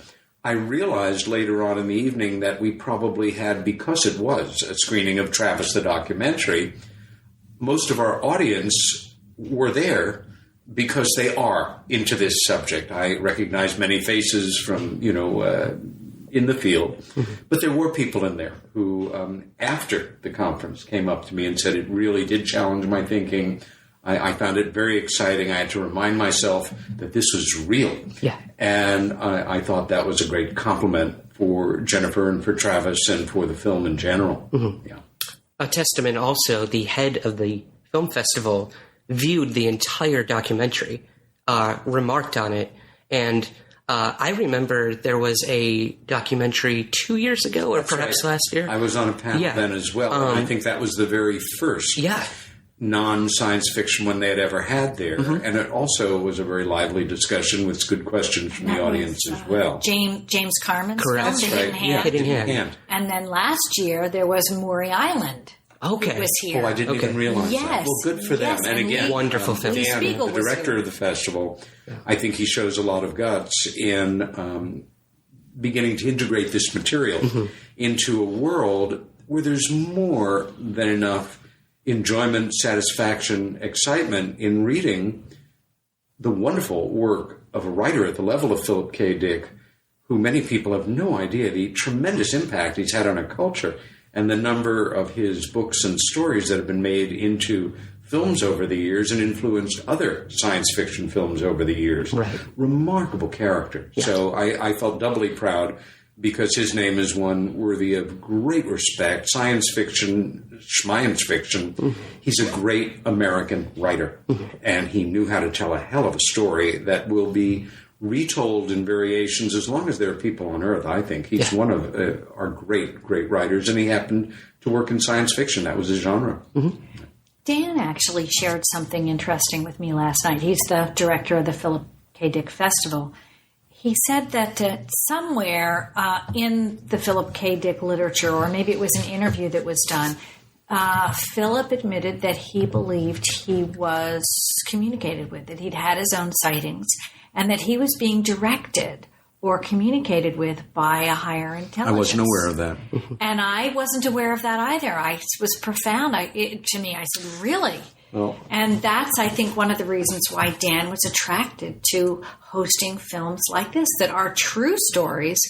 But, of course, the nature of the story leans towards the surreal or the science fiction. Yeah, I would bet you that anybody who is seriously into his work knows that wonderful story about him. And if so, here's an example of how a writer's experience in a very challenging realm can impact itself tremendously on popular culture. A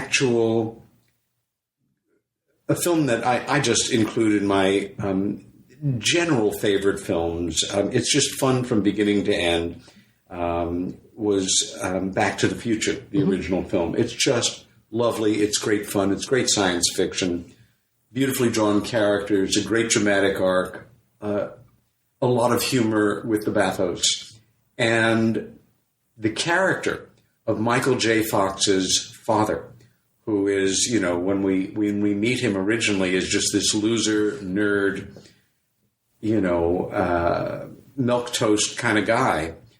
But when we go back to the future, and, when we go back to the past, and he and his son develop a relationship, there is that moment where Michael J. Fox panicked that his mother is going to fall in love with him and that he'll never get home again and all that stuff. He does something which is literally lifted from, I think, the reality of this Philip K. Dick experience in a way. He gets into his father's bedroom at night, wears his radiation hat, puts his headset on his dad, and blasts heavy metal at him. Yep. And, of course, it's hysterically funny, but at the end of the film, when we see how things really did work out, and we find out that his father is a tremendously popular science fiction writer. Yeah. It happened because of a transcendent, life-changing experience. Yes, of course, it was staged, but it didn't matter. Yeah. The reality sunk in, and he went forward from there. I wonder if Philip K. Dick either wrote about this at any place, and if we have any Philip K. Dick fans in your audience, if they'd let you know, because it'd be really interesting to see whether or not that was recorded in an interview or he ever wrote about it, or it was just something people know about him from anecdotes and what have you. Absolutely. We run into this all the time. We take Whitley Strieber, for instance, the ebb and flow of what was his fiction writing and what was his nonfiction writing. What chicken or egg, let's be honest. Right. Bringing up, the sort of that blurred line. I wanted to share this with you guys because I don't know if you were aware. During the film, there was a couple in the audience who was having a very heated argument mid-film. They were pretty audible, and I could hear one of them arguing the validity of several of the loggers and some of the individuals in the film, and the other one, just a back and forth. Of course they're telling the truth. No, he's with them on this, that. It got so heated that they eventually left the theater because they were disrupting the people around them. So I think it was a good thing that they did that. Interesting. This is an indicator that, Jennifer, you most definitely hit a nerve and started a conversation, even mid-film.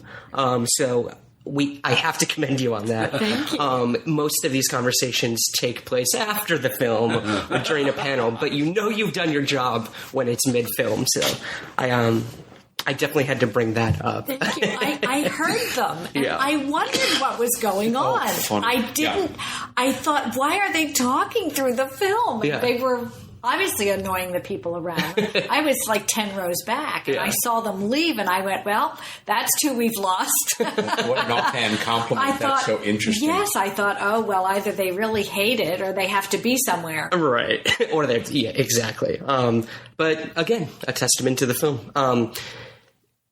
Both of you have spent countless hours with Travis. I've met him on 2 occasions, and the guy, he's one of the nicest people you'll ever meet. He's a straight shooter, and he admits that he wishes this event never happened to him. Do you think that the abduction phenomenon, or ufology in general, would it be set back if this incident never occurred? What are your personal thoughts on that? Again, this seems to be one of the preeminent cases that has that evidence that we strive for and we search for. Where do you think we would be as a community, as a field, had this case not happened? I think probably very much where we are right now. Things have a way of filling space if something is missing. Yeah. Perhaps there would have been that much more historic study and debate and media projects focused on the Hills or on Debbie Jordan, the subject of Bud Hopkins' Intruders, or Linda Corteil. Right. There's plenty of information and plenty of good casework out there. And if one major case, I think, were displaced, it would hardly put a hole in the field. Ranks would simply close, and people would argue about or argue for other case materials, other evidences, etc. But who knows? Again, it's all what if stuff, isn't it? I think the fact that it did happen, and that, like it or not, Travis was thrust into not a national, but an international spotlight. Whatever his reflections on it now, he has been of tremendous value as a rational representative of what for most people is impossible, crazy, science fiction, a fabrication. The mantra there for me, and it's the skeptic's mantra, is it can't be, therefore it isn't, therefore it's something else.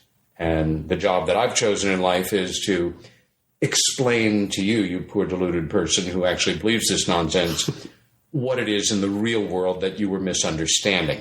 Now, whether or not that person actually believes that pose, or, you know, they've got ulterior motives of some sort, Travis Walton is very difficult to take down.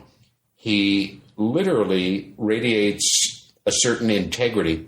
I saw him speak for the first time more than 25 years ago. It was at a conference in North Haven, Connecticut that Larry and I were speaking at during the period of time we were working on Left at East Gate. We both had tremendous admiration for this guy, but we're both a little bit starstruck at the same time. Concurrent with that, watching him on stage, there was no question in my mind that he was not only not enjoying the process of communicating with an audience from a stage, which is something I do enjoy, even when you're dealing with loaded material, but that he was there for a very different reason. He was there because he felt it was his responsibility to be there.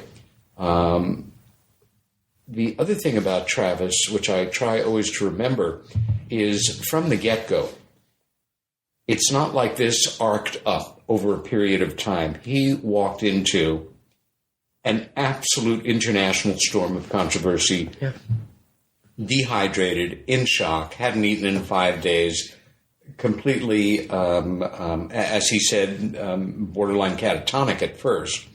And he could have become a recluse. He could have, just gone off and been a mountain man or something. Over the several decades he's been a lecturer, he has become one of the most articulate spokespeople we've ever had for unusual stuff happening to regular people. And I get the sense, and I mean this in a way with no negative or positive value added, it's simply a fact, he is always overwhelmed by requests from people. It's a problem. I don't know anybody who is or will ever be more behind in their emails. There's thousands behind. Mm-hmm. He can never keep up with it. I think he walks around with a certain sense of, I wish I could keep up with all this stuff.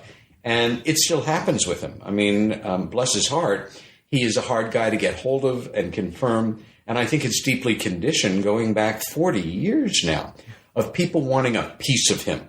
And that's another interesting thing to observe. He's a very generous person. Yes. I've rarely seen speakers who, when there isn't a time constraint at the end of a program, will not just take questions from the audience, but repeatedly, and we've done quite a number of appearances together since the film came out with and without Jennifer, he will answer every single question, until there is no questions left in that audience. Mm-hmm. Then he will, for the countless number of time, take photographs with anybody who wants to take pictures, sign anything. He will inscribe things in ways that I find thoughtful, poignant, fun, and treat everybody as an individual with respect, whether they're a senior citizen or a kid or what have you.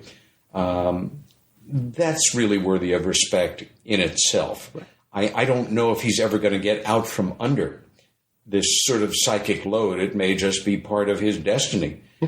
I'll tell you what, though, a year or so ago, we were sitting and talking, one thing leading to another, And I asked him, and we can never know the answers to these questions for sure, had this never happened, how he thought his life might have gone. Mm-hmm. He thought about it for a minute, and he said, I had a year of college. I was 22 years old. I think I might have gone back to school and become a pharmacist.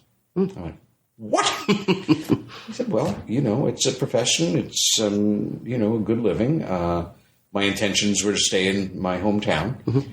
And I thought, well, how about that? But he would have been a very good pharmacist. Yeah. And I'm glad, in a way, that fate has given him to this extraordinary community. Yeah. Where I see us all, in our own ways, finding our path to be educators in a manner that maybe for some of us is unconscious. For others of us, you remember that special teacher or that amazing lecture or that extraordinary film or that book you can never forget. And whether you're answering a question or giving a full talk, knowing you have to walk a line, something that Jennifer had to consider every day working on this project, where for everything in the film that was educational and fact-specific, it has to be done in a manner, and I use the word with great respect, that is entertaining and has a certain dynamic that will carry an average viewer from point to point.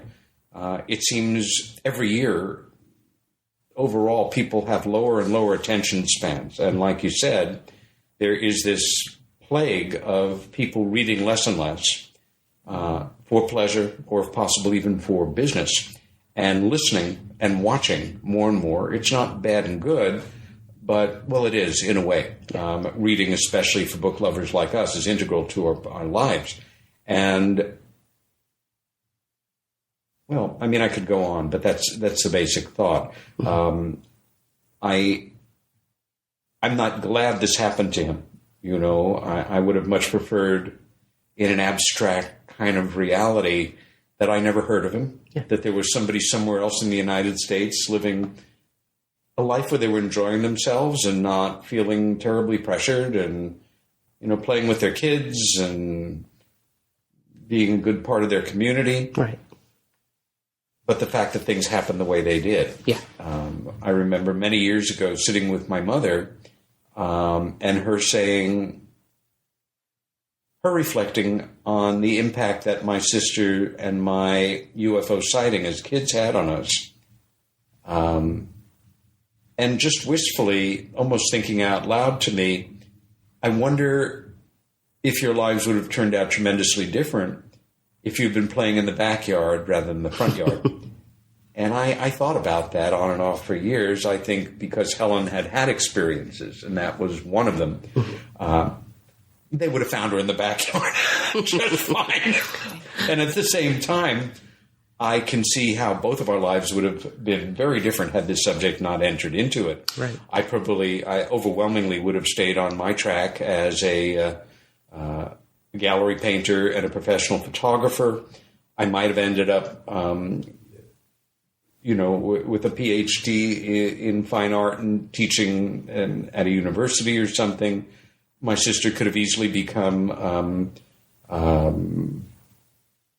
a oceanographic biologist or something, or a mathematician, or a poet. But that's not the way it is. And Travis Walton is Travis Walton because he was at the wrong place at the exact right moment for something to happen to change him and the lives of everyone he was with and everyone who knows them and everyone to a degree who knows about what happened to them. Exactly. I mean, Jennifer, you mentioned in the panel very eloquently that he did not have the luxury of not coming forward about his experience. 5 days, it became international headlines when the UFO story became a part of it. So what I think the film does... The UFO story coupled with the potential of murder and hiding the body. Exactly. And then after that, it became a hoax. Right. So that was another spin. Where's the cabin in the woods that he was really staying at, please?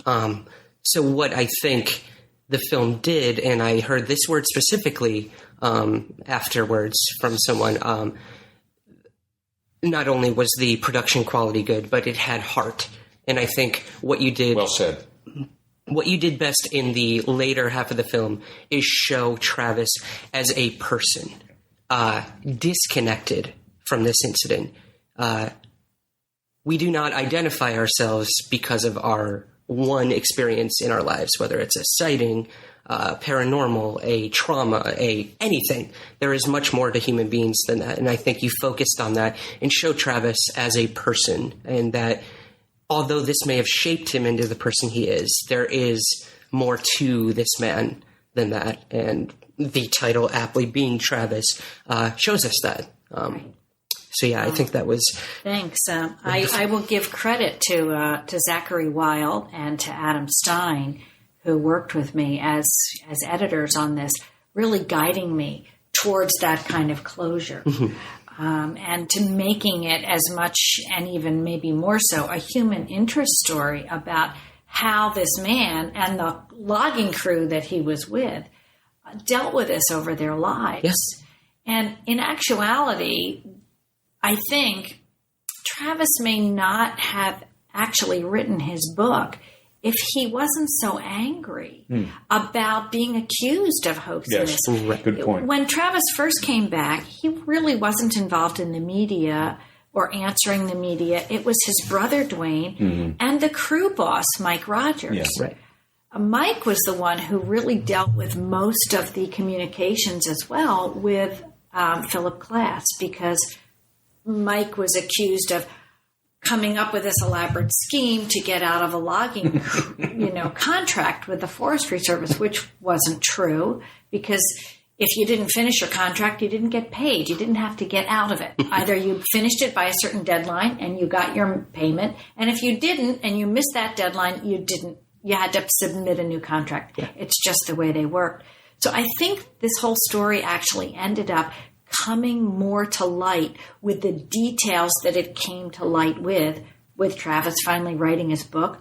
And Mike Rogers was intimately involved in the early part of writing the book, because Mike and Travis were best friends. So Travis was right there at Mike's side with all these letters and affidavits that had to be, filed to prove that they were telling the truth. So if the story hadn't been debunked and attacked as much as it was, the book may never have been written, the Hollywood film may never have been produced, and I may not be here having made this documentary. So the effort to squelch the story and the anger that it created from within that logging crew is what eventually led to us knowing about it in the detail we do today. Yeah, and still ongoing.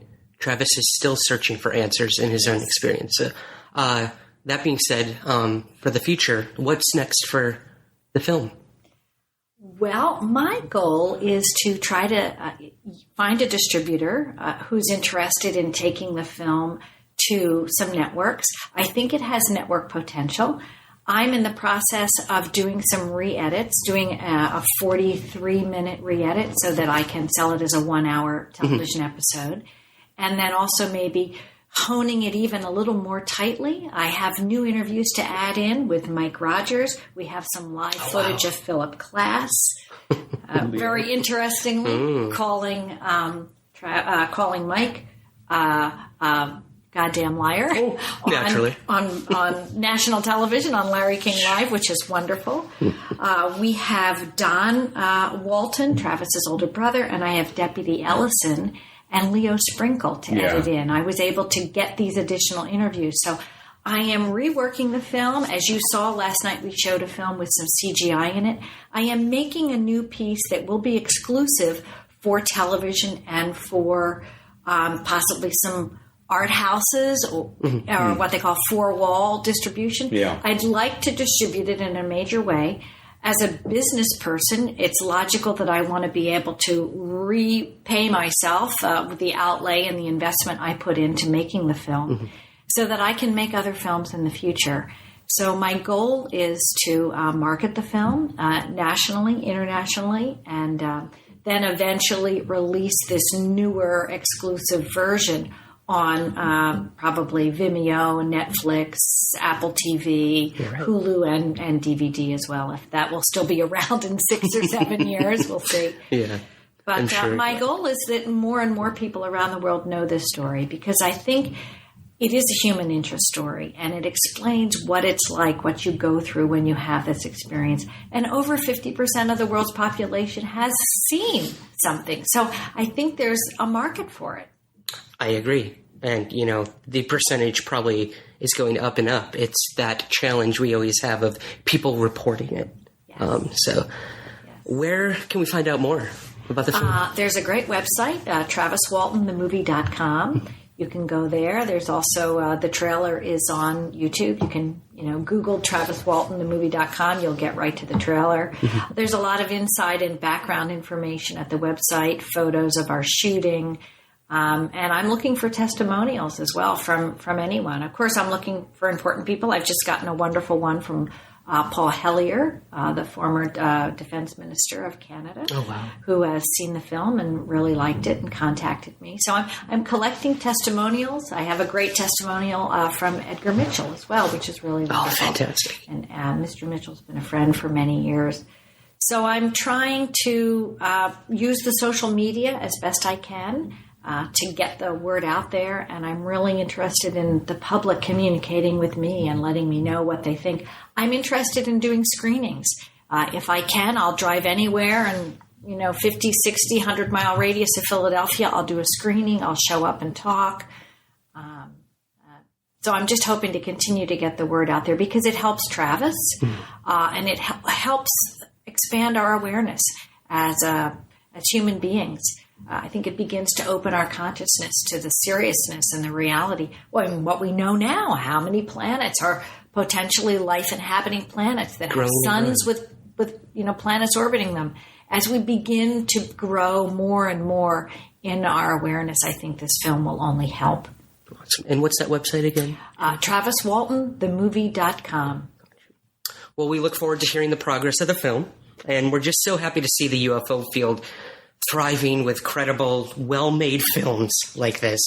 So thank you, both of you, for inviting me last night, for being with us here today. And again, we look forward to what comes next for the film and for Travis Walton himself as he continues to search for answers. So thank you so much for joining us. Thank you, Ryan. Thank you, Ryan. Thank you for doing what you're doing. Oh, my absolute pleasure. All right, that's it for this week's episode. Thank you again to Jennifer and Peter for coming on the show. Again, the film can be purchased at Travis Walton the Movie. I'll see you here next week. And remember, keep your feet on the ground, but never stop searching somewhere in the skies.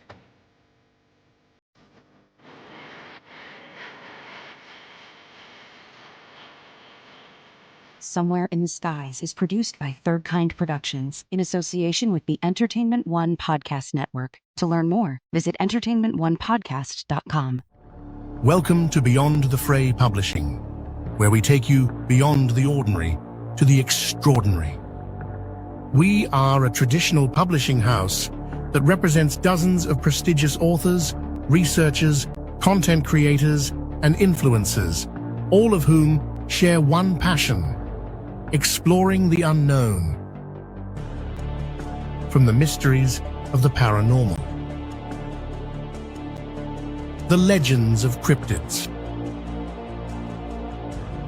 the enigma of unidentified aerial phenomena, to gripping true crime stories and ancient mysteries.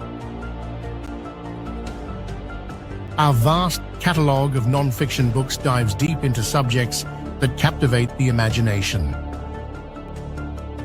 Our esteemed authors are not only storytellers, but researchers and experts in their fields, providing readers with fascinating insights and compelling investigations. With a dedicated community of readers, our books inspire, inform, and take you on journeys through the unexplained that will challenge what you know and expand what you believe. At Beyond the Fray, we believe that every mystery deserves to be explored. So whether you're fascinated by the paranormal, Intrigued by ancient civilizations? Or drawn to the mysteries of the universe, we have the book that will take you on that journey. Beyond the Fray Publishing. Our books take you beyond.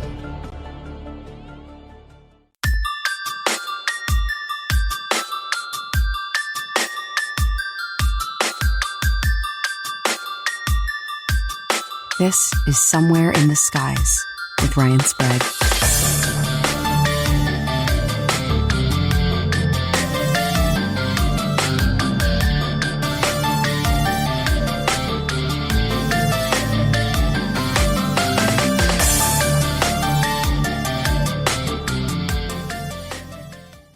Diana, welcome back to Somewhere in the Skies.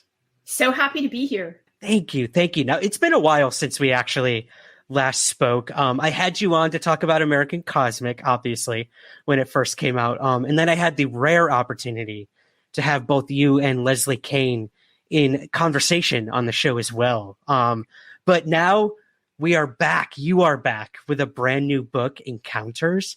But I want to ask, before we even dive into Encounters, your new book, what has that journey been like since American Cosmic?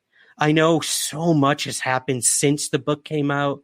And what ultimately led to kind of this, I guess, American Cosmic Part 2 in so many words. What has the journey been like since we last spoke about American Cosmic?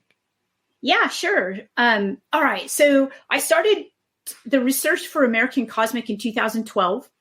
And I had, I must admit, I was not a believer in UFOs, and I had been studying religion my whole life.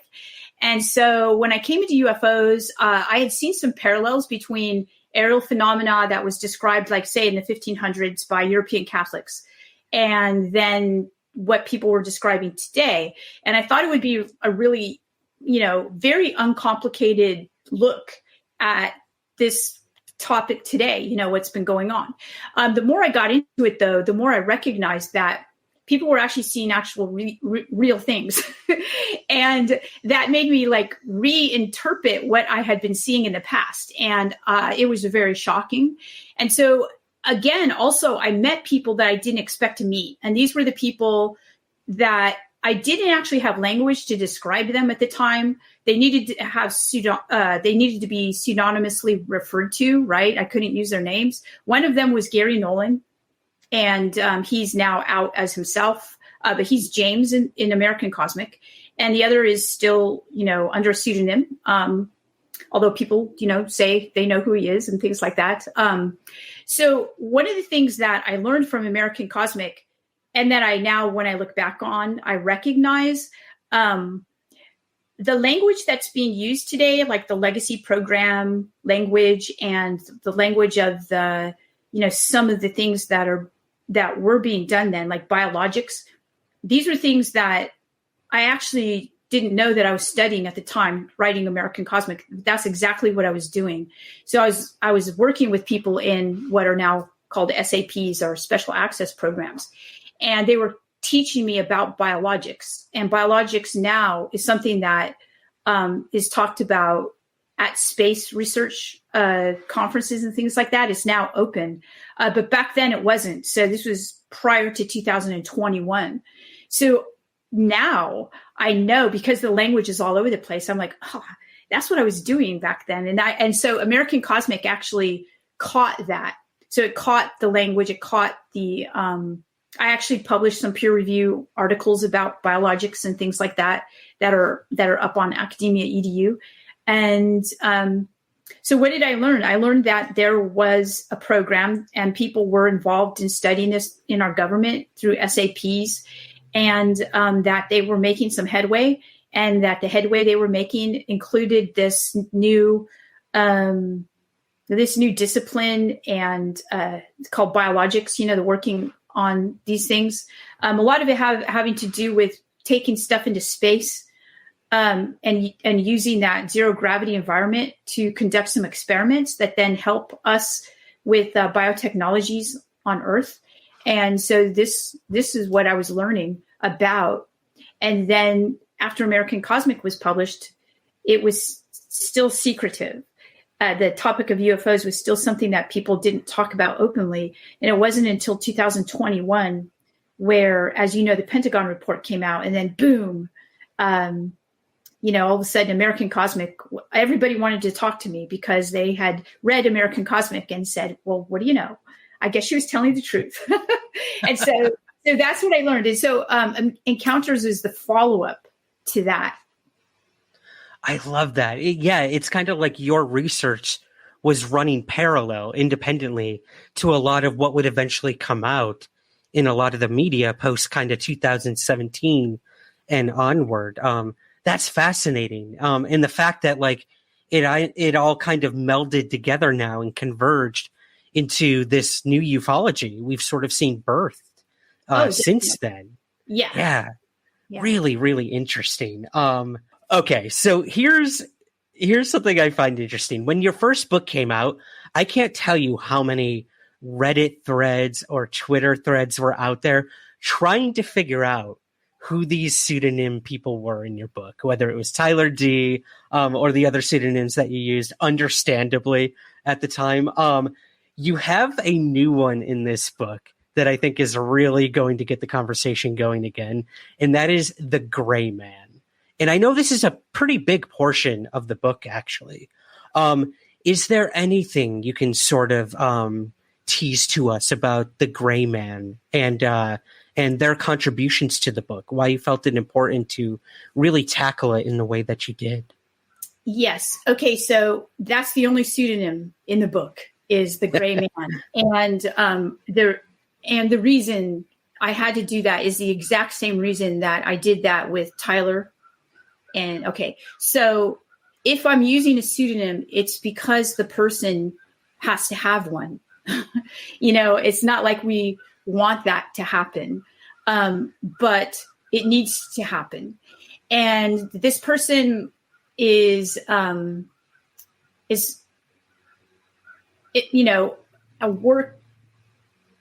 worked with similar types of programs.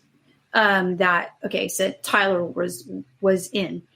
And the reason why I use Gray Man is because first, he has some information that I think hasn't been explored. I start to explore it in American Cosmic, and it's the worldview, and not just the worldview, but the belief system of the phenomena. That, the belief system that a person who's associated with working in these programs, how do they view this phenomenon? This gets to that Jesse Michaels Grush interview where they actually get into talking about it. And they do talk about what is this? What is the nature of this phenomena that we're dealing with? And it goes beyond just the kind of science that we assume, like the nuts and bolts. And I did begin to scratch the surface of it with Tyler D in American Cosmic, where he actually came to me and said, I'm doing this study, and I believe, I've been told that your field is going to help me understand this phenomenon. And I couldn't understand it at the time. I was like, it doesn't make sense to me. Well, okay, now that I've been doing this, I totally get it. So with that new understanding of what this phenomenon how it exceeds our scientific understandings, I'm talking to a bunch of scientists again, right? One of whom is Gray Man, one of whom is Simone, one of whom is Dr. Whitley. Okay. And I'm fleshing out what it is about the phenomena that is really defies what we consider science to be. And so what I do for Gray Man is I basically talk about his own experiences, which he has. And he's not the only scientist, by the way. There's like Dr. Kary Mullis, who won the Nobel Prize in chemistry, had a very famous UFO experience. He called it a UFO experience, but he said, I don't know what it is, but we call it a UFO experience, so I'll use that language. And So he reminded me of Gray Man. And so the Gray Man, his experience is very, very strange. And so he relates it to religion. And he also has a lot of spiritual experiences regarding this phenomena.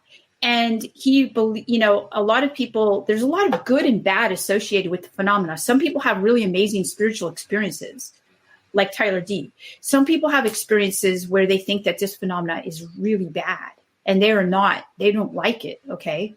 And so, and it's, they consider it to be harmful. All right. So both sides of this are in encounters. Like, I'm not going to just focus on the good and say that the bad doesn't, the bad is as much there as the good. So Gray Man basically talks about his experiences, which he considers to be aggressive, that this phenomenon is aggressive. But he also has experiences of things that he said, if he didn't have those experiences, he wouldn't have been able to deal with the phenomena. So he talks about, he has an experience of St. Michael the Archangel, which, by the way, he didn't know what it was. But to me, as a person who knows the history of Catholicism and also of, Christianity, there is a being in Christianity called St. Michael the Archangel, and it's very specific.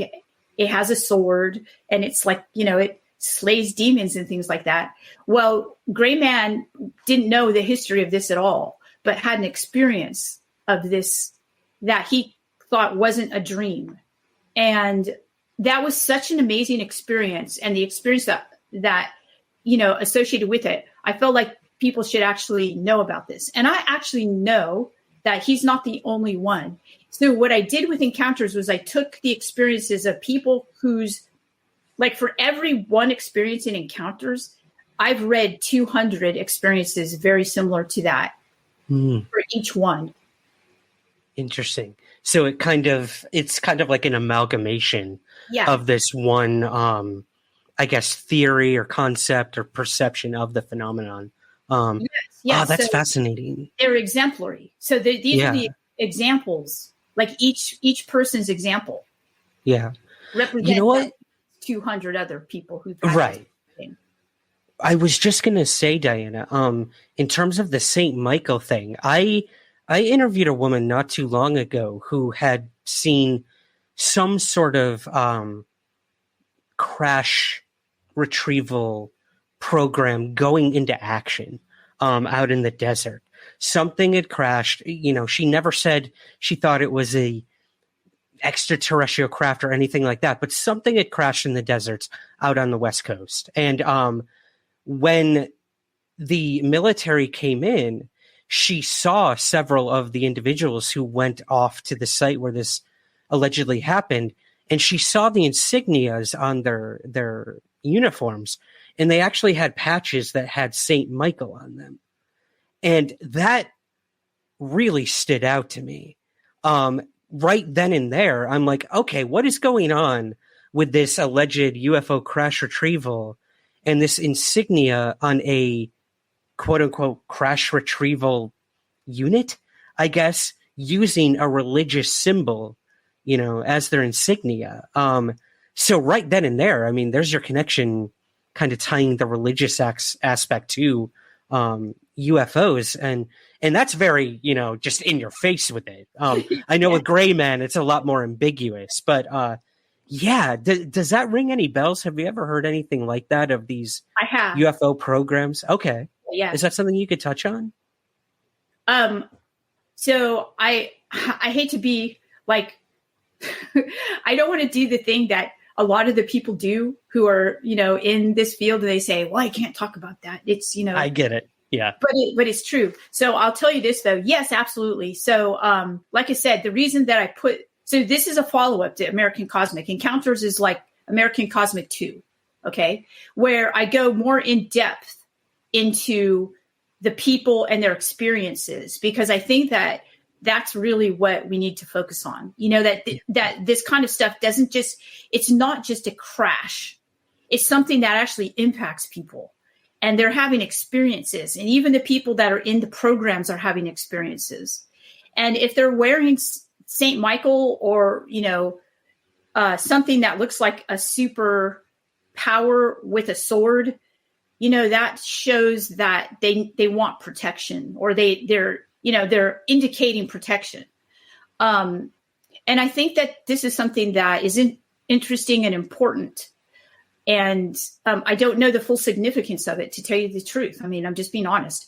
But I do know that it is a pattern and we should pay attention to it. And that, looking at the symbolism of the iconography, at least in the Christian tradition, you also see it in other religious traditions. You see a similar type of entity, I guess, protective entity. I think that, I would say that there's a really interesting letter to the bishops that John Paul II wrote in the 1980s that I didn't actually take a look at until I was doing this research. And then I looked at it because I had heard of it. And I thought, I wonder if this will have anything to say about this. And it's called the Treatise on the Angels. And it wasn't for public consumption, actually. It was for the bishops of the Catholic Church. And Pope John Paul II comes along and basically says to them, you all don't believe in these things today, but they exist and they intervene in human history, and they still do. And I was like, wow. Yeah. And he said, and then he went on to talk about what these, bad and good, what they were.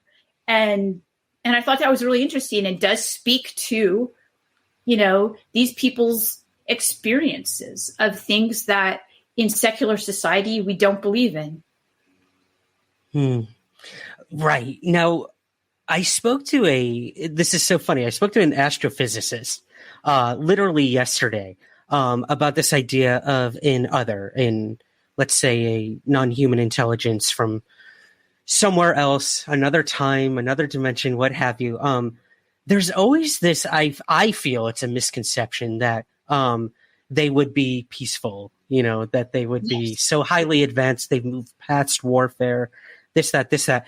And this astrophysicist told me straight up, he's like, I'm so sick of scientists saying that, because they have absolutely no idea. Let's say they are 1 million or 1 billion years older than we are. There's no evidence that would state, that they would be good or they would be bad. And the reason I bring this up, Diana, when it comes to someone like the Gray Man and that individual taking these experiences as some sort of religious experience, and whether good or evil, is that up to the observer or the individual when it comes to good or evil? Because even someone like David Grush has recently said, some of these individuals were left physically scarred by a UFO event. Clearly, a lot of them emotionally scarred, but some even radiation, poisoning, or marks left on their bodies or injuries. Now, to me, that could be completely just periphery to the experience itself. It doesn't mean that the intelligence or the UFO or the occupant behind it was trying to hurt that person, but it just happens to be an effect of the experience, I guess, the encounter. So I guess my question for you is, when it comes to good and evil, is that truly a thing in the work you're doing? Do you personally think, that some of these encounters are inherently good or bad, I guess? Yeah. So what an excellent question. And okay, so when we talk about the experiences that people have, so I consider evil to be something premeditated. A person intends to do a person harm, right? And that's evil. Okay. So the question is this just collateral damage of an encounter? Right. Right. Is this intentional evil? I mean, intentional damage, or is it just collateral damage? Right. All right. And, okay. So one way my work gets interpreted is that I'm looking at the history of this stuff back in the day, right? Before we had cameras, before we had, any kind of, technology that we could really look at what's happening to people when they're burnt and stuff like that. Okay. So so a lot of people then say that what people experienced back then, Diana says, is still happening today. Therefore, they bring this idea of angels and demons into the present, and they say these are just angels and demons. But I'm not actually saying that, okay? I'm not saying that it's not what people considered. I'm saying that whatever's happening, yes, there's a progression. You can still see it today. But I think that we need to be really careful and not be so quick to define what it is. So your question gets to this, and it's that, of course, when people 300 years ago saw something in the sky hurt their friend, their neighbor, they're going to say it's evil because it is, it's bad, right? Today, when we see a pilot going down or, something happening to this person who has then reports this experience, we're going to say, I don't want that to happen to me. But we don't necessarily say it's evil because there's a whole traditional baggage that comes with this idea of evil. We just don't want that to happen to us, right? It's just, I don't want to be burned. I don't want to die, that kind of thing. So we can honestly say these are the effects, right? But are they evil? That has value judgment attached to it. And it also has a whole history of what evil means, at least in the Christian tradition, which is the tradition we've inherited usually in the United States, a good portion of us, right? This European Christian tradition of evil. So no, I'm not saying that. I'm saying, let's try to leave the baggage away, and let's take a fresh look at what's happening. Now, when we take a fresh look at what's happening, I use Gray Man as an example. He's saying, I'm not going to let this happen to me. In American Cosmic, Gary was trying to find some type of intervention to stop these things from messing with people. He wanted to invent a drug that we could take so that they could stop interfacing with us. That means that he didn't view that interface as positive. Okay. I don't know what he's thinking now. I actually do talk to him about it, but I haven't had an in-depth conversation with him lately about that. So I guess here's another anecdote I can use to describe an answer to your question. I cleaned out my office the other day. You know how you accumulate stuff.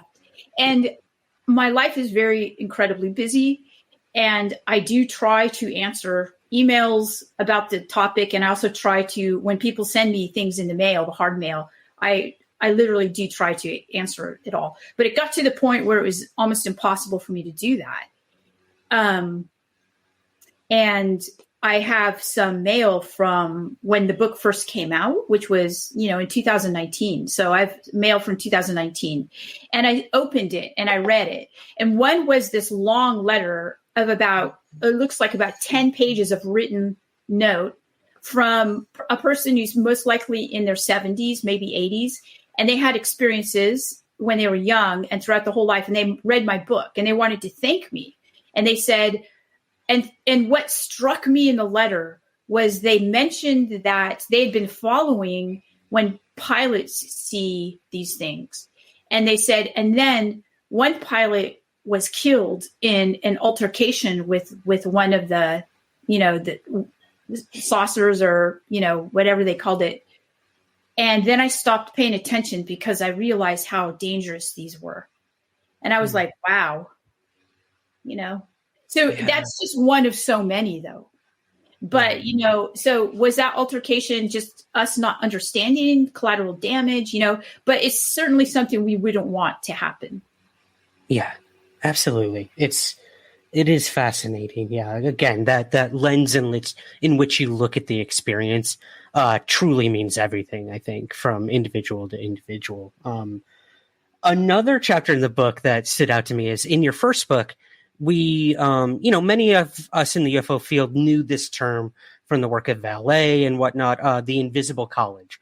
Yes. But for those new to it, your book was probably the first time that they had ever heard what that was. And I'm sure it opened up a huge, door for these people to realize, whoa, like there have been credible scientists looking at this topic for so long, kind of in the shadows, and not through official channels, as it were.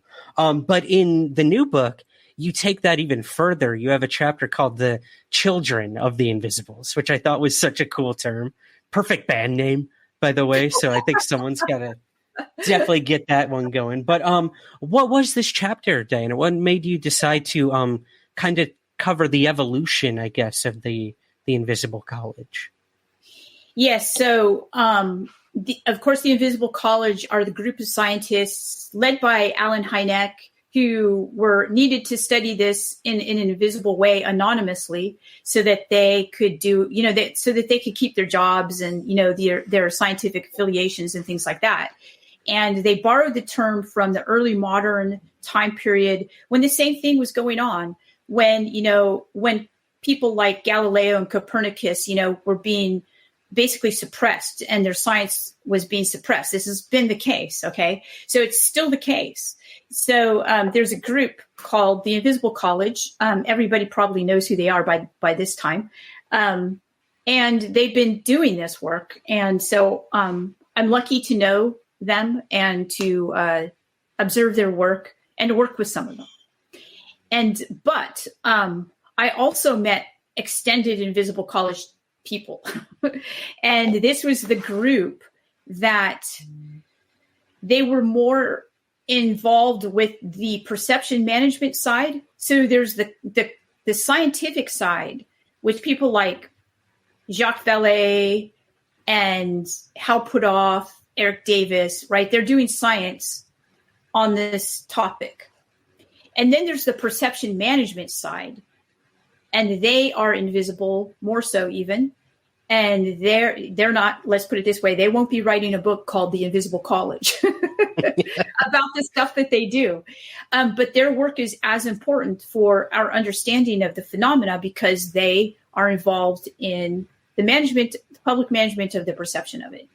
And I met people like this, and they were also involved in the scientific study of it as well. And what I found was that, strangely enough, I'd known a person my whole life who was the child of one of these scientists.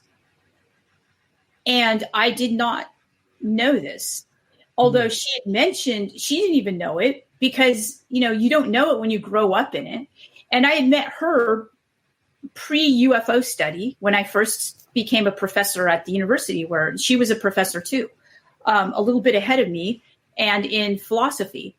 And so I had met all of these people after American Cosmic, and I would call it almost a traumatizing experience because, well, let's just say traumatizing, not almost a traumatizing experience. Because I not only did I learn about, the programs to study the phenomena, but I also learned about the management of that. And that was more traumatizing to me because I was like, whoa, these people are so organized. They have such incredible tools at their disposal, basically. They apparently seem almost above the law, right? And that's really amazing.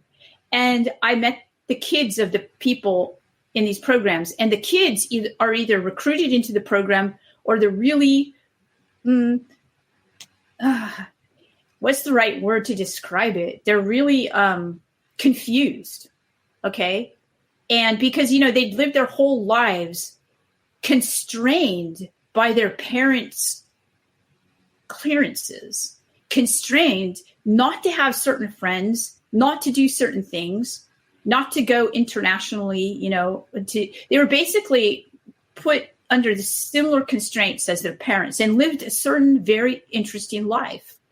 And I actually could not write about these people, but I wrote about my friend because my friend's father has been dead for many, many years, like 40 years or something, maybe even more than that. Or I'm sorry, maybe less than that, but many, many years, 30 to 40 years. I say so in the book. I just can't remember.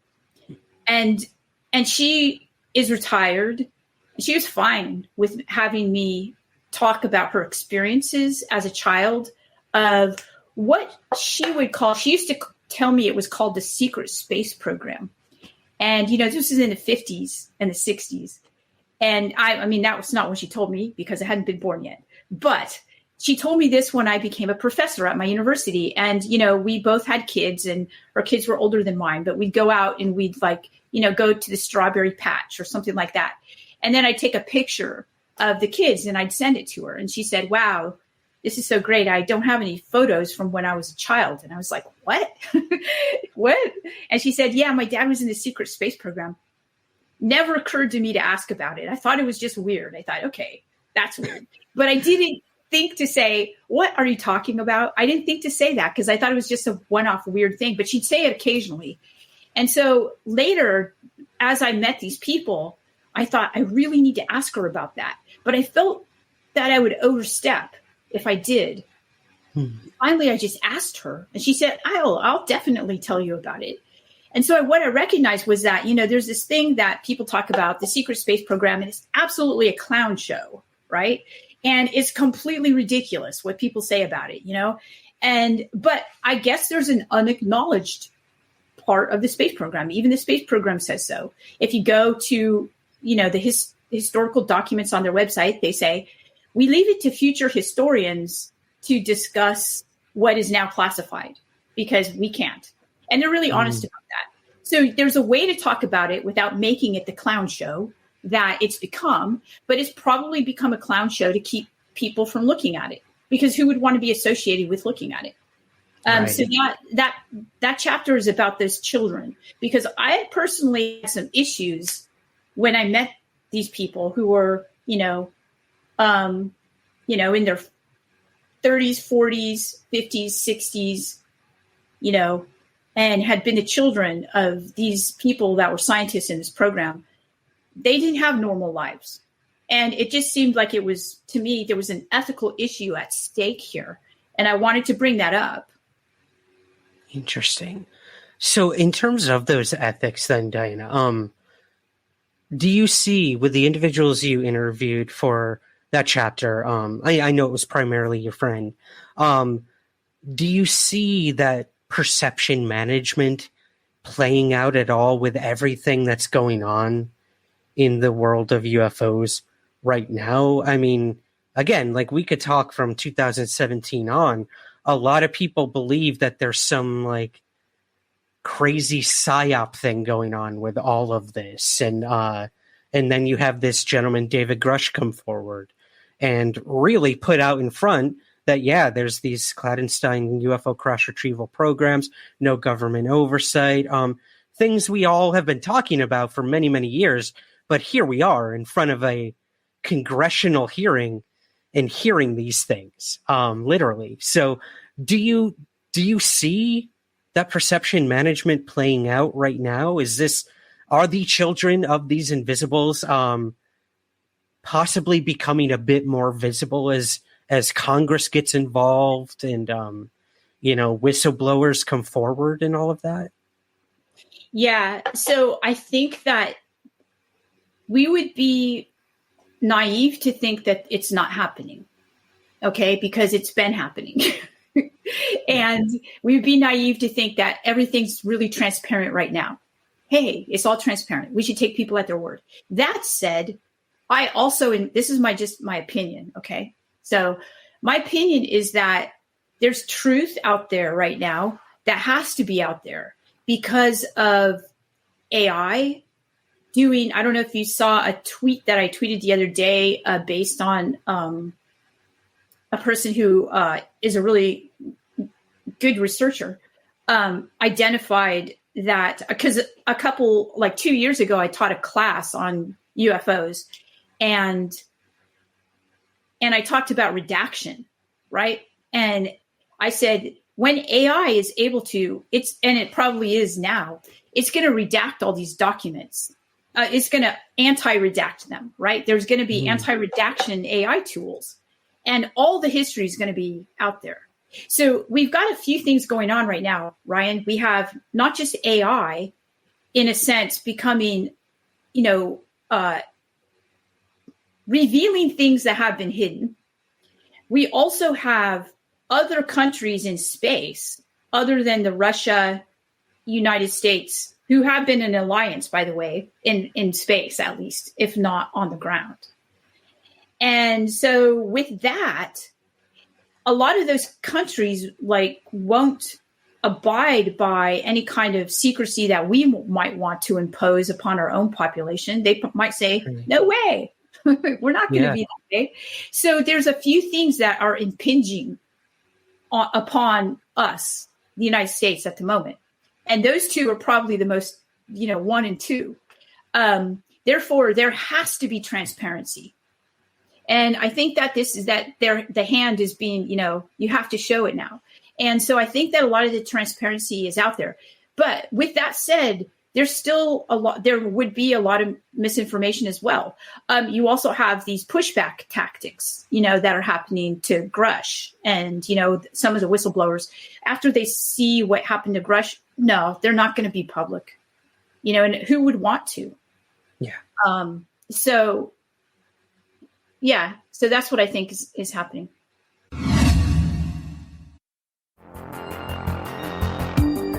The Somewhere in the Skies podcast is free to listen to every week, but if you would like to help support the show, we have a very active Patreon page where you give what you think the show is worth. In return, you'll get early access to the main show, bonus episodes, and priority to ask our guests your listener questions. Your support truly makes the show continue and grow. So, to learn more and to join, visit patreon.com/somewhereskies.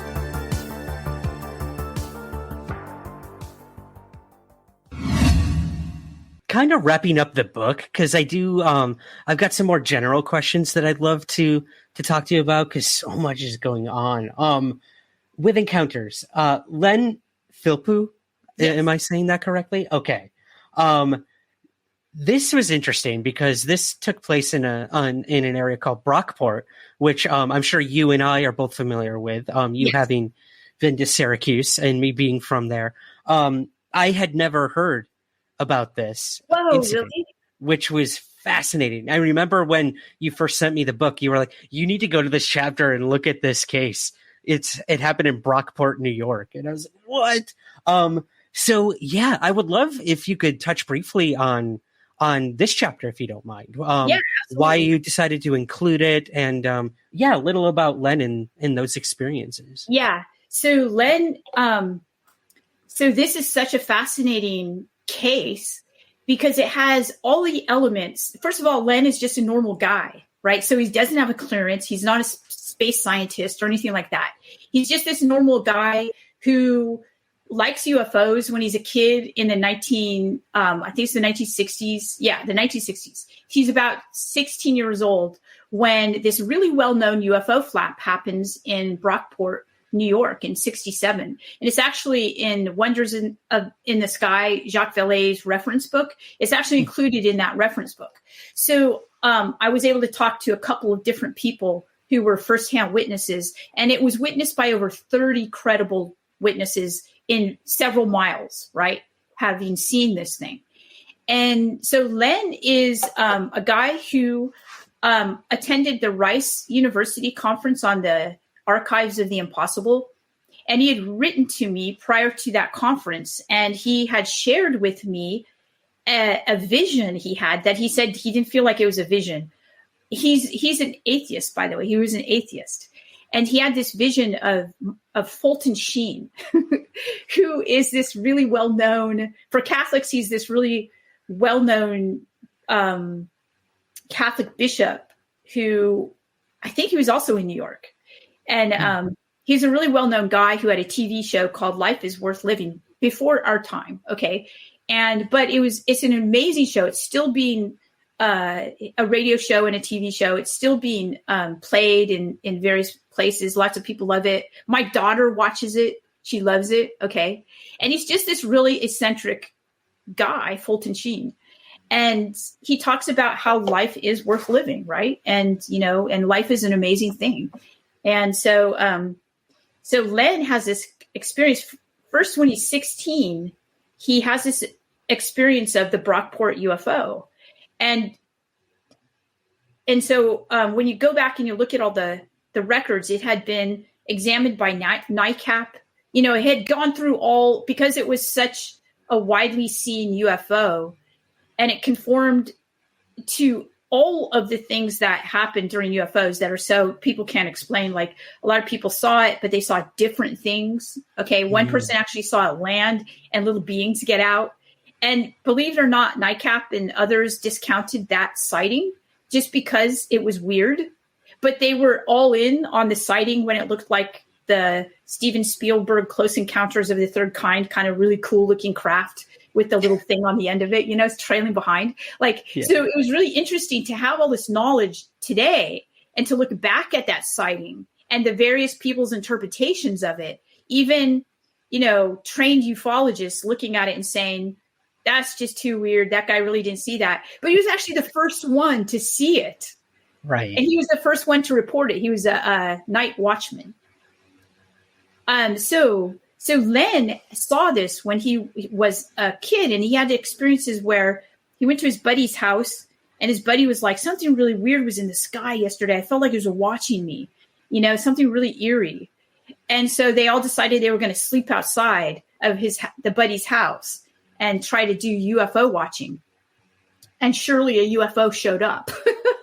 And it just didn't show up for all of them. It showed up for lots of people along throughout Brockport, and also some towns near there as well. So I tried to do a lot of that kind of analysis in there of like known flaps, not just here in the United States, but also in Australia. And, you know, and the very common patterns that happen with these. And so Len, this was the first encounter that he had where he recognized that this was real and that it changed his life. And then after that, he had a lot, this is reported for people who have these encounters. He had other types of encounters of like the vision of Fulton Sheen.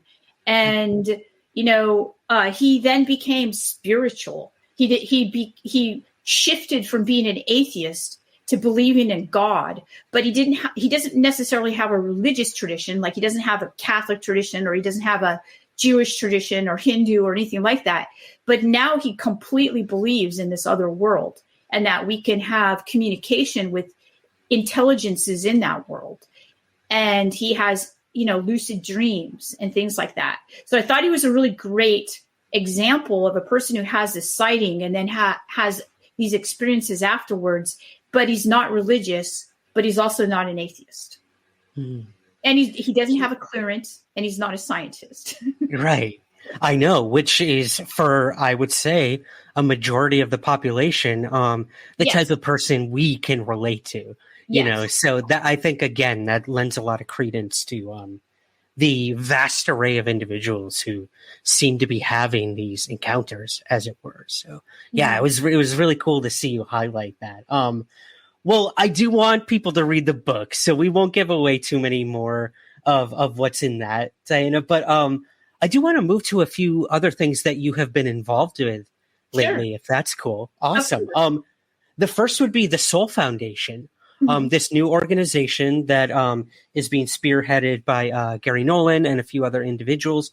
But you are now also a member of the Soul Foundation.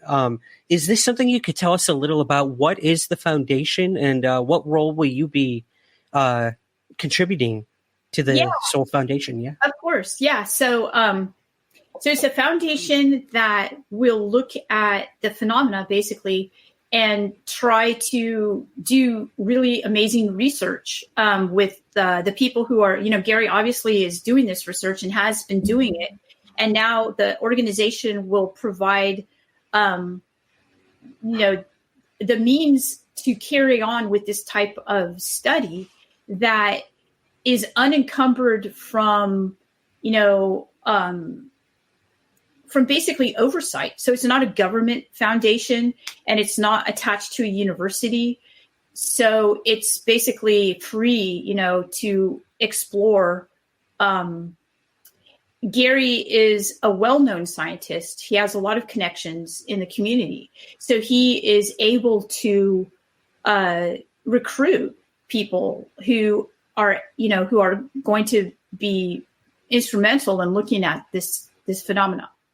My role, and it makes sense when you think about it, since American Cosmic was published, I've been asked by university presses like Columbia, Oxford, to Routledge, to look at the new scholarship that's coming, because now academics are feeling free to be able to study this topic, because before it could harm their reputations and they weren't free to study it.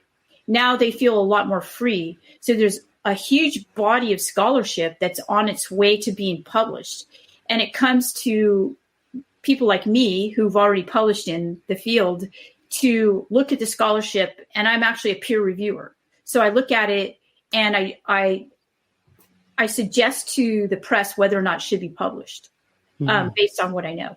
So I'm in a position, and by the way, there's a lot of this scholarship that's coming out.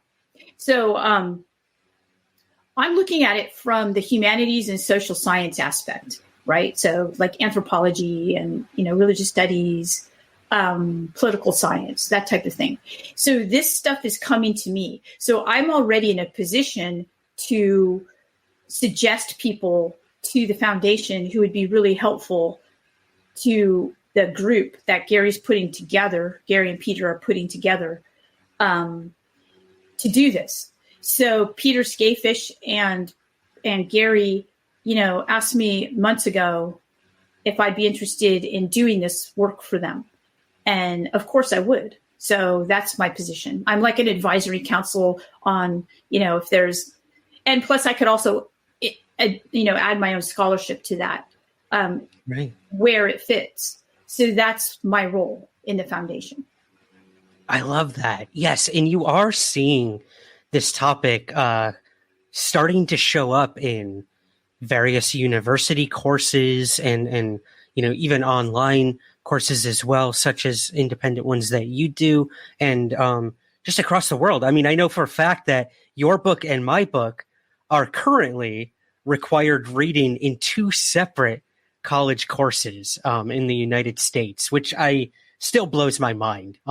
First of all, that the fact that like not only is it required reading, but for various different reasons, which again I think ties into the social science aspect to a lot of this. This is no longer just UFOs for science sake or academic sake. Like this is something that affects all of us in many different ways. So absolutely. Yeah, I think it's pretty cool that right now you can go to a college course and find a UFO book in the curriculum for different reasons, not just, one historical aspect or political aspect, but for many different reasons. And it's kind of what UFOs have always represented, everything, in my personal opinion. So, yeah, that's cool. Well, I can't wait to see the evolution of the Soul Foundation. It's very exciting. The other thing I wanted to bring up is you were brought up in a recent interview that David Grush did with Jesse Michaels, a very well-known YouTuber, dropped this documentary that I don't think anyone was expecting, but lo and behold, there it is. Since, David Grush had come forward and spoke before Congress, he hadn't really done any other interviews other than News Nation and whatnot. And then boom, he shows up in this like 2-hour documentary, and Grush brings up, and Jesse bring up your book, American Cosmic, within this conversation. So I got to ask, what was that like? And how do you think they handled your material when they were discussing it? Okay. So, all right. So I have actually spoken to some whistleblowers about their experiences. They were interested in it. They were confused about what it meant. And so I have talked to them about it. So it wasn't necessarily, and I know Jesse, and he's a great guy, super intelligent, and always does great interviews. And so he had actually sent me the link and said, hey, check it out. And so I did, of course. And I was like really surprised that they featured American Cosmic. And Though I do know that Jesse does agree. He likes American Cosmic, and he thinks it's, like he said, he's convinced, right? And so the way they interpreted it, which I think, I mean, it's literally how it happened to me, was that, they said, "Oh, whoa! All of a sudden, we're gonna be biblical literalists now." That stuck out to me as something that how they interpreted it, and honestly, that was part of what really shocked me when I was doing the research for American Cosmic. I was, I'd been an academic looking at this from an academic perspective, not necessarily seeing it as real. And then I was, I always saw these as, placing them in their historical context thing. That's what we do. We place them in their historical context. Virgin Mary apparitions, they are, because of the Cold War, UFOs are because of the Cold War, type of things like that. They represent anxieties. But I knew there was something more. And I am, I do believe, but my belief was never to the point I was a believer, but I wasn't like, oh, these things are like, angels are literal things that like hurt you or scare you to death, and this kind of thing, or show up and you weren't expecting it. But then when I saw that the same encounters were still happening to people today, and people were interpreting them this way, and they were like, no, these are real, and look, I have this burn, and Gary Nolan's looked at it, kind of thing. I was like, what? Like, I was really let's put it this way, it made me a lot more religious. Frankly, it made me a lot more aware that our world is super mysterious. And I had not, if I think I know what's going on, I'm wrong, basically. So yeah, it kind of was a wake up call for me. And I felt that Grush had a wake up call, and Jesse had a wake up call. And I felt like that's what they were transmitting out there to younger people who are watching it, that, hey, there's some weird things that are happening, and, wake up to it. I felt like that was how the work was being used, and I was approving of it. I thought it was good. I was like, okay. The thing about it though, is I'm not saying like they did show Francis of Assisi. Mm-hmm. And, he is known as the first person to have the stigmata, which are considered to be the wounds of Christ, right, on his hands, right?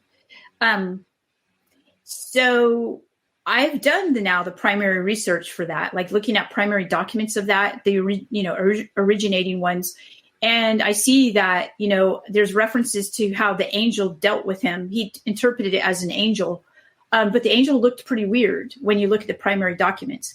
And of course, they're going to interpret it as an angel, but it dealt harshly with him, and he developed, wounds from that interaction.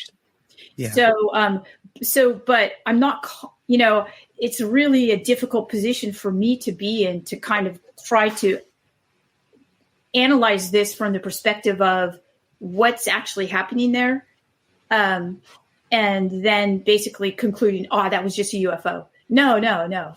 I just know that whatever it was, it dealt harshly with him, and that it had gone through redaction, just like almost all of these things in history.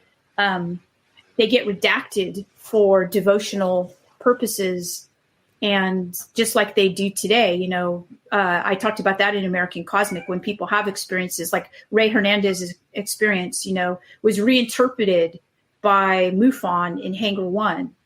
And that's a redaction. That's a rewriting of his, and he went on to talk about it and to say how he felt about it. And for him, it was a very positive experience, but it was made to be a bad experience. Whereas a lot of times they're bad experiences that are made to be good experiences. So there's this process of what I call redaction. We call it redaction in our field. We use that term. Okay. And again, I think that kind of circles back to your new book, Encounters, and even a lot of the work that I do with experiencers is we strive to put forward the raw uncensored voice of the witness and experiencer themselves. Yes. Not through the prism of MUFON or Netflix or Right. anyone, even like the person who originally took down the report. I want to hear from that person who saw it. I want to know what they believe they saw, how they interpreted it, because how else do you get to the truth when, like you said, these quote unquote redactions or biases get put onto an experience from an outside perspective. So I think that is a great example of, interpretation, perception, kind of skewing an experience in so many words, I guess. I feel like I'm rambling. No, that's right. Yeah, that doesn't get it's. I think it's in my opinion, it's the best way to do this work is to go to the source as much as possible. Yeah, absolutely. Well, let's talk about another project that you recently took part in, which has a strikingly similar title, I might add, even though we both know your book came first. Encounters on Netflix recently aired, produced by Steven Spielberg, Amblin Entertainment, and you were a consultant on this project. But not only that, you appeared in it as well. So I have to ask, how do you think it went? It seems to be very well received by the mainstream right now. It's still trending in the top 5 on Netflix right now. How do you think it went, and what was that process like working with them? And Sure. Okay, so remember, I think we always have to understand that there's the scholarly work that is done about the UFO topic and UAP topic, and then there's entertainment. And within within these two categories, they often they often get mixed together, right? So it's really difficult to kind of, they asked me to be a consultant to give them my view of legitimately anomalous reports and places to go and people to talk to. And I said, yes, I'll do that. Right. So I'll tell you the ones that I believe are worthy of looking into, definitely, and that appear to be anomalous. But then how that gets then put out there is entertainment. Okay. So I can't actually ever get angry if I am agreeing to be a consultant for, say, The Conjuring, and then it goes out there and I'm like, oh, they should have said that. They got that wrong. They may have got it wrong, but they're selling a movie. Right. Yeah. And, so they're doing, entertainment really. So, and people love the topic of UFOs right now. So a lot of, in people's minds, the entertainment gets mixed up with the reality. Okay. So that must be said. I think we have to say that. That said, I thought they did a really good job. So when, and I was criticized by a lot of people who are my friends who said, you should not be a part of that project, for these reasons. And I was like, gosh, maybe you're right. Maybe that was a bad idea, but it actually turned out really well. There were a few things in there that probably I wouldn't have put in there, especially regarding the aerial school and things like that. But, this is their project. It's not my project. Right. So they made those choices. They're not telling me how to write my book. So I'm not going to tell them how to create their, docuseries. But I thought they did a really good job. They did concentrate on what people said and how they felt and their experiences, just exactly like you and I discussed, right? Just, in the last 5 minutes. The people that I worked with, they listened to me. So I said, I think you should go here or this country. I think you should focus on the military UFO. I think you should do this, and I think you should, go to Japan where they have a completely different idea. And, that costs a lot of money, but they did do those things. And I was really impressed with that. So I had a really good experience doing this documentary or docuseries and working with the people involved with it. From what I can surmise, a lot of people find it to be compelling. And I know a lot of experiencers, obviously, and they are telling me that it helped them. Like it helped them understand their own experiences. And so to me, this goes beyond being just a docuseries. It's actually something that's helpful. And I feel actually okay with being a part of. Very happy about it. That's great. Yes, because I know you and I have probably been a part of some projects that we don't feel as similarly about in terms of how they end up. And again, that's what I like to call infotainment. When you, as the researcher or the academic, you're trying your damnedest to get the most accurate, credible information out there, but then it goes through that entertainment filter, and it's your baby's gone out into the world at that point. So yeah, I think you're right. I think they did a really good job. They handled the material very empathetically, which I thought was fantastic. You don't see that often in a lot of these UFO docuseries. It's either sensationalized or it takes a very, dark kind of horror-esque thing when you're dealing with like abductions or close encounters. But I think I agree. They did a good job of focusing on the individuals who had the experiences, the aftermath of the experience, which is very important as well. I got to ask, were there any cases that you had wished they covered that they didn't? Aerial School obviously is a big one right now. And it was surprising to see them tackle the UFOs that have been seen in Japan, but any that really you'd hope that they had done in the series that they hadn't? Oh, so I did propose the Westall Australian school. Oh, yeah. It happened in the 1960s, and it's as compelling as the Rua school. And in my opinion, Australia's halfway around the world.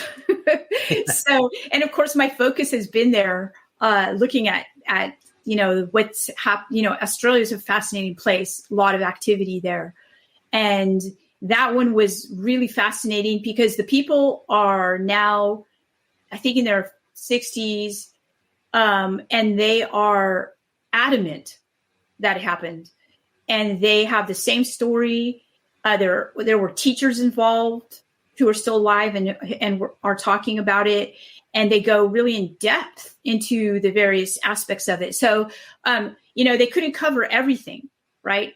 But yeah, so I suggested that they do that one, and a couple others I suggested. There was a lot that happened in Japan that I think had been really historically interesting that they could have. They actually did get that footage, and they did interview people, and they did do kind of the history of extraterrestrial intelligent beings in Japan. I won't call them UFOs because they just have a completely different understanding than we do that I thought would be really helpful for people in the United States to learn about. And I think maybe that was just too much complexity for a docuseries, a Netflix docuseries, which is fine. But they did have an amazing amount of stunning footage that didn't make it into the final cut of the series. But again, it's their call. This is not I'm not doing that series. I'm not the producer. I mean, I'm a consulting person, but that's not the producer. Yeah. Well, I mean, who's to say there's not going to be more? I've heard some rumblings. I think most likely there will be. Once they saw, how that goes. Once they see those ratings, they're like, we got something here. So hopefully the ratings were excellent. And, my family didn't even know I was in it. But my my brother had texted me and he said, "Oh, you really need to watch this. This is really good. This is like one of the better ones. You need to watch this." And I laughed. And my husband said, "Wait, don't tell him you're in it because he'll get so surprised at the end of it." Oh my gosh! I said, "Oh yeah, I was the consultant on that, because I really wanted him to know." But he loved it, and so a lot of people who are not, who are basically new to the topic, and it was really interesting for them. And people, my brother is not new to the topic, but he's certainly not in, doesn't know all the the ins and outs like you and I do. He didn't even know I was in the thing. So But like you said, like this is going to reach an audience that far transcends the UFO community, and that's what's most important. And I think that's where we're at now. Like the topic we've been spending, at least me personally, half my life researching and advocating for more information on is seemingly going mainstream.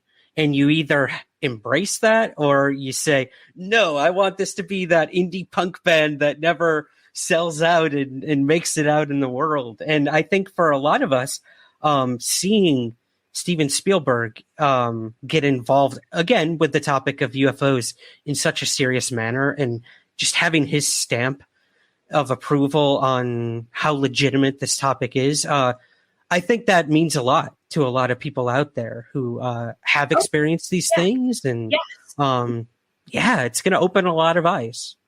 Yeah. I mean, think about it, Ryan. You know, we met way back when none of this was out in the open, you know, and, you know, we're accepted our, you know, fringe research position or whatever. And now it's completely mainstream. Yeah. You know, and I mean, it's like, incredible. It is. It happens so fast too, I feel. Yes, it has happened alarmingly quick. You know, and I always tell people like, I will embrace it for as long as I can. If we finally get the answers to all this, awesome. Like that'll be great. Will we like those answers? That's a completely different conversation. But I tell people, Diana, I'm just riding the wave right now. Yeah. And just picking up those gems when I can and learning each day. And I just feel like that's what this topic has always been. Just a constant evolution in thought and aspiration and everything in between. I love it. I love UFOs. May I ask you a couple listener questions before we wrap things up here? Yes, okay, cool. Yeah. Cool. So this comes from one of our patrons. They actually get priority to ask our guest questions. This comes from the Tree of Life on Patreon. And they ask, religion and culture seem to affect how people identify what they've encountered, something we discussed earlier. Are there also preconceived biases that affect a person's emotional experience or interpretation? Is a person raised on stories of demons more likely to report their experience as negative than a person raised on angels? Or is it the quality of the experience itself that determines that? I feel like we really did dig into that, but is there anything you want to elaborate on when it comes to that question? Yeah, that's such a great question. So this is where I'm diverging from John Mack's view. So in John Mack's later research, of course, he's the Harvard psychiatrist who did an analysis of people who had these experiences in the 90s. And he was at Harvard. And he had been investigated by Harvard for doing this. But it found to be completely fine. You know, his research was fine. So he felt that the experiences were definitely determined by one's almost spiritual evolution. And so he liked to take the experiences and compare them to what he called shamanic initiations, right? Which could be brutal, basically. But he said that these brutal experiences, if one accepts them, will transform one and make one better, right? Okay, so I tend to actually think that in every universe of the human, we're going to think being shot down if we were a pilot is going to be a bad situation, or being kind of like, this is not going to be good, like in every assessment of it. We don't have to be raised on angels. We don't have to be raised on demons to say, I don't want that. Right. So some of them, I would say we could call them, for humans at least, objectively not good. So in that sense, I diverge from the idea that it's your inner orientation that's going to determine this experience for you. So I think that we can objectively say some things we don't want, some things are okay. That's fair. Yeah, I think, again, you stressed intent earlier, which I think plays like a key role in that as well. Cool. This is a good one. DM Pelly on Twitter asks, with the rapidly increasing interest in UFOs, is Dr. Pasulka, is she concerned about people manipulating this interest into a cult-like following for political gain or control? Yeah, I think so. So I think I just wrote a history of the topic for Oxford University Press. And I actually, because that's a job that's almost impossible for any one person to do, I solicited the help of people that I know who know the topic really well, like people from the Invisible College, people from, NASA, people who've been doing this work for a long, long time. So it was like, although I wrote it, it was really a group effort to make it accurate. But some of the things deeply concerned me. So I went over a lot of the cults that had been founded by people who were experiencers, who had experiences of, UFOs, like Heaven's Gate and such, and even people that, other people too. And so the beings would tell them things that were found to lead to unfortunate circumstances like mass suicide or something like that. So I think that this, and I actually reiterated this in a Twitter space that I did with my colleague, Simone. And we had talked about AI and the phenomena. And I mentioned this because somebody asked, and I said, well, yeah, there will be the trickster element. Some people call it the trickster element of this, that you should beware. Like in cultures where there's been a continual history of transmissible history of dealing with the sacred or dealing with paranormal things or supernatural things, there has also been ways to do that have been passed down, right? So if you go to, let's say Ireland, right? So they have and you're near Ireland. So there's a Catholicism that's been passed down that helps you understand supernatural things when they happen to you, if they're bad. And there's kind of protections that you can take and things like that. But people who were brought up in the US as secular people without, even people who are religious, still we have this secular ideology where we don't believe in the supernatural. But when supernatural things then happen to us, we're like, we have no clue about how to deal with them. And so I think that we definitely need to be careful about people coming in and basically saying, I have the answer. I know what this is. They live in this galaxy, and you should follow me because I'm in direct contact with these beings and I know what they want. And I can tell you what's going to happen in 5 years. And it astonishes me how many people believe that. How many people, and we're talking about rational people even, and people with good jobs and lots of money, and they go on the bandwagon of these people who say these things because they're so sincere, right? And they're sincere because they honestly believe that this is happening. But does that mean it's really something that you should believe in? These are questions that would need to be asked at this point, and there's definitely some danger there. Absolutely. I think that's one of the biggest struggles in this field, and with dealing with experiencers specifically, is that fine line between enabling something and accepting something. And, there will be individuals who, like we mentioned earlier, can take advantage of that, the uncertainty or the ambiguity of the phenomena, for some sort of personal gain. Or, like you said, it gets to such a point that the delusion becomes real and they actually believe what they're saying and imparting to people who are willing to listen.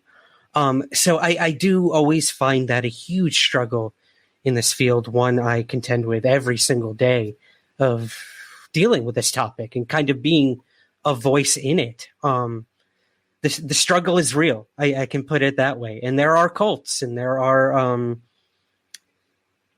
there's an unfortunate side to a lot of this. But on the flip side, there's a lot of revelation too. Oh, absolutely. I do want to say something too. A person really in this field, and Ryan, you will be a person I'm talking to here. There what I've observed, in doing this and concentrating on some of the misinformation and the information management aspect of it, you could be approached and be made flattered, be made to feel like you're super amazing and special, and you should be like a star. And, we can do this for you. But it's a trap, because once you do that, you've been set up to fall. And there have been many, many, many people in the field. We know about Mirage Men and Benowitz and what happened to him. He was a person who was vulnerable, and, stuff was said to him by misinformation agents and things like that. Seriously, I mean, this happens in this field. And this is something that you cannot search for fame in this field. You cannot want to be the UFO star. There shouldn't be a UFO star, right? And I've had people come to me and say, oh, you should do this. You should do. And immediately I'm like, I never talk to those people again, because I know that this would be a downfall. This would be a bad thing. So everyone should be on their guard who starts to put out content that's actually good, and if you start to put out good content, you are going to be on a radar. So you have to be, you have to be you have to discern, the motives and the agenda. It could be a good thing, like the Encounter series, a lot of times you don't know until you go into it, how it's going to turn out. Very true. Again, I really do think it comes to intent with all of this. And I've been promised answers to things that my curiosity is always sought. And that's when I run away, because like you said, that's the trap.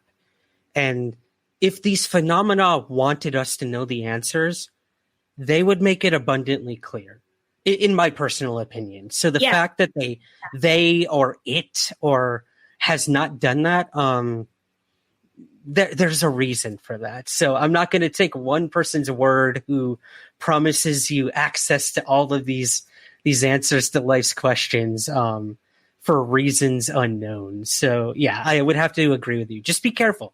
That's like you said, discernment is key for sure. All right, let me get to this one here. Grant Levac on Twitter asks, could you kindly comment on the Soul Foundation's plans to engage with national governments on the UAP issue? Now, I know for a fact Grant lives in Australia. So is Soul going to be an international organization? Yes, definitely. And so I do know that they are in conversation already with different governments, because different governments have different policies with respect to, say, crash retrieval or the phenomena. And they're not necessarily our policy. But Soul is doing this completely above board, transparently, and with the knowledge of, and oversight of our own government. So it's not going to overstep, if our government is saying, no, you can't work with Canada on this or something like that. Gary is like, he's been a scientist at Stanford, and we have to go through what's called internal review boards in order to do like interviews of people and things like that. So we already have this established that we need to go through the hoops in order to do things on kind of like the up and up, right? Mm-hmm. So yeah, so they're going to be reaching out to various governments. They already have. And they're going to be trying to make an international effort here, as well as an effort that's more diverse. So part of what they're hoping to do is to bring in, the UFO field has pretty much been non-diverse, right? We can, I think, agree on that. It's usually this guy right here. Yeah, I know what you mean. But there are a lot of people that are diverse who have very important information and also contributions. They have skills and contributions. So I know that this is also a priority, and I think it's important. Awesome. That's good to hear. I know Grant is all for international relations on this topic. I mean, how else do you get to the answers to a global phenomenon without involving other countries? It mystifies me a lot of the time. But awesome. Well, kind of in closing, Diana, there's some other stuff you're working on as well. There's a Soul conference coming up. There's also a class that you're going to be teaching and conducting. Are these two things you could touch on briefly before we go here? Yeah. Cool. Yeah. So I do teach online classes occasionally, and usually I teach them through a place called the Morbid Anatomy, which is there are these PhDs who work with medical schools to do accurate anatomy of making wax and all kinds of sculptures for medical doctors to basically do research so they don't have to use humans to do this. So anyway, this is a really interesting group, and I'm affiliated with them. And so I teach a class on UFOs for the group, but I also teach it independently. And I also teach a class on the texts that I think are really important to our lives right now, which would be texts like Plato's allegory of the cave and, things like that. And it's called, these are the original red pills. That's what I call the class, the original red pill. So I'm teaching that class. And also I'm going to be speaking at the Soul conference. And I think I'll be giving a history of basically right now we're seeing a really interesting, this is an interesting time in history, right? So we're seeing the coming together of two parallel types of research into UAPs. And that's the invisible college research that had to be done invisibly, which I know the history of that. And we also see now this academic research that's been going on in parallel, but hasn't been really rigorous because of the stigma attached. These are finally meeting. And I'm giving the history of those two traditions. And I'm going to propose how we can work together. Okay. I love that. Oh man, sign me up. I'm in. Well, last question, of course, Diana. When and where can we get your upcoming book?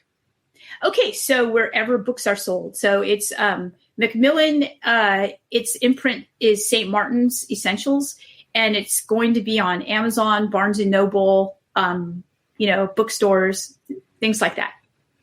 Awesome. Well, I have to thank you again. It's always refreshing and invigorating to have you come on. It's always a conversation unlike any other we have here on the show. So thank you. Thank you for joining me once again on Somewhere in the Skies. Thank you, Ryan. It's always a pleasure to be on your show.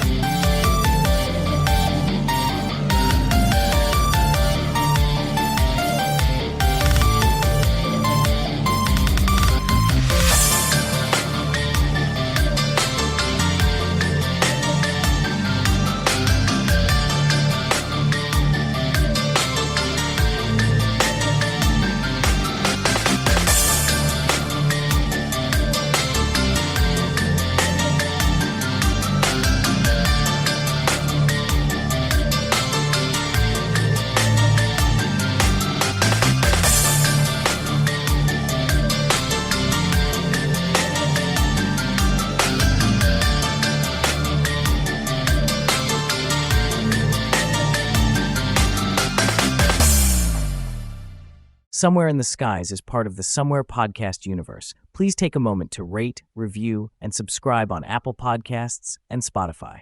To learn more about all of our shows, visit thespu.com.